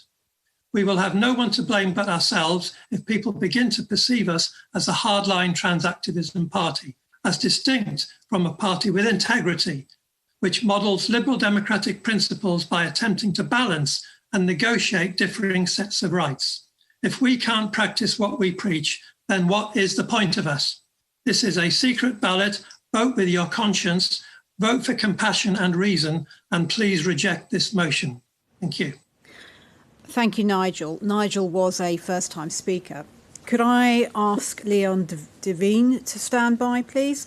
And I now call Karen Lindsay from West Lothian, who is a member of the Federal Board. Conference. As Liberals, we have a duty to stand with any group of people under attack. Trans and non-binary people in this country are constantly marginalised and are the target of well-funded misinformation. It's not that long since an anti-trans group took out a full-page advertisement in a daily newspaper. Those tactics are not consequence-free. They contribute to mental health problems faced by trans and non-binary people, and as this so-called debate got more toxic, hate crimes against them shot up by 81%. We can't stand for that. This motion is a small thing that we can do to show that we won't stand for it. As a cisgender woman and a lifelong feminist, I see no conflict between women's rights and trans rights, and I reject any attempt to turn people against each other. A couple of years ago, I chaired a fringe meeting at our conference where speakers from Engender Scotland and the Scottish Transgender Alliance showed how they work together to advance rights for everyone. They talked about the concept of radical kindness that built solidarity between people who routinely face structural discrimination. That conference is how it should be. I wholeheartedly support this motion. When you think about it, it's perfectly reasonable and remarkable even.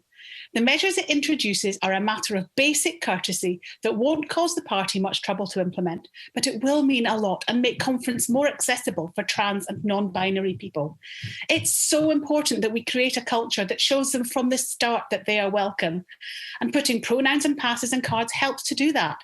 It's particularly important for non-binary people who use a gender-neutral pronoun. Imagine how you would feel if you were referred to in a way that didn't respect your identity. You wouldn't like it. If it happened just once, it wouldn't make much difference. But if it happened multiple times every day, it would eventually get very debilitating. But if you don't want to have your pronouns on your pass, you wouldn't have to. I'm routinely putting mine on things now, because if we all do it, it becomes commonplace and uncontroversial. The motion calls for at least one gender-neutral toilet at our federal and regional conferences and at our HQ. Mark Pack has asked me to say on behalf of Federal Board that we welcome this motion and will consult with staff on the best way to implement it at HQ. For me, the important thing is that the gender-neutral toilet is not the accessible one. Firstly, because it's important that it is kept free for people with access needs. But there's something else. A young trans man I love was told that he had to use the accessible toilet at school. They kept it locked, so every time he wanted to go to the toilet, he had to ask for the key. How dehumanising and stigmatising is that? Is it any wonder that his attendance at school for the last 3 years was 25%? Thankfully, he is now thriving at university in a much more accepting culture. Conference, we have supportive and inclusive policy on trans rights. This motion helps us to live up to it. Please support this motion. Thank you very much, Karen. Conference, we've received a point of order from George Potter, who says, I do not believe it is in keeping with the party's rules for the conference podium to be used as a platform for hate speech. Please cut off speakers for using hate speech, just as you would if they started yelling obscenities. We've considered this, and we do not believe that any of the speakers so far have gone over the line into hate speech. So we will be continuing with the debate. So I now call Natasha Chapman. I now call on Alison Eden to stand by, and please, Leon Devine, you speak next. Thank you. Good evening, and I hope everybody has been enjoying conference as much as I have, especially not having the long journey home when conference ends. Conference. I'm a straight white male. No one challenges my right to identify myself as such. And that means I'm part of the privileged majority who are allowed to live as the complex mix of my body's chemistry and genetic makeup has dictated. Being transgender or non-binary is just like being gay, black or disabled. It's not a matter of choice or lifestyle. It's how a person's complex mix of their body's chemistry and genetic makeup has dictated. It's their identity, just as much as being white, male and straight is my identity. As Liberal Democrats, we do not countenance discrimination, active or passive, against these other groups. So why do we even have to have a motion to conference to tell us not to discriminate against trans people? Yesterday morning, as I wrote this speech, I was listening to the debate on racial equality, and what a great debate that was. And I was struck by how many of the arguments being made also apply to the fight for equality for trans and non-binary community. No one should feel no one should be or feel discriminated against because of the colour of their skin, and no one should be or feel discriminated against for their identity as trans or non-binary, or any other identity for that matter. To be absolutely honest, I'm slightly annoyed that as Lib Dems, we even need to be having this debate. And to continue the quote from the Constitution that Fraser had earlier on, we acknowledge and respect their right to freedom of conscience and their right to develop their talents to the full. Everybody should have to be the right to be who they want to be, who they are inside. So why are we not already implementing the measures in this motion when we conduct our business? I know some regional conferences are, some need to do better. But in the end, trans rights, like black rights, like gay rights, are human rights. Not just in word, but in deed as well. We must respect them. Please support this motion. Thank you, Leon. Can I ask Natasha Chapman to stand by? And I now call Alison Eden from Cambridge. Thank you, Conference.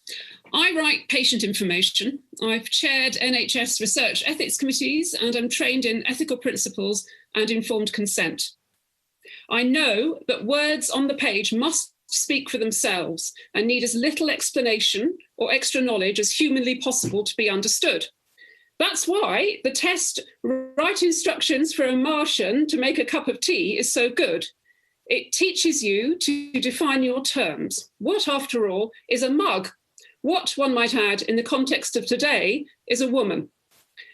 I am 100% in favour and an advocate for the practical steps requested in this motion. And I'm embarrassed we are so failing to support trans and non-binary Lib Dems that such a clear matter of human rights must even be debated. Surely these actions can happen without a vote. They're basic good manners. I speak to line 14A.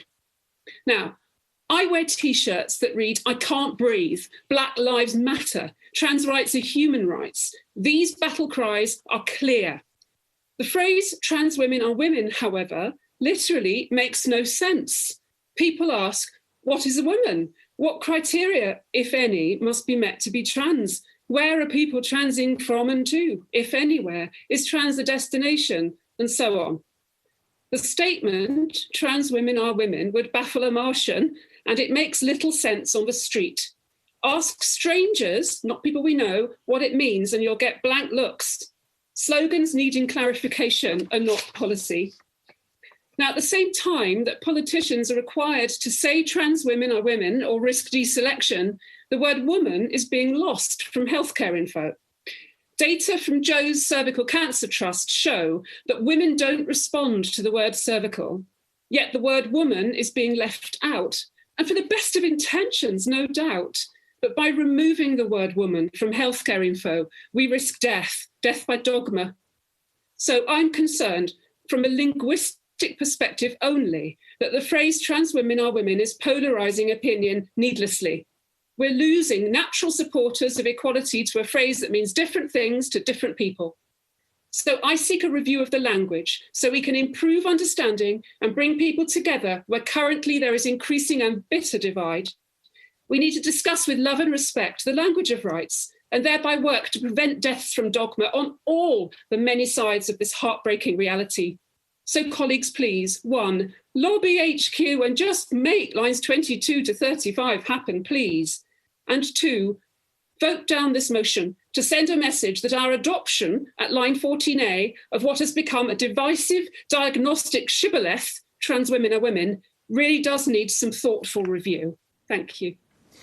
Thank you, Alison. Alison was a first-time speaker. Could I now ask Caitlin Richardson to stand by? And I now call Natasha Chapman from Lincoln, Sleaford and North Hykeham. Hello, conference. I'm a little baffled because there have been a number of speeches so far on this motion that actually don't seem to have had much to do with the details in it. But I do actually want to talk to you about some of the proposals in the motion, because these are very similar to some measures that I helped implement myself over 6 years ago. I was the first women's officer at my university, along with a number of other liberation officers that were created at the same time for the first time. And I therefore ran the women's students group and a number of events. Despite having a handful of trans friends at the time, I wasn't really sure how to make it clear that my group and events were meant to be trans inclusive. So I reached out to the newly formed LGBT group to work out how to do this. After this, we ended up working together a lot, and I was able to work with them and with the LGBT officer to help bring forward a few changes to make both the student union and our campus a bit more comfortable and friendly for these students. So the changes that we brought forward were pronouns on badges for meetings, gender-neutral toilets on the campus, and some guidance and training for staff at the union and for the university. And now, while I could tell you about the difference that these changes, once implemented, made to the comfort, dignity, and happiness of trans students, I'll leave that to the other speakers who are themselves trans to tell you for themselves, more authentically, what these changes would mean to them. Instead, I want to explain what these changes meant for everyone else, the majority of other people at the university who are not trans. Well, Not a whole lot, really. Apart from the pronoun badges, which were implemented as name badges, they happen to make it easier for everyone to remember who they were speaking to in meetings. But apart from that, nothing really changed for everybody else. These changes don't make much of a difference for some people, but for others, they'll make their party a more supportive and welcoming place. There's absolutely no reason not to get on and do this conference. So please vote for this motion. Thank you. Thank you very much, Natasha. I'd now like to ask Stephanie Wilson to stand by, and I call Caitlin Richardson. Good evening, conference. I joined the Lib Dems almost 5.5 years ago, partly because I believed that it was the best party in the UK on trans rights. I'm proud to say this is still a view I hold to this day. We aren't perfect, and there's always more we could be doing, but compared to all of the major parties, just the fact that our leaders are willing to publicly support the trans community is a step further than many politicians will offer. However, it's one thing to simply say trans rights, and another thing entirely to enact changes wherever possible or actively improve the lives of trans people. This motion gives us the option to take the latter course of action to ensure that trans and non-binary people in the Lib Dems are not just accepted, but actively encouraged and listened to. I know from experience that for some trans people, if an event or a group is not explicitly trans inclusive, that can be enough of a red flag to stop us from wanting to participate, even if there is a passive level of trans acceptance. When it feels like the whole world is against us, it's not enough to stand idly by. Allyship must be vocal and explicit. If the Lib Dems wish to continue to be able to claim to be the most progressive party in the UK on trans rights, then we have a responsibility to ensure we're doing everything we can to seek out trans voices and ensure that trans people are heard in debates within the party. The changes in this motion aren't big asks. In fact, they're bare minimums. The right to be able to use a bathroom without fear of harassment or worse. The right to be referred to in the way that you choose. The right to have your identity respected and recognised. These are all fundamental basic rights that should be afforded to all members of the Liberal Democrats. The changes to which this motion asks are simple ways to allow trans people and the Lib Dems to exist with more dignity and respect, and they don't come at the expense of the rollback of the rights of any other group. To quote my favourite part of the motion, lines 14 and 15, trans women are women, trans men are men, and non-binary identities are non-binary. Any opinion to the contrary is provably unscientific and wrong, and based in at best ignorance and at worst bigotry. I've been fortunate enough to serve as the trans representative on the Young Liberals Diversity Committee over the past few months, and being in this role has given me the opportunity to have conversations across all levels of the party about the crucial trans rights issues facing our community in 2020, from speaking with fellow young activists to discussions with MPs. Before I started this role, I'd never experienced transphobia from within the party, but from conversations I've had with other young trans people, I've learned that unfortunately my experience isn't universal. It's so important that we as a party don't rest on our laurels. We must always be vocally, passionately in favour of trans rights. And a part of that means being willing to be introspective and remove any and all forms of transphobia from the party. If we can't rid our party of transphobia, how can we call ourselves Liberals? Our Constitution preamble states that we as a party oppose all forms of entrenched privilege and inequality. This motion provides us with a chance to prove that this is in fact the case. Conference, please vote in favour of this motion. Thank you. Thank you very much, Caitlin. And Caitlin was a first-time speaker at Federal Conference. Could I ask Daisy Cooper to stand by? And I now call Stephanie Wilson from Lewis.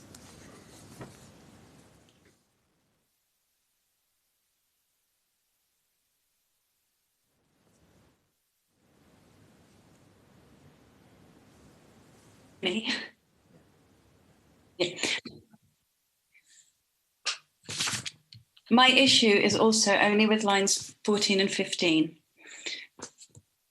I have no choice but to speak against the motion, which otherwise I would have fully supported. We as Liberal Democrats are uniquely positioned to hold meaningful discussion and debate where it's needed, to further understanding and to build consensus. As Liberals, we seek to uphold the rights and freedoms of the individual while balancing liberty, equality and community. We work for openness, education, scientific understanding, freedom of thought and expression. But lines 14 and 15 in this motion achieve the exact opposite. What is used as a mantra, and one which many trans people oppose, trans women are women, trans men are men, non-binary identities are non-binary, only divides. It belongs only to those who share this ideological belief. It's both ungrounded in liberal values and used to suppress discussion of the many important issues it raises. the places where the rights of different groups bump up against each other, those of women or religious beliefs, the places where, as Liberals, we truly have something unique to offer. The GRA consultation referenced in this motion was not a poll or referendum. It was a way for people to input ideas and concerns. The numbers are accounted for within the report, and the decision was made taking all the views into consideration. And many people are still not familiar with the issues or their implications. The need for dialogue is pressing, particularly in the areas of women's rights, gay rights, and religious freedoms, where these intersect with trans rights. And we're ideally placed to lead the conversation. As Liberals, we support wholeheartedly the rights of trans people to live freely and without discrimination. We can uphold trans rights and at the same time ensure an ongoing exchange with those other groups falling within the protections of the Equality Act, whose rights we must uphold also. We have a duty to hear the full experience of young people and the testimonies of the growing number of detransitioners, primarily young women who are eloquent in their accounting of the harm gender identity theory has done them. You can find many telling their stories on YouTube. We can uphold trans rights and at the same time maintain our understanding of biological sex, of the importance of sex-segregated spaces, sports, of impact assessments for prisons and refuges. The party's definition of transphobia precludes all conversation, as to raise any of the issues I've mentioned is deemed transphobic. Discussion is outlawed in party forums. We need to cancel the cancel culture. And I ask Conference to vote against this motion on the basis of lines 14 and 50 only, so that working together, we can commit to coming back in the spring with a better motion than this, fairer for trans people, for women, and for equality. Thank you. Thank you, Stephanie. Could I ask Jasmine Josephine Sakura Rose to stand by? And I now call Daisy Cooper, MP for St Albans. Thank you, Chair. Conference, our constitution commits us to freeing individuals from poverty, ignorance, and, of course, non-conformity. And many of our members, maybe that includes you, joined us for this very reason. Because at some point in your life, maybe you felt a bit out of place. In a room, in a group, maybe even in your family. And then you found your political home with us. Because we don't just tolerate difference, we celebrate it. Conference, I can't imagine the enormous wrench of deciding to live your life or change your body so you can be the person that you know yourself to be. I can't imagine the enormity of that decision or that process. But I have huge admiration for those who clearly have the courage to embark on that path and to be true to themselves. And all this motion says is that within the Liberal Democrats, you're welcome. Our party has a proud history of supporting the rights of LGBT+ people. Long before same-sex marriage was introduced by Lib Dems in government, we were making the argument for equality. And in 2015, we committed to the rights of transgender people when we passed our detailed transgender and intersex health charter. Lines 13 to 20 of today's motion, the Conference Believes section, reaffirms those commitments with admirable clarity. We believe that every person has the right to define their gender themselves, and that decision should be respected by society and by the state. This is the heart of what this motion is about, in my view. It's about restating our principles and our values. Since Theresa May announced that her government would review the Gender Recognition Act more than 2 years ago, trans rights have become a very hot potato politically. Every one of you watching this today has no doubt witnessed some heated online argument on social media or on TV. Well, I worked at Hacked Off for 4 years with victims of press abuse and intrusion. I've seen how the right-wing press vilifies anybody who seems different. Romanian immigrants, Bulgarian immigrants, any immigrants except the billionaire immigrants. Muslims, obviously, and of course transgender people. The list goes on. But that is why it is so important that we pass this motion today, to restate unequivocally that Liberal Democrats still understand that trans rights are human rights, and that trans women are women, and that trans men are men. Liberal Democrats have always been the champions of equality, so I urge you to support this motion today, particularly the clear and unambiguous Conference Believes section, so that every transgender person can be assured that our party sees them, respects them, and will stand up for them. Thank you very much, Daisy. Could I ask Charlie Halstead to stand by, please? And I now call Jasmine Josephine Sakura Rose from South Wales East Valleys. Hello, conference, and thank you for coming. I'm trans and bi, about as out as it gets. I got my GRC about this time last year at conference. I'm not ashamed to be out, but I am afraid to be out. Being trans or non-binary and out in the UK is a scary thing, as attacks on who we are have skyrocketed. Sadly, sometimes even from within our own community. Trans and non-binary people in the UK live in a country where too much of the media is hostile to us, hostile to the very idea that trans and non-binary people should exist without being questioned about our right to be ourselves. It's against this backdrop that trans and non-binary people in the UK must live their lives. The truth is that when you've spent a day studiously ignoring the people who stare at you, filming you, talking about you like you're a freak in a circus show, you need to be amongst people who don't treat you like that. You need to be amongst a community that accepts you. Acceptance is an important thing to trans and non-binary people. It's important to everyone, but often our cis-binary peers take it for granted. Acceptance is a simple thing. It's a thing of moments, taking the time to respect another enough to accept them. The respect to accept that somebody who says that they are a he, or they, or ze, or she, that is who they are.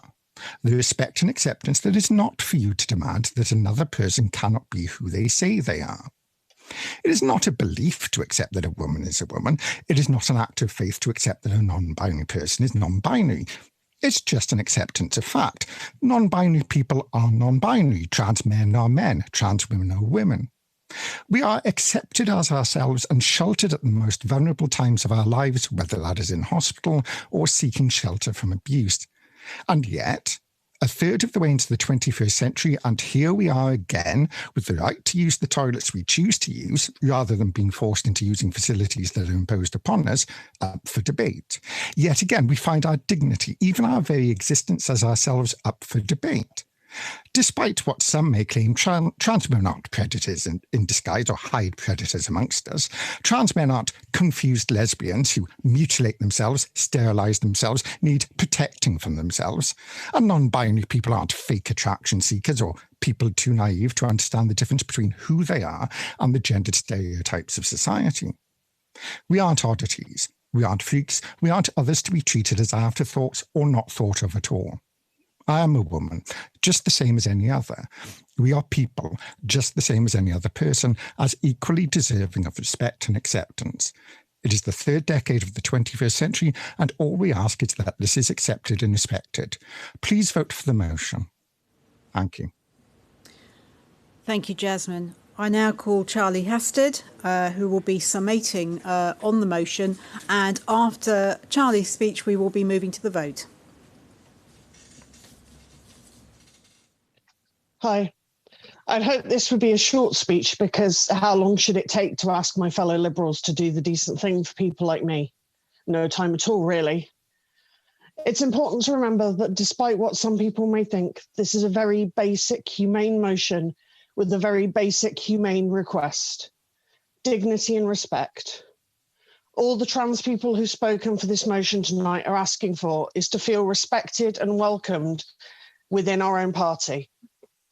Firstly, though, thanks to Fraser for working with me to bring this motion to conference. This is not a war between cis women and trans people. The majority of cis women, the majority of feminists, support trans people's right to respect and dignity. Alex makes vital points about the wider issues surrounding this motion. Bex, Nat, Caitlin and Jazz again echo the fact that this motion is about nothing more than respect and dignity. And my thanks to Karen, Prue, Leon, Tash and Daisy for all their support. Those speaking against seem determined to turn this into a proxy battle for something else. I don't want to play rugby in the toilets. I'm not a Martian. We're human beings and we're capable of learning and understanding new things. But more importantly, I can't believe I've heard someone draw an inference between a simple request for gender-neutral toilets and the horrors of the Holocaust on the weekend of Yom Kippur, no less. How uncaring do you have to be? One of my first campaigns as LGBT officer at university was getting gender-neutral toilets. And if I can get them in Stoke-on-Trent in 2008, how on earth don't we have them at Lib Dem Conference in 2020? And I dare anyone to tell me, a 5-time survivor of sexual assault, that I don't care about safety. Conference, trans people have given so much to this party. In the last 10 years, I've served on the execs of 3 party groups and 2 local parties. I stood for election for us 5 times. I was the first non-binary council candidate in the UK, the first trans PPC in Wales, and I'm the first non-binary person to run for the GLA. And I sincerely hope that one day I'll be the first trans MP and I will have the absolute joy and privilege of representing the party I love in Parliament. All I want to, in return, is to know I can use a toilet at my party's conference or my party's HQ without having to deal with sideways glances because someone can't work out if I should be there or not. And know the chair will be able to use the right pronoun about me if I'm called to speak. That's it. Please vote for this motion. Thank you so much. Thank you very much, Charlie. So, conference, we now move to the vote on the motion. And as before, please use the voting panel on the right hand of your screen. And the vote should be appearing in front of you very shortly.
Come back on.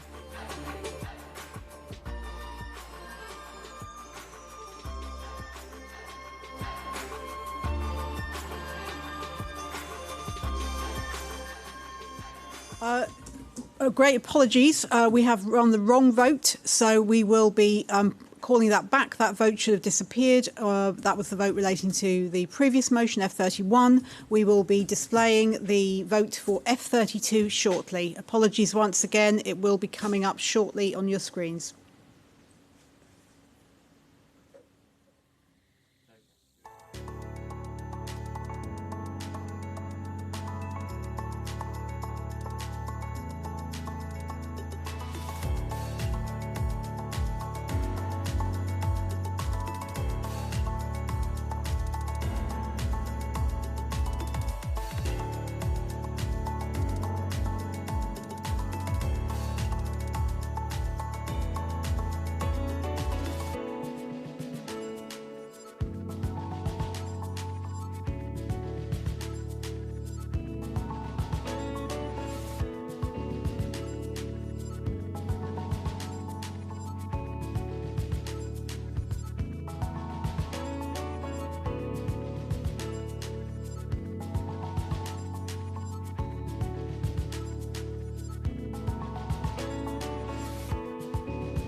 So we now have a result for the vote, and the vote has been overwhelmingly carried. So fors are 520 and against the motion are 74.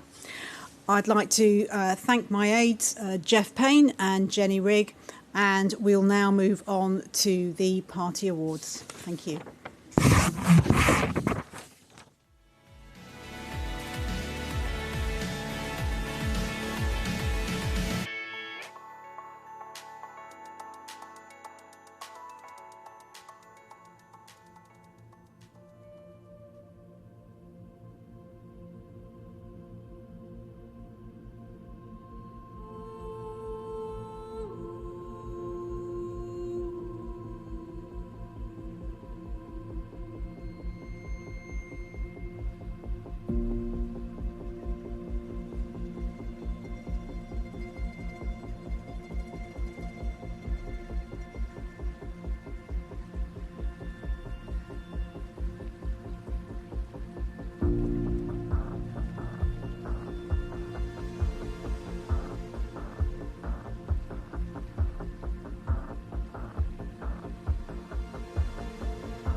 Well, good evening, Conference. We now move on to our last item of party business, F33, the party awards, and for that I'll hand over to our party president, Mark Pack. Thank you very much, Jeff.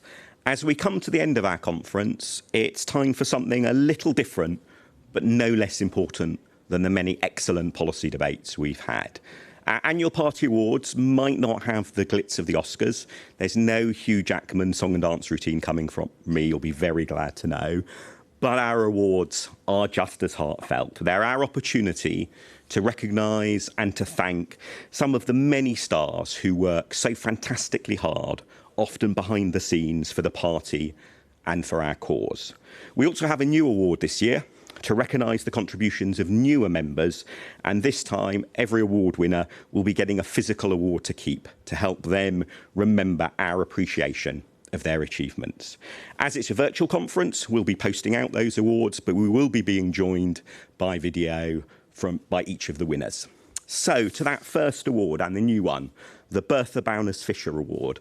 It's named after the woman who was not only the first ever formally qualified female election agent in the Liberal Party, she was in fact the first ever such qualified person from any party, a real path breaker.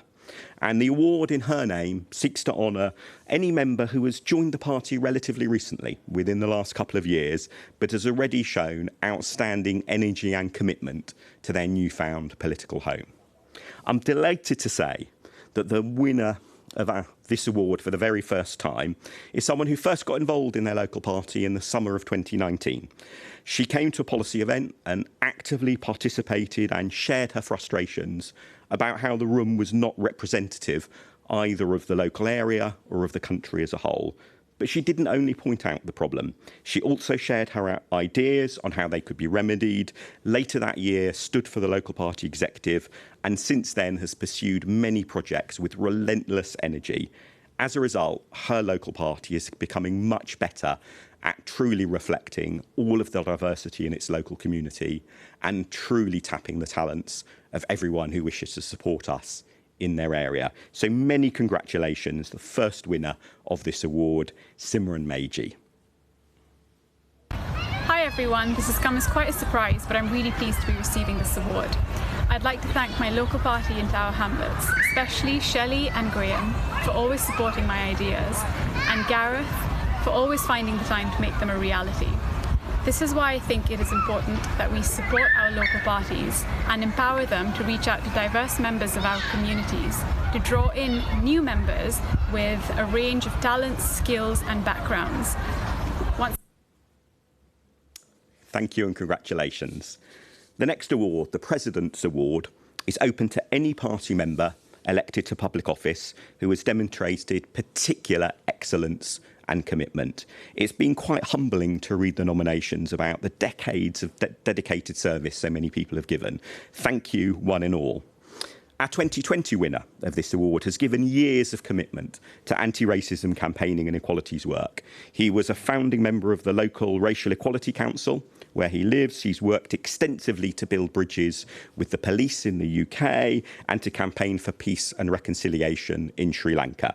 He's a phenomenal hard worker, managing over 600 events in his year as mayor of the local council. So many congratulations to this year's winner, Thay Thayalan. Thank you very much for the President's Award. It was a pleasant surprise. I'm pleased, honoured and humbled to accept the award. A very special thanks to those who proposed, seconded and supported my nomination. I'm very grateful for the recognition of my work with community organisations, Kingston Lib Dems and the Council. Thanks to all my colleagues and friends who helped me to achieve this award. Special thanks to my family. Thank you. Thank you and congratulations.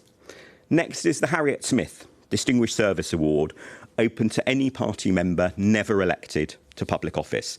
Harriet, who passed away sadly in 2006, did so much both inside the party and for causes such as the Prison Reform Trust. One obituary of hers at the time said, "It's astonishing how many will miss this relatively unknown woman, so full of talent and character, who was just not interested in the limelight for herself." People like Harriet are the bedrock of organisations like ours, and her achievements are why we honour her memory with this award. Now, our winner this year has played an enormous role in the success of the Scottish Liberal Democrat election campaigns over the last 15 years, having had a hand in the election of most of our MPs, MSPs and Edinburgh councillors. He's a data dynamo, pulling together the most complex mail merges for almost every held and target seat in Scotland. He stands for hours at the riso and stuffing machines, and he creates the most amazing delivery maps for local parties across Scotland, including warning notices about the dangerous dogs. So wherever he is needed, he puts basically his life on hold and works his magic on data and machinery, and does it all with the most amazing good humour and helpfulness. So congratulations, Greg and Crawford. I'm most honoured and humbled to receive the Harriet Smith Award for work that I've done. But we all know that work in local parties and campaigns is a team effort, and many others have also contributed to the successes that have been involved. So once again, thank you so much. I really appreciate it. Thank you and congratulations again. Our next award is the Dadabai Naroji Award, named after the Liberal MP who was also the first Asian MP in this country and became known as the Member for India. His election victory was particularly sweet at the time because of the nasty racist slurs from the then Conservative Party leader shortly before it took place. He's also the subject, by the way, of a great new biography. So if you aren't aware of the contributions that he has made to liberalism and to equality in this country and in India, I would really encourage you to hunt it out. But the award in his name marks the local party that has done the most to promote the election of members from ethnic minority communities. Now, our winner this year is a local party that managed to get in a council by-election victory right at the start of this year before the coronavirus lockdown. Their winning campaign saw us take a seat off Labour with a huge 28% swing and saw the return of the Liberal Democrats to a council that previously had had no Lib Dems on it for several years. Winning was a fantastic achievement, and it involved the mobilisation of help from hundreds of volunteers due to the brilliance, energy and commitment of our candidates. So many congratulations to Brent Local Party and now Councillor Anton Georgiou. Hello, conference from a very windy Alperton. It's Anton here. I just wanted to say how deeply humbling it is to be receiving this award, and also on behalf of the whole Brent Local Party as well. Thank you for this award, and also thank you to every single one of you. I know many of you at this virtual conference, came to Alperton during the January by-election to help me win. It's enabled me to be able to do what I've always wanted to do, which is represent local people here in Brent. So thank you so much. The last thing I would say is this award is all about diversity and about engaging with diverse communities. If the Liberal Democrats are going to win into the future, we need to be winning in places like Alperton with diverse communities. So my message would be engage with people, talk to them, talk about the issues they care about, and if we do that, we will win. Absolutely spot on, Anton. Our next award is the David Penhaligon Award. It's presented to the local party, which has demonstrated the most impressive record in growing membership and engaging members. It's named after the late Liberal Party MP who memorably urged party members to stick it on a piece of paper and stuff it through a letterbox. Our winner this year is a local party that has a sustained record of recruiting and involving members and turning many of them into activists. Supporters are regularly asked to join the party through emails, through literature, through telephone calls, through personal contact. The local party organises a very diverse range of events, including an annual dinner, quiz evenings, suppers with political speakers, Lib Dem pints, coffee mornings. They also do a series of special one-day events for new members with a mix of speakers, policy discussions and training, and many of their new councillors in recent years have first really come into the contact with the party through one of those special one-day events. All of this helped fuel a 7% swing from the Tories at the December general election, 3 times the national average, and hence the safe re-election of Layla Moran. So many congratulations to Oxford West and Abingdon local party, led by their chair, Catherine Tyson. Hello, Convention. I am Catherine Tyson, Chair of Oxford West and Abingdon, and I am happy to accept this membership award on behalf of the constituency. I'd like to start by thanking our local volunteers. It's because of your effort and dedication that we've been able to grow our local membership and bring so many people into our party. Members are our lifeblood, and I believe we face a battle to retain and expand our membership. The work never stops, and with all that's taking place, it's imperative that we reconnect to our base and phone canvass this winter across the country. Thank you for this award, and may Lighthouse and Connect always be working for you. A very important point indeed. For our penultimate award, it's the Patsy Coulton Award, also named after an MP like David Penhaligon, who had a tragically early death while still in office. This award goes to a Liberal Democrat elected to public office who has achieved things out of the ordinary for their constituents, the underprivileged in society, and perhaps even taken on the government and changed things for the better.